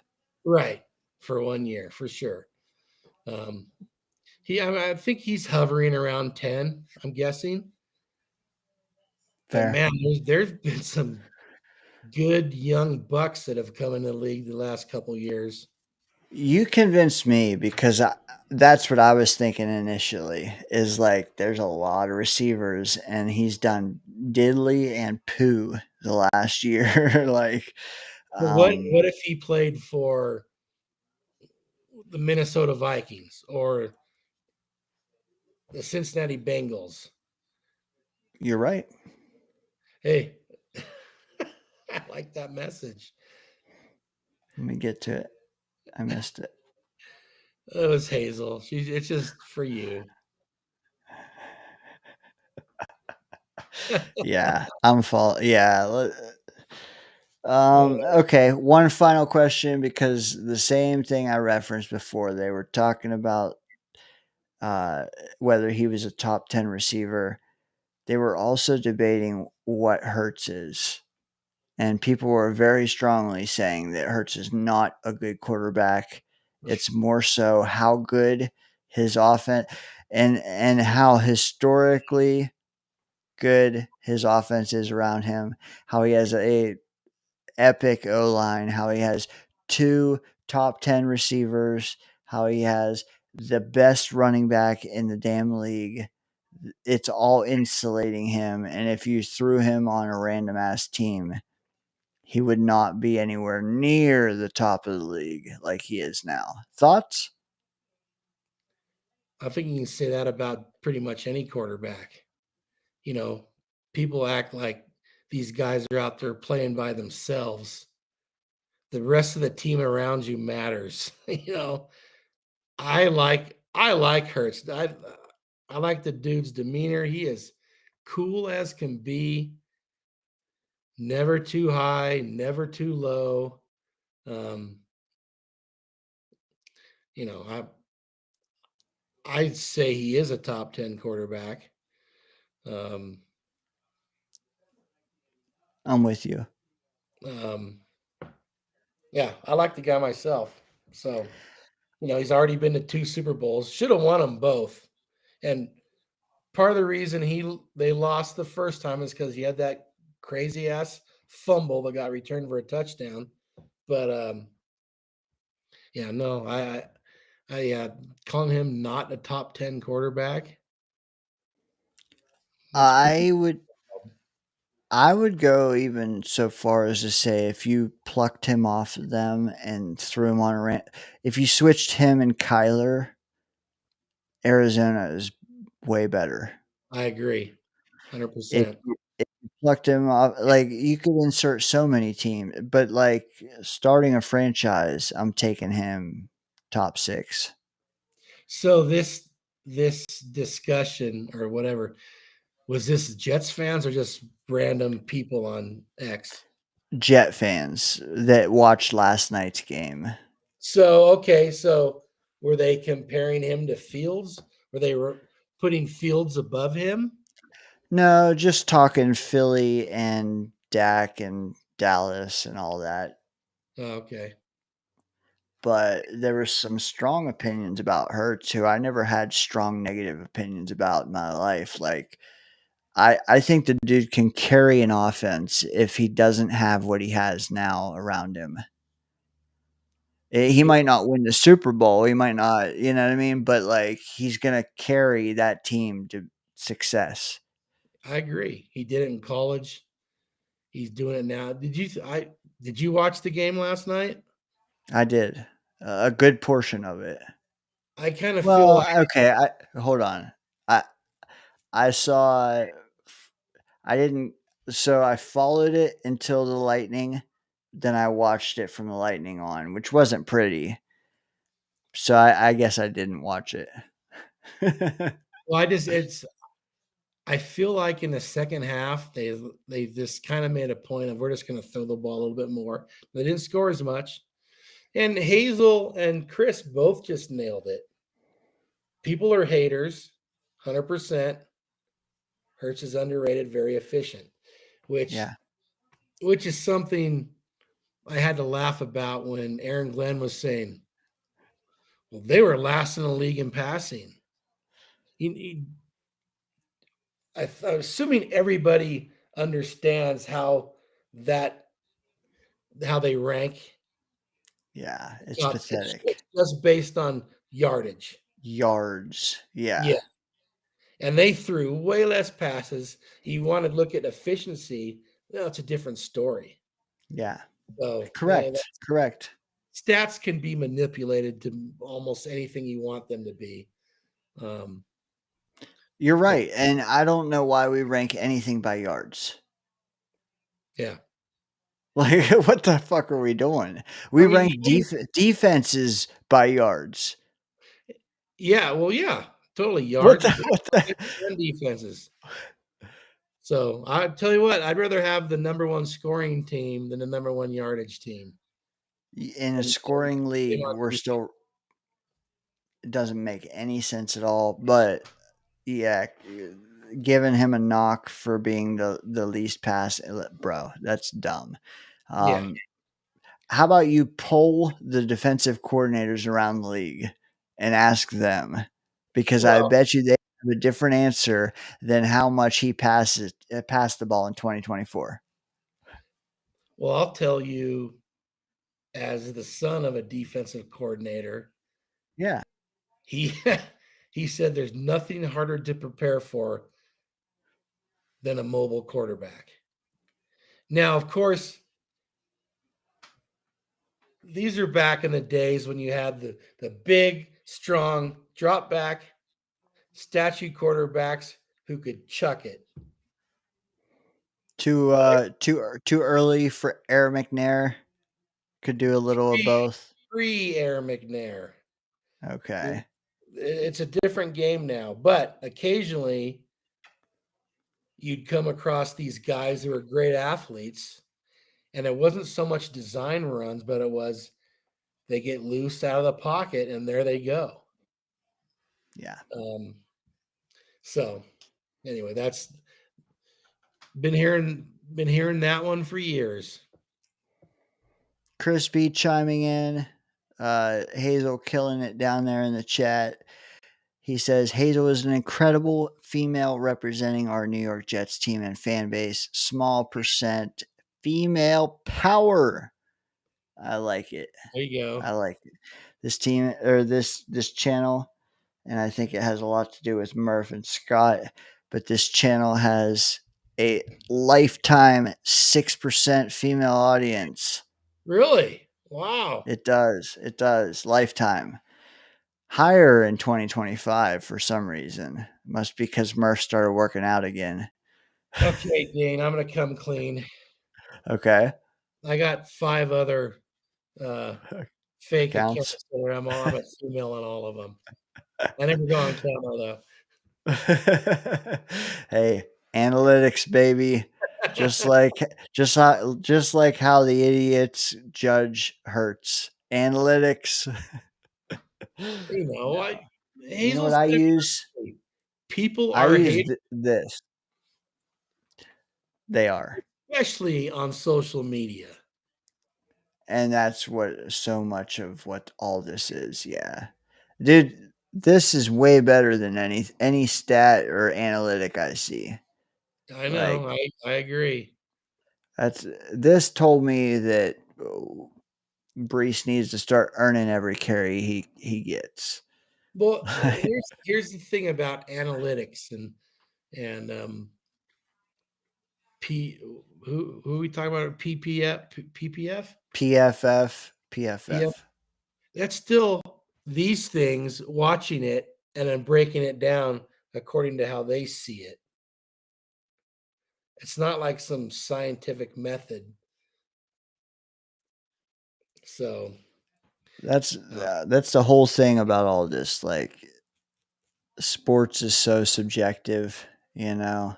I don't know. It just makes discourse good engagement, good conversation, because nobody's right, nobody's wrong until it's all written.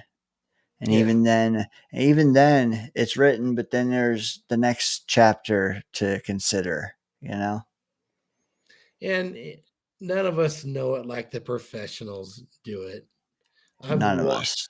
I've watched how coaches break down film. It can be so boring and tedious. I mean, watching the same 3 seconds over and over and over and over again. It's like, oh my God. Especially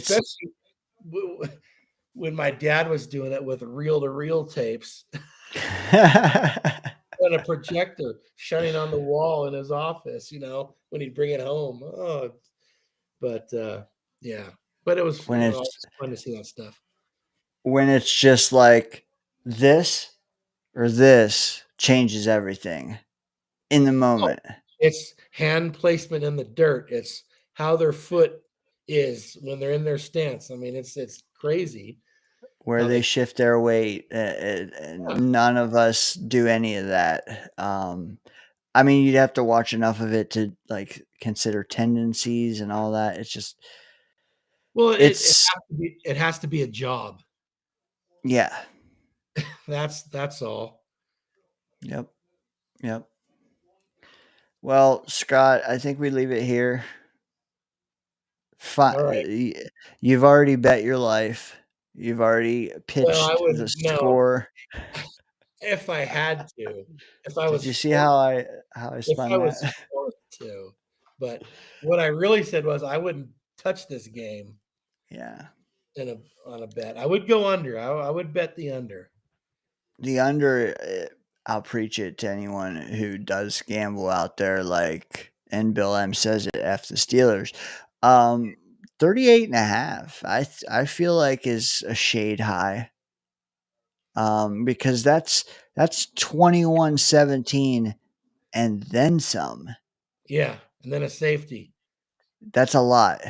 Like, 21 might get reached by one team, but 7, I mean, like 20 isn't getting like, they're not both scoring 20, and I don't think either one scores 30. Yeah. So I think bet the under, get that little bit of bet the under and pick one player to score a touchdown, and you're at least doubling your money. Isn't it like 4 points lower than the next lowest over under? That would be spicy. I didn't look, to be honest, but that wouldn't shock me. I think it's significantly lower. The crazy thing about when it's that low, 38 is a low number. One weird touchdown, like a kick return, a fumble return, and okay. True. That can make it difficult to stay under. Or if like Xavier Gibson scores 2 return touchdowns. We're gonna watch him again. Oh my God. We you know what? do. He had a great play that provided a thrilling moment, and that was fun. But I think that's all we're gonna get from him. That was a long time ago. That was. Hold on though. I want to see if you're right. All right. 48.5, 45, 43, 47, 44, 46, 47, 40, 42 so far is the lowest. Yeah. Besides us. Nothing lower than 42.5, 41.5. Oh wait, that's week 2. Okay. 40 2.5. So 4 points. We are the lowest over under of the week by 4 points. Can you, and kudos, because that's a good pull by you. Can you predict the second lowest? Even though after that it's like several, but like 42.5, there's only one. Then there's others at like 43.5, 44. I think you can, but Arizona, New Orleans. that's a good guess. That was It's not without okay. I didn't. That just popped into my head. Let me think a little bit more, and I'll try to. Scott, you got this. Probably it could be Denver and Tennessee. Is that your final answer, sir? Well, I'm trying to think of who else plays. It wouldn't be the 49ers. Okay. Okay. Arizona at the Saints, 43.5. So 1 point off there. Yeah, that's a third placer for sure. We got Cincy at the Browns. That's over for sure. Giants at Washington. That's going to be over because of Washington. Bucks at Falcons. That's high. Way over. Yeah. Raiders at Pats. Ooh, that could challenge, but it's a top fiver for sure. Still, right now, of all the games I've heard, I'm picking Denver and Tennessee. More so than the Niners at Seahawks.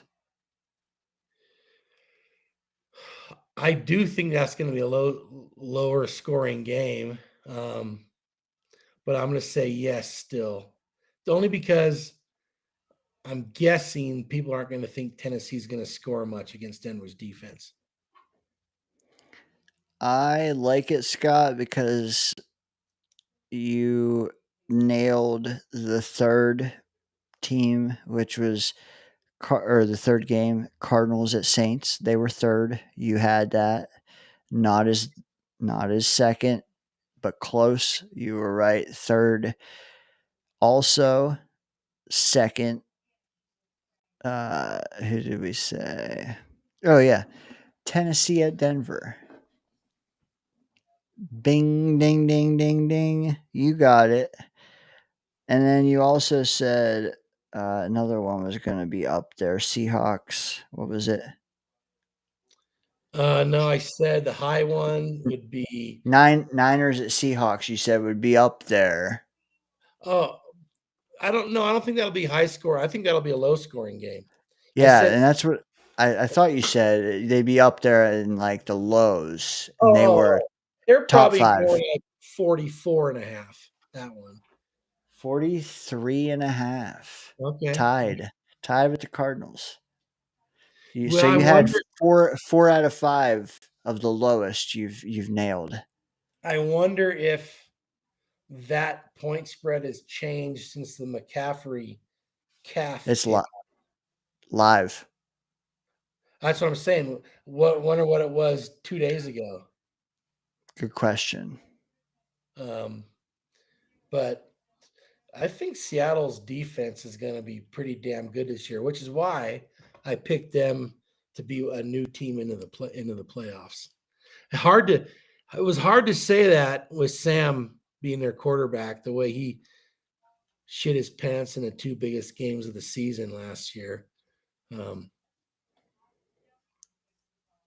Crispy chiming in. This game will probably not be pretty, probably ugly, nasty, physical, grind out, inch, out a win, find a way to get win somehow. Hopefully things break our way and our New York Jets make it happen. Well, like I said earlier, that's how the Jets are going to have to win this year. Ugly. Make the games ugly. Yeah. We couldn't win pretty last year. Let's just lean into the ugly and dominate it. Win pretty or ugly. True. Couple games they did win were kind of pretty though. But yeah, I'll give them credit. It was when I don't believe, and actual football people don't believe that players don't play when they're out of the playoffs. And it's funny, I almost contacted you because I was listening to an ex-general manager and an ex-quarterback talk about this whole scenario. Well, guys don't play, you know. They were just saying that's the biggest crock of shit because everyone, the ex-general manager said, yeah, those guys, if anyone does that, they get fired. You know, 'cause You know who, you know who's, these guys are you all know who, playing for jobs, all playing for contracts. It's just so stupid. Like I remember people saying that about the last game against the Dolphins last year. Well, the Dolphins weren't even trying.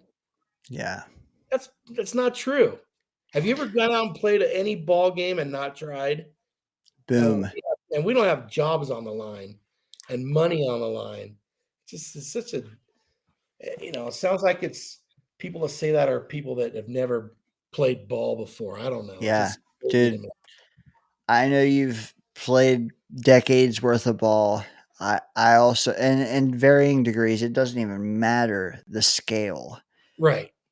Right. Regardless of the scale, I have competed 20 years playing ball, man. Different ball, but I also know what it's like to compete. And I don't care if like the stakes were nothing or the stakes were everything. If I'm suiting up and playing, you're getting my best, man, because your ego, your principle is on the line. It has nothing to do with what hits your direct deposit after. It's insane. It is. It is. The only It's way, if you're going impossible. to take me out. Don't Yeah. play me. Don't play me. And tanking, it hasn't ever really been a thing in football. Now, football's starting to do more things like some of these other sports are doing, which I kind of don't like. Like you IR a QB early in the year or earlier in the year than they. Even mid-season trades, there's so much more of that going on than there once was. But if someone tanks in football, maybe it's because they play some different players, but they don't tell the players not to play. Right. Those guys are Right. still playing hard and playing their ass. I remember watching the Jets last year, and they were done. Everyone knew by then. And it's I don't remember which game it was, but they scored a touchdown. And the excitement I saw from the offensive linemen was just like, good, Yes. they're playing. Still, Yeah. It's still juice, man, and we crave it. They crave it. They've been working all. Do they work year round? yeah. To tell them, I don't even know if it's to tell them or if it's a collective consciousness to just, oh, we'll be better next year if we're not right now. It's still not worth it, man. Not to them. Like dumb. Well, and you always want to finish the year winning rather than losing. The only thing I can see with tanking is like second half of the year if you start creatively tailoring your lineup or guys go on IR or guys don't get used as much, but like to think a team trotting out everyone is still tanking. It's crazy. Well, and this wasn't even about tanking. Some of the comments I hear, it was about, oh, the players aren't trying. It's like, what are you Oh, I talking see. about? Yeah. They're absolutely trying. So just that's a pet peeve of mine when I hear that kind of shit. And these guys have pride.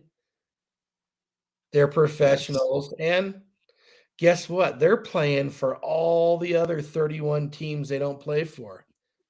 Everyone's got eyes on them. Their futures Yes. Future depend. contracts. Yeah. Yeah. So I don't know, just stuff. Just one of my pet peeves with comments I hear.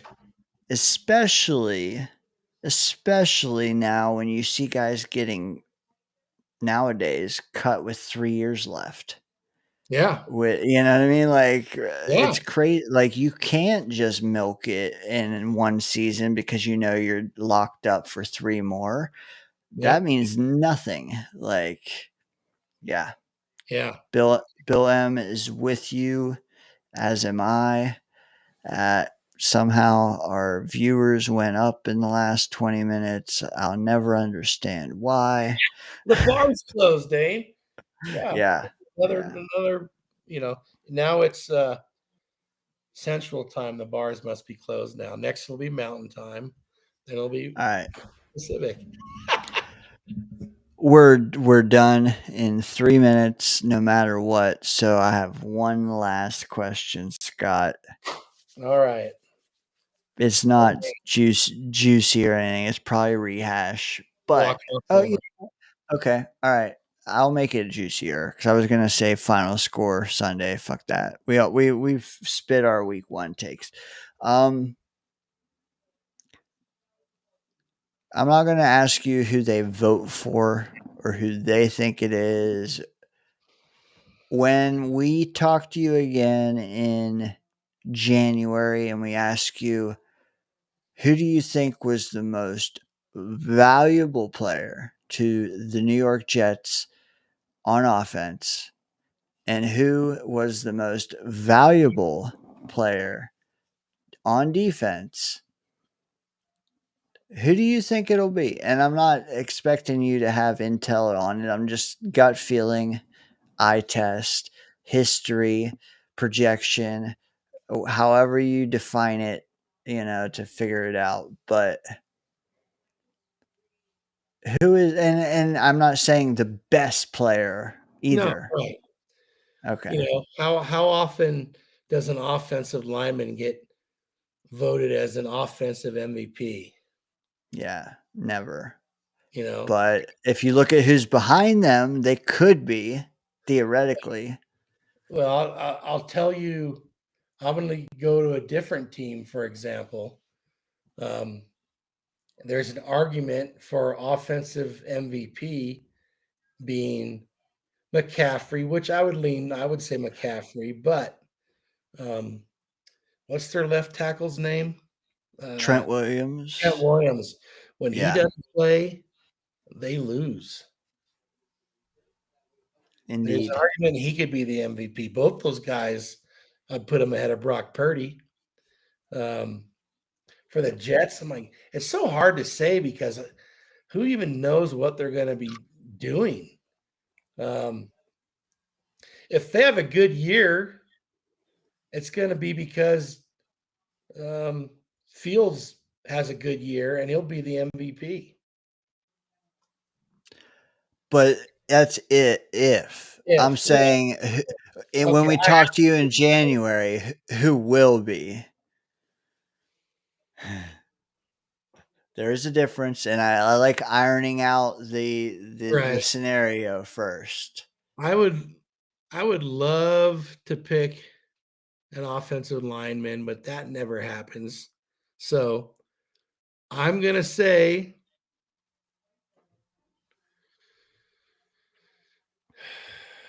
Garrett Wilson. Safe. That's not safe. Well, not like a bad thing. Safe. No, but I don't think Brees is gonna be. Well, I don't think he'll be on the team in 2026, and he may not be on the team in December. So I can't pick him because he may not even be on the team. Yeah. On defense, man, I'd love to see it be Quinnen. I would love to see it be Quinnen. That would maybe be the best thing that could happen to them. Yeah. So reality, though. You're not letting me off the hook with this shit. Well, hey, we have mere moments. I can give you my offense if you need a minute. Sure, go ahead. I know who you're going to say. Can I guess? No, because Chris B probably would have stole mine, but I didn't see. let me ask you let me ask you to further define where you were coming from. Like, why again can it not be an O lineman? Because it just never is. They're like Even to you, like I'm asking you. Am I predicting who they're gonna have or No. who'll be mine? I test Scott Foster. If we didn't have that guy, we would have done way worse. Or like he is the linchpin. Okay, I misunderstood the question. That's all right. Yeah, I mean, we can get the other MVP from anyone. I want to know yours. I wanted to say Braylon Allen, but I'll save that one for you. Fashanu. Now, I'm going to say Fashanu, but if Tippmann can play great at guard and then has to end up playing center again for some reason, is great there, it could be him. But I'm going to go with Fashanu. That's excellent. That's more what I'm looking for. Braylon also, it's the season might. Well, I don't know. I could see Braylon, if Fashanu for sure, Tippmann. Those are probably they might be my top three as well. Okay. Well, think about this. Braylon Allen is getting more carries. Yeah, is the leading rusher. Jets aren't having a good year. They get an offer for Brees. Mm-hmm. Braylon's going to get even more touches after that. I mean, he could have 1,100 yards and 12 touchdowns.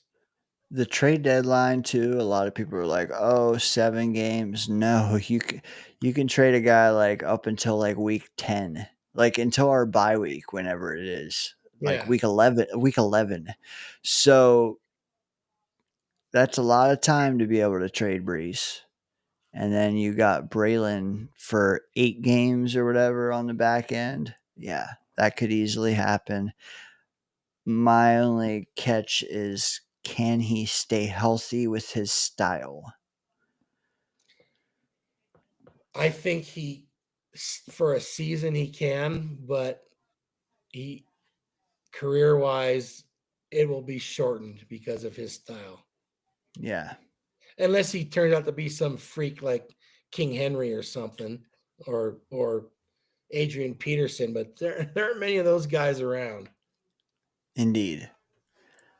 Tippmann, like you said, if he plays 2 spots and plays both well, I think he's a shoo-in for value in my eyes. Yeah. I don't know that he has to play center in order to get that. For me, I think he just has to play well. He has to pull as a guard very well. And he has to, alongside Membu, make us good running the ball right, which is something I can't remember the last time we were good at. I don't know. We were okay at times, but like good running the right. Membu's good in running the ball. If Tippmann can pull as a right guard and just run block well, we could actually run downhill and do it well. Well, he's a good athlete. He should be able to. Fashanu, excellent choice. Just a little boring, which is exactly what you want. I know. No, You know what? Well, if you go with a lineman, it's boring. That's just the way it is. Some are even more boring, though, I feel like. You know what? I am going with the lineman because Braylon, I just got to see him do 7. He had 93 carries. Like, I got to see him do 250. Please. He should have had more carries last year. I think we all can agree upon. Final answer for me, Tippmann as well. Nice. Okay, defense, real quick. Chris stole Quinnen off the bat. Not that you can't, but again, it's value. Hey, maybe that leans into Quinnen's thing, or maybe it takes against. Talk to me. Your Jet MVP, not now, but in January. Right.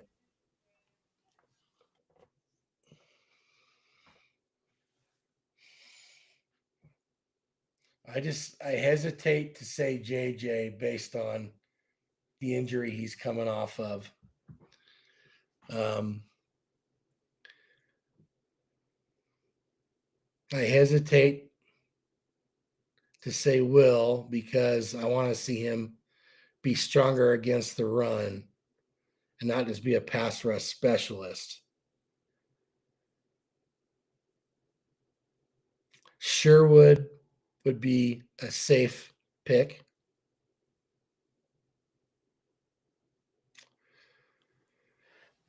Someone we can't do without, Scott. Someone who was instrumental to this 6-11 season. Yeah. I'm gonna go with Chris and say Quinnen. Having Phillips there,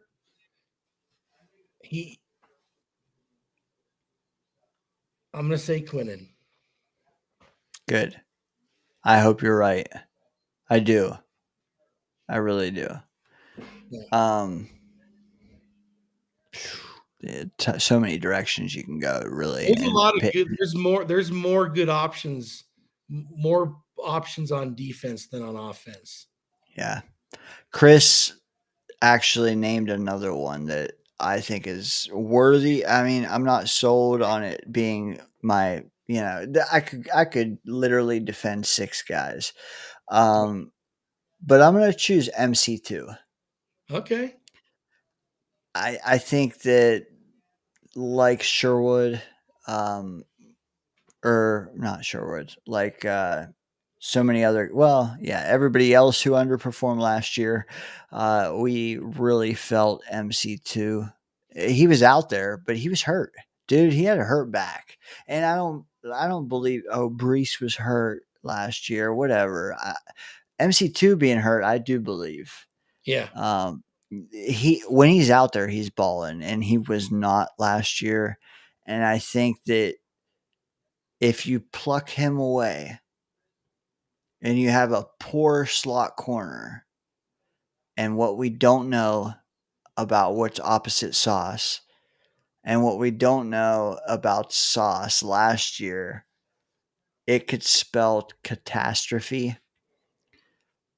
But I think with MC2 being, I think he's going to bounce back. I think it's going to make Sauce's job easier. I think it's going to make like everything, he is the recipe. Is he Quinnen level? Probably not. But as far as the back end goes, I think he's Quinnen of the back end. Sauce is too. But at the same time, like Sauce doesn't affect everybody like MC2 will, being more toward the middle of the field. Yeah, and because people are going to stay away from Sauce, he has to be that much better. Yes, and he has to go both ways. Which I mean, if Sauce shadows, different story. If Sauce doesn't, MC2 both directions, no sidelines to help him. Yeah, that to me makes him more valuable. Yeah. If Sauce can take out the one every week, well, that's kind of an easy choice, right? Yes. We don't know if they're even going to do that, or to have him shadow anybody. Correct. This is something else they won't tell us. Right? Yeah. Maybe we don't. Maybe we shouldn't know. We're a bunch of most of us are a bunch of idiots. Yeah, for sure. Well, and there you heard Aaron Glenn in his latest, I think it was his latest, was it today? You know, he mentions the what they call it, the competitive advantage. He's all about, he wants as little out there as possible. So saying whether or not Sauce is going to travel, well, if a team knows that on offense, okay, they can prepare for that. We may not even know the answers to some of Glenn's questions after Sunday. That's true. And it vary from week to week. Yes. I think teams that can be creative and mix things up are definitely more difficult to prepare for. So, and each game will call for something different. For sure. I'm hoping. Because, yes, we believe that. We've also believed shit in the past, and it didn't look like the coaching staff agreed with us. No, you know what? I have my beliefs, and maybe they should be a little different these days. But I grew up hearing, watching, seeing, and although I'm influenced by someone I lived in a house with, I also got my own. But I've formed my beliefs on how things should function. Not that it's a right or wrong, but we all have ways we come up with our beliefs. Yeah. Like one of you guys said earlier, I'll trust my eyeballs. Yes. That's at some point, like, it's like watching Major League Baseball, man. That might be the sport that does analytics way too much.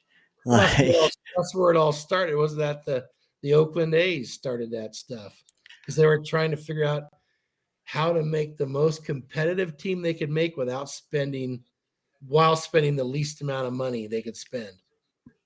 Yep. And ever since then, that's all that matters when, like, you can clearly see some stats do not match the eye test. Yeah. And then you see people who didn't even watch the event trusting the analytics and running with it. Yeah. It's like, listen. And that honestly, Red Zone, which has been in hot water this week because they're going to have commercials this year. Oh God. Really? Everybody watches Red Zone, but like, that's another thing that is probably just contributing to common ass takes because, dude, so much happens in between the 20s that you don't. Yeah, everybody's just watching the Red Zone and thinking they know all these teams and they have all these takes, and it's like, dude, you're so bent out of shape over Red Zone having commercials now. I'm kind of glad it does because now you ought to go and watch the actual damn games. Yeah, I've never watched Red Zone because I like to watch football games. Yeah, right. But those are the same people that think fantasy football is real football. Like, like a player is better than another player because he's better in fantasy football. When was Tom Brady ever a top fantasy football quarterback? Indeed, he was not. He wasn't. And I hate maybe 07. Yeah, when they went undefeated and didn't win the Super Bowl. 50 touchdowns, but like literally it was a blip. Most of the time he was not. Yeah. You were drafting Breeze, you were drafting Rivers, like well, back Peyton. to fantasy football, I remember having Matt Ryan, and they weren't very good. They'd be losing, and then they get to the fourth quarter, and him and Julio would go nuts, and they'd lose, but they'd put up all kinds of stats. Yep. Not the same. Your point. Same thing with your tight end for the Raiders last year. He got so much slop, which is great in fantasy football. You want that. You almost want to be losing You want your players to be on the receivers and quarterbacks to be on the losing team. It's not football. It's not real football. Dude, they traded Devontae, and then all of a sudden his stock went up. I wonder why. Someone's got to catch the ball, right? Yeah, right. But anyway, yeah, and I enjoy fantasy football. I'm not dissing on fantasy football. I'm in way too damn many leagues. But I am bitter over this Dolphin running back news because in the what news? That I heard Ollie I've worked all week. I missed it. What did you say? Someone said it on your show is where I heard it. Ollie, what's his name? Ollie Gordon? Ollie Gordon is starting, I heard. Someone on your show said it tonight. I think I heard Murph mention Ollie Gordon, but I was producing and I missed what he said. So someone said that, and during the Asmaniac draft, it was 1 minute. I don't know if the one you did was. And I don't know if I wasn't paying attention, but all of a sudden it's like I was doing whatever, and it's like my clock is down 4-3, and I'm trying to get back on the Ollie Gordon, and it picked me my third tight end. It's like, oh, great. Instead, it was Kraft. It was Ertz. Tucker. Ertz, yeah. Ertz. But I already dropped him and got the other Dolphin running back who's hurt right now. He was a rookie last year. Jalen Wright.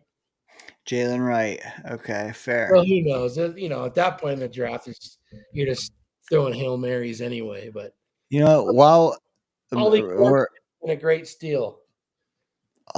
You should have got Jordan James.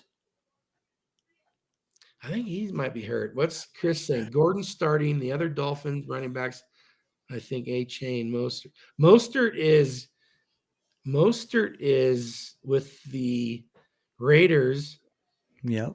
Wilson signed with the 49ers, but I think they might have released him. Not positive. Yeah, I think I looked him up the other day, and because he was on my watch list from last year, and I think he's not worth. I mean, wherever he is, he's not worth considering.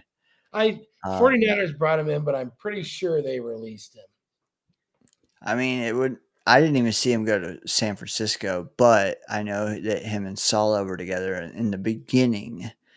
I always liked Jeff Wilson Jr. I did, but they got a chain. Yeah, and Mostert, a chain, Wright, and Gordon, but Gordon's starting. That's mind-boggling to me. Well, Wright's hurt. Okay. Achan's hurt also, I think. De facto then, okay. Yeah. While we still have somehow 7 people watching, I just real quick, how did Hampton finish the night? You know what? He looked pretty good. Kansas City did a better job against the run than the pass. So Chargers were throwing the ball a lot. Okay. Yeah, Keenan and Johnson. And I'm going to just say this again because I've said it.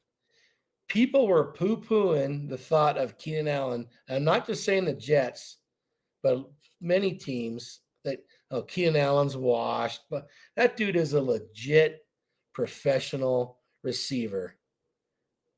He finds what he don't run the zone with him on the field. He'll always get in the right spot, but he's just solid no matter what. Dude, for some reason, he looks different in a Chargers uniform than a Bears uniform.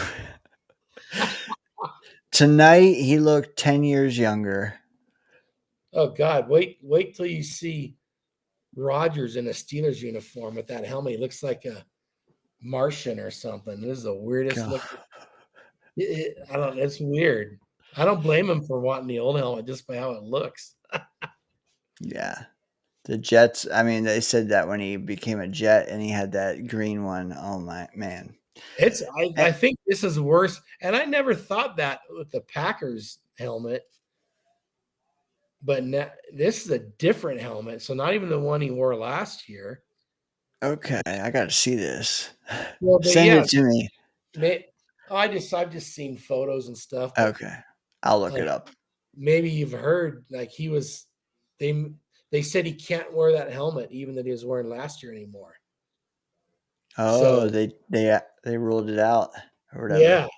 So it just looks I don't know, it looks just funny as hell to me. Like Kazoo or something. Not Marvin the Martian or whatever that. Yeah, something like that. Yeah. Alien head. Yep, that's right. Alien head is right. Crispy. Hey, Crispy, go get some sleep, man. We're about to.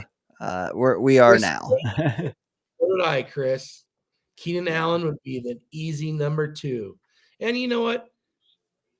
Once again, part of the thing I wanted with Devontae last year is, and I said it, I'll pat myself on the back. You heard me say it last year. Garrett Wilson could learn a lot from a player like Devontae or Keenan Allen on running pass routes, that sort of thing. And hopefully he tried to get some of that from Devontae last year. But anyway,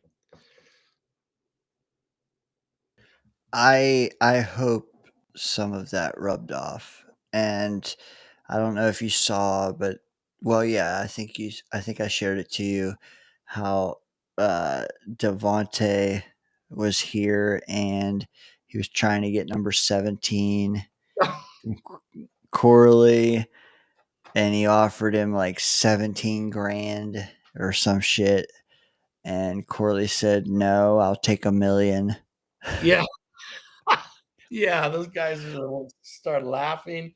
Yeah, and Corley was serious, and now Corley's cut. But like, those are two extremes there, and I'm hoping that Garrett learned something from Devontae instead of just what Corley learned, which was nothing, and then now Corley's cut. Well, and the thing is, there was things he could learn from Devontae.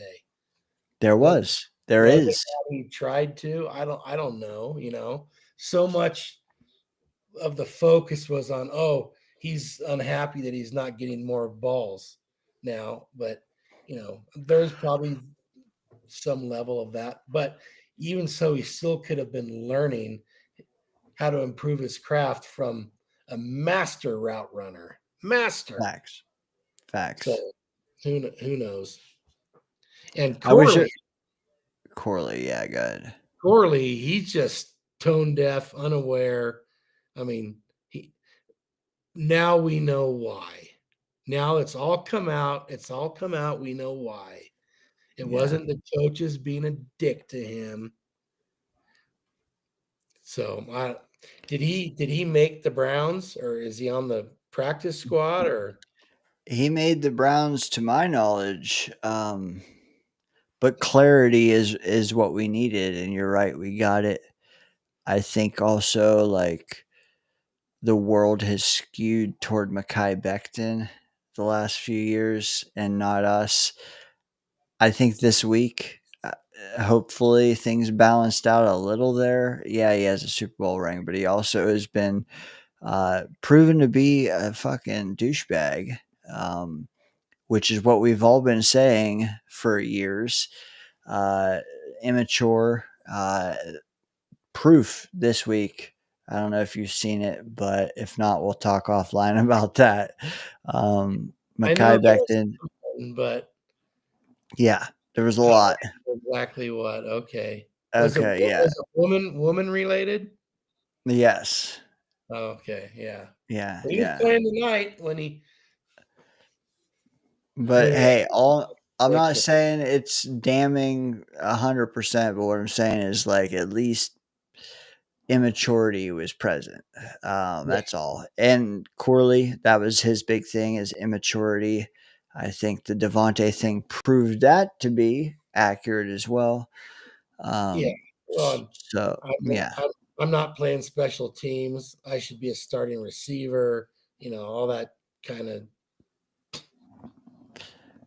will he get it? He'll get his chance. I don't know if it'll be with the Browns, if he earns it, but I have a feeling that he is a coworker of mine in the next few years.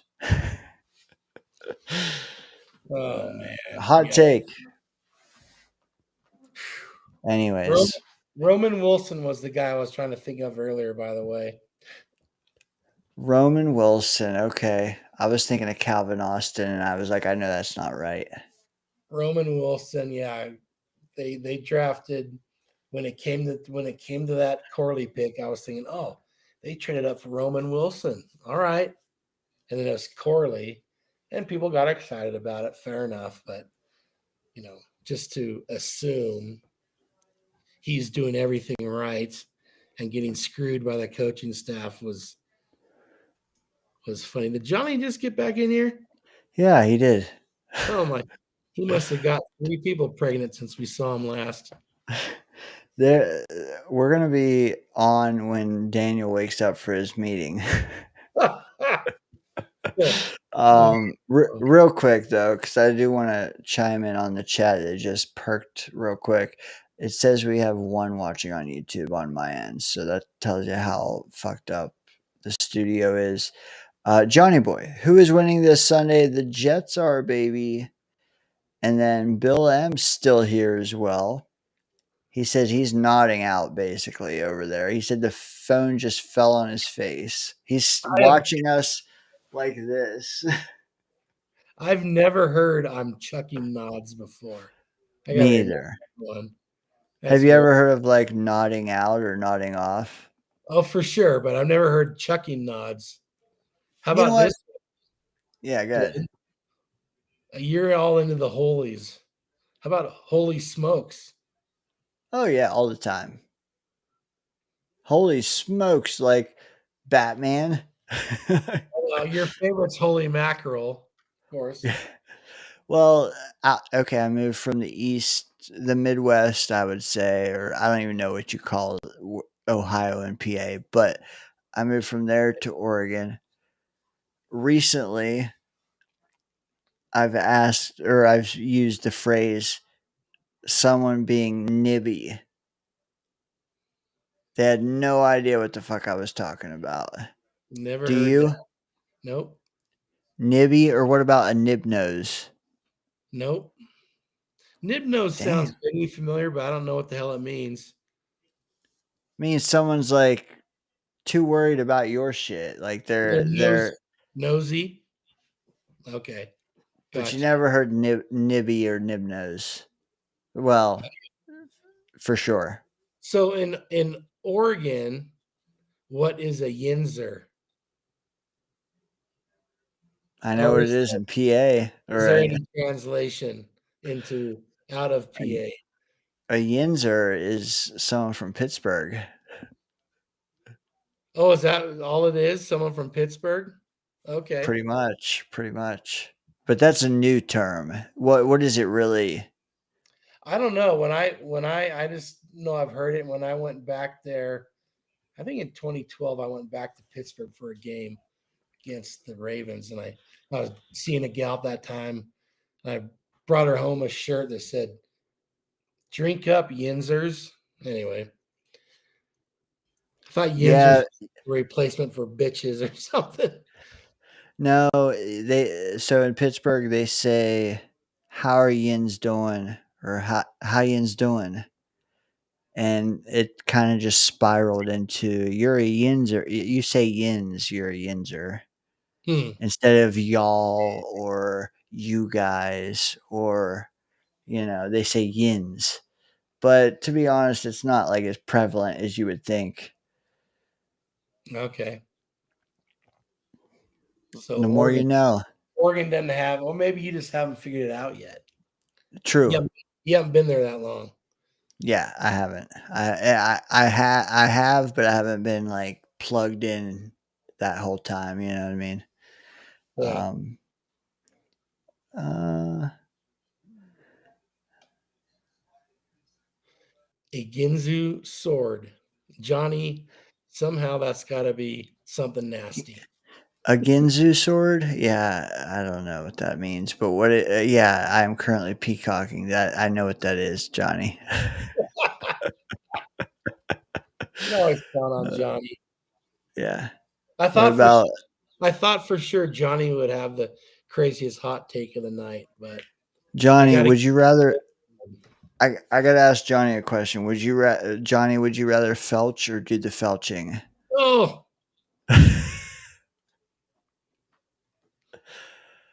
Johnny'd rather play the rusty trombone.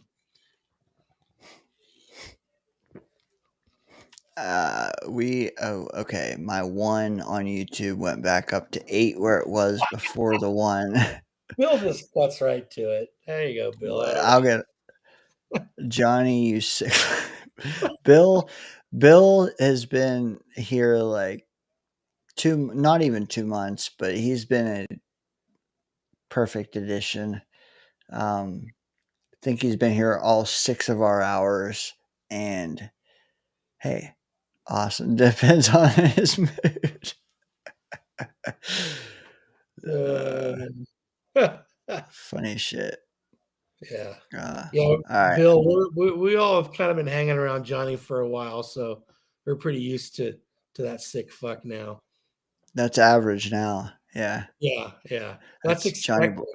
It's Yeah. expected and encouraged now. If Johnny wants to be like scandalous, the degree he will have to go to with us. Yeah, he's gotta come in a little hotter. The, Yeah. the Yeah. best was when Johnny was on um, Charles' show and he was having Charles look stuff up. Oh, that was a riot. Every I nasty guess thing you can think of. Bill likes it. Crispy chiming in. He can. I assume he means he can vouch for everyone. Phenomenal. Maybe that's a Dano term, vouch. I don't know. I don't know anything anymore. He can vet everyone. Phenomenal New York Jet fans and people representing our New York Jets team and fan base. Boom. He said earlier he is sitting there still wearing his New York Jets hat at 3 in the morning in Union, New Jersey. Man, that is dedication. But Chris B, are you still rolling one of these? Yeah, Crispy, you gotta. Yeah, I'm And not I want gonna. to answer Johnny. I think that's BS, Johnny. The dude gets hurt, busting tail, continues to come back from injuries. You know, shit. People don't try to get hurt. It's not like he committed a penalty to lose a game or, or whatever. Yeah, I don't like that. I had a hot take and I forgot to write it in my notes, so I left it out. But it was to extend AVT. Whoa, that is especially hot now. Fuck. Damn it. Yeah, needless to say, I mean, what would the dollar amount be? That's the question. Well, yeah, I mean, That's okay. that's the attraction, is what I should say. Obviously, if they bring him back, it's going to be a deal for the Jets. As, Even on 1 year, would it still be a deal? well, I think they're going to insist that it is. And by deal, I mean lower on the pay scale, lower on the cap hit, which of course can be fudged, however. But Dude, he made like 14 million this year, but I don't know how that works. I mean, how many teams are chomping at the bit to bring in a guy who gets hurt a lot? What do you think of Johnny's latest? I think I agree with him, but for the right price, bring him back. Okay. I- Both sides Wow. both sides want a 1-year deal. That much is sure. Yeah. Let's say it's 6, but it can go up to 10. Does either side say no? So are you assuming 6 guaranteed. 10 if he plays every game. 10 if he plays 12 games plus. that there's none of the 31 other teams would give him a 2-year deal? Let's say we are the first offer. Does he take it? Do we offer it, and does he take it, or does he test the market? And our thing is, if you walk away, we're not offering it again. We're done with you. Well, if the offensive line works out without him, if Tittman is as good as at guard as some people think, We move on. if Simpson has another good year, They put a C on his chest, Scott, last week. on who? Oh yeah, I know. Just saying. Well, A C, a big yeah. fat C. Didn't they put one on Rodgers last year too? So that's a pony. Well, and it was a different staff that did it. I don't know if the players vote or what, but those C's can get yanked off real easy. But if Tittman struggles at guard,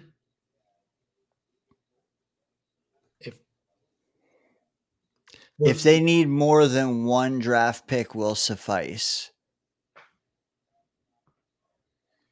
Is that safe to say or no? Not necessarily. I don't know. That's tough. Yeah, I'm just gonna say, Okay. if the price is right, why not? He'll be healed up from that. Well, my angle is if it's low enough to where it's not too high to be like just a depth guy, and 6 to 10 could be a valuable. He could play 4 spots on the line. Yeah. And you don't have to pencil him into starter. And it's not like it was a knee or an Achilles. I mean, he didn't he do his other bicep? You know what we sound like? We sound like Jets fans 12 months ago picking up his option or 2 years ago, you know. Ugh. Well, yeah. Are we falling into the same trap? Or I mean, I don't know. I really don't. But They brought in Tyron Smith for what, $6 million? oof, don't remind me. Yeah, that was the worst of it all. Crispy says 8 million in between 6 and 10. Could you think both sides would agree on that for 1 year? Does he like New York? I don't know. You know, for hit on his behalf, it would depend on if there's any interest outside of the Jets. Yeah. You know, But what if the Raiders say we'll give you, 2 years, $9 million a year, 15 guaranteed, or the Chargers or anybody? 15 out of 18 is guaranteed. Well, whatever. I'm just throwing numbers around. Point being, it's better than what the Jets are offering. Yeah. If someone commits to him for more than 1 year, he has to take it. Unless he wants to stay where he is, which that's a possibility. Part of the thing is there is, and he's not old, but there is kind of a youth movement going on. So maybe it's like, just move on, get another young guy in here. What could work to his benefit is the fact that this regime has not seen him go on IR 3 times. True. That's what gives me pause. He hasn't let them down 3 times. He's let us down 3 times. And all week, every Jet fan I've seen, every goddamn one, especially when this happened, was he will never wear Jets green again. Johnny, no offense. That's just everyone's take. He's done. That's the last you see of him. He's done. I say not so fast. Well, you know who has seen it though? The guy Who? who's writing those checks. True. Good And point. if he says, no, that's enough. I paid that guy too much not to play. Okay. You know, personally, if the price is right, yeah, bring him back in. Who you want? Who's on the roster now? If you don't have to pay him to be your starter. Well, yeah, don't pay him starter money, but maybe he can start. In fact, if he's healthy, he would start. Indeed. So, yeah, Sucks, man. I'm all for bringing him back. Yeah, it's it's hard. The timing, though, it's hard to fathom this now. Yeah, I don't know. I don't want to be a downer. We got a game to play. It's a bad omen. It's an omen to me. It's not just Muji, but they've had chances to put some depth on their interior offensive line through the draft these last couple of years, and they haven't done it. Correct. So, Christian Mahogany. Oh, I heard another guy brought up, yeah, Mahogany though, yeah.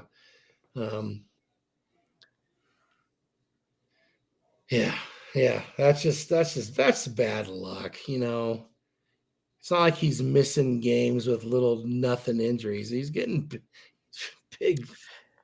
And Johnny, I'm not saying it's a bad take either. All the people saying it, like I'm just saying we could use an X factor in our benefit next year and the year after, and maybe it's him, maybe it's Jermaine due to him needing more than 1 year to come back from his Achilles. Maybe it's pencil in whatever. I'm just saying, like, we have Rodgers on the books for $35 million next year, getting nothing out of him. They should have eaten all that money this year.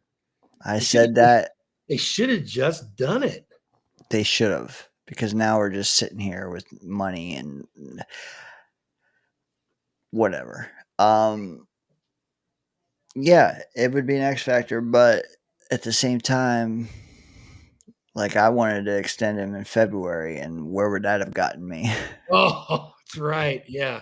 Yeah. I chose Simpson, but Simpson's solid bet, man. I'm a big Simpson fan, dude. I just really am. And and I don't suspect he's going to be on the Jets next year, but I'm not calling him a bust. AVT. Okay. Yeah. I'm not going to call him a bust or a bum or some of the crap we've been hearing. Some bad luck, but yeah, I'll bring him back if the price is right. Okay. That's hot, believe it or not, in this landscape. Well, I don't jump off cliffs. Yeah, there's a lot. Stuff. I mean, even I was jumping off a cliff when I first heard it. It was ridiculous. I didn't even know we were practicing, and we lost a guy for the year. Well, my hope was, I still remember waking up, and I kind of turned on my phone or something, and oh my God, people were freaking out. Jake looked like he was going to cry. You know what I'm talking about, right? The Fields injury. And it was like, oh my God. The first thing I saw was trade for Cousins. I'm like, trade for Cousins? What on earth happened? So I had jumped right on, and it was like, oh my, people were in mourning already for this. It was like, oh, and then he missed nothing at all. I thought, well, Yeah. maybe something like that will happen with AVT, but nope. You know what? That makes me glad we just do a weekly show. I don't know how. Well, I see how they. Well, like Jake, for example, he's got a thing going, but he can let a lot of his show just be some crazy shit going on, and he's just enjoying it, laughing his ass off. Yes. It's But there are others that do damn near daily or every other day or every time news breaks like that, and the hot takes and the clicks and all that. Like, it doesn't always age well, and no, that's one. Fields' near death experience okay, did not age well. Yeah, it's like Rogers last year when he literally had a blister on his right. heel, and everybody thought he blew out his Achilles again. I'm like, man, I'm glad I just stream once a week. Yeah, well, it's crazy. Like Jake, he goes what twice a day for probably 3 hours both Yeah. times. Holy shit! Dude, probably 4 to 6 hours per day, every day. Yeah, Dude, he'll be like, even some people would watch this on Saturdays or Sundays. Like, he goes now Saturdays and Sundays, so it's like they don't even need my re-air. Like,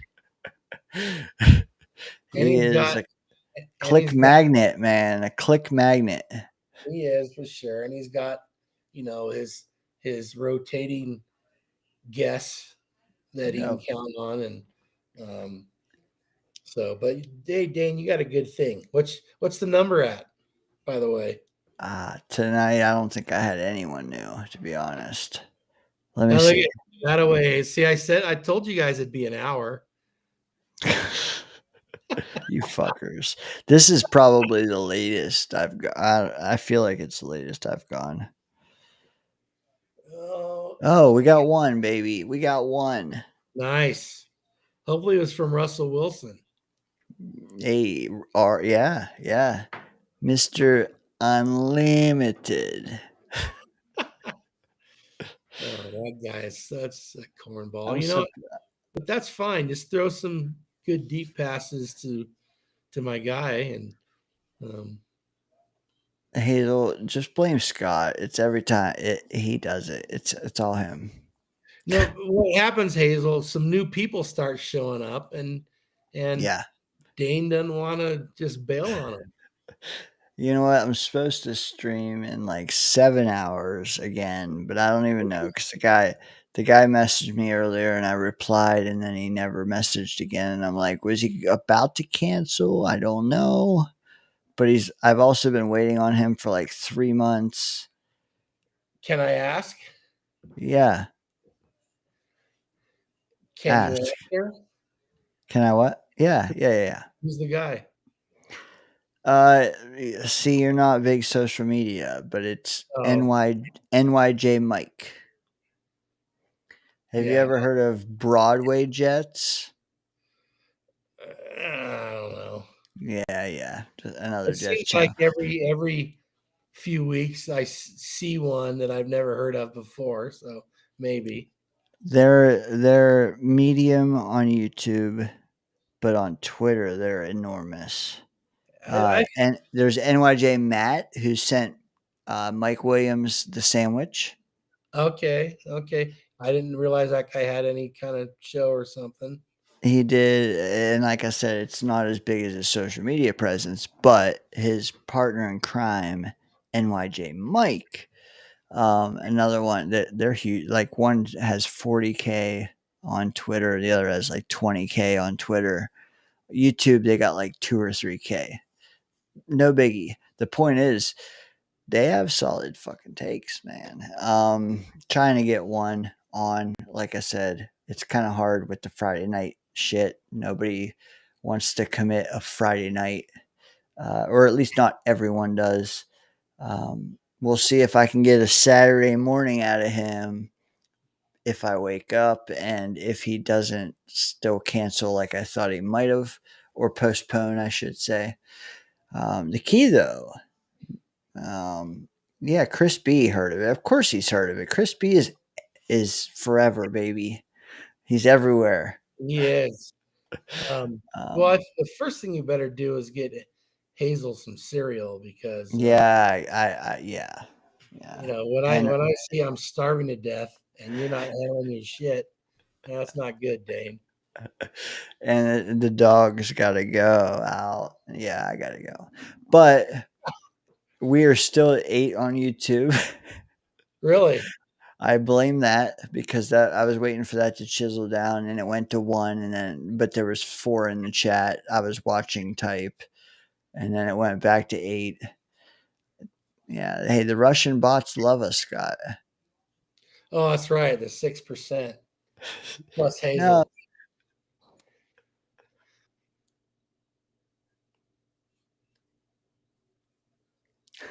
Did you just go silent? Okay.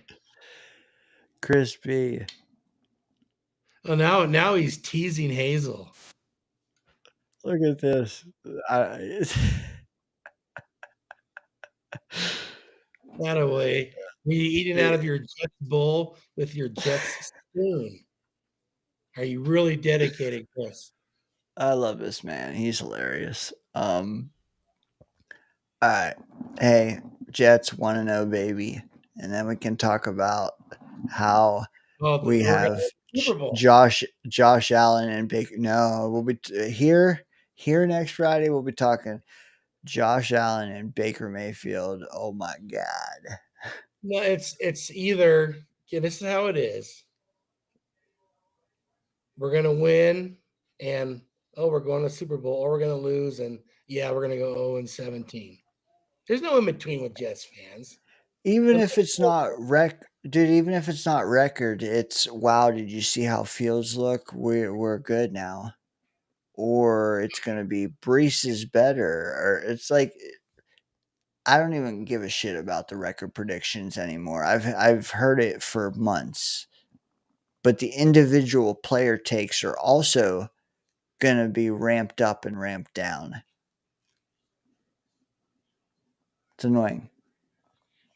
Well, what's not annoying is Chris has a Jets bowl and plate. So he was, and notebook. That away, Chris. You know what they call that in show business, Scott? You called it. I don't think that's show business, but yeah. You called it. Know Chris's dedication. All right, man. Chris, get the Jet spoon. You got to send Dane a picture of it so we can put it right up on here. We can see it.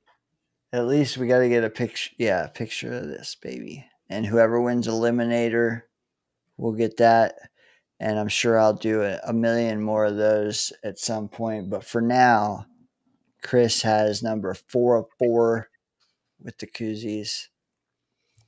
Anyways, let's leave it there, Scott, before we get a diluted version of this show. The first 5 hours and 55 minutes were on point. We don't want to extend and it get watered down. So. Well, why would we do that? But Bill's still here. Look, see? Come on. Hazel telling Johnny to shut up. That's good. Who's calling in? Johnny, that away.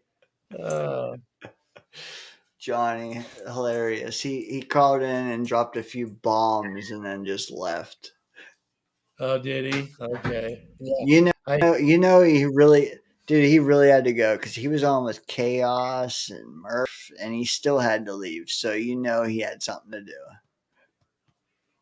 I saw a little bit early, I think, at halftime. But it was a good game, man. I wanted to watch that game, so I missed all that stuff in between. And so I saw chaos at the end. Oh, it's fine. You have 5 hours you can watch all weekend. Yeah, I've probably been here, 4 hours Yeah, after you the did. game ended? 3 hours maybe. All right. Well, let's get Hazel some cereal. Let's get this doggy out. Scott, Saturday big plans? Well, hopefully I'm going to sleep in. Man, it's 1:40 here. Yeah. I don't know. I don't know Oh, if there's any good college ball games on tomorrow. Got some things to do around here, so I wouldn't say anything big. Well, enjoy it, and we'll talk the whole way through. But just to let the audience know, me and Scott have a bet to the death for some. So, I think that's what happened. You have to comb through the 6 hours and find it, but I think that's what we decided. Bill M, good night. Crispy, good night. Johnny Hey, Boy. didn't we compromise since we both picked the under to maybe just chop off a toe or something? Go Yeah, Duck. yeah. That's right, Hazel. There we go. Yes. Yes. No, not a toe. How about something like a there's already missing toes around here. Oh, yeah. We gotta do that. One's been taken already. Yeah, yeah. We need something more click worthy. An ear, maybe an ear. Yeah, yeah, yeah. Oh. All right, man. Hey, Scott, good chilling, man. Or the beards come off. Oh no. All right. Johnny Boy, good night. Bill M. Everyone else, whoever smacked their face with their phone, good night. Hazel, good night. All right. Peace. Go get that cereal. Yes. Good night, everybody. See ya.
For the ride. You're in the danger zone. Totally, back row.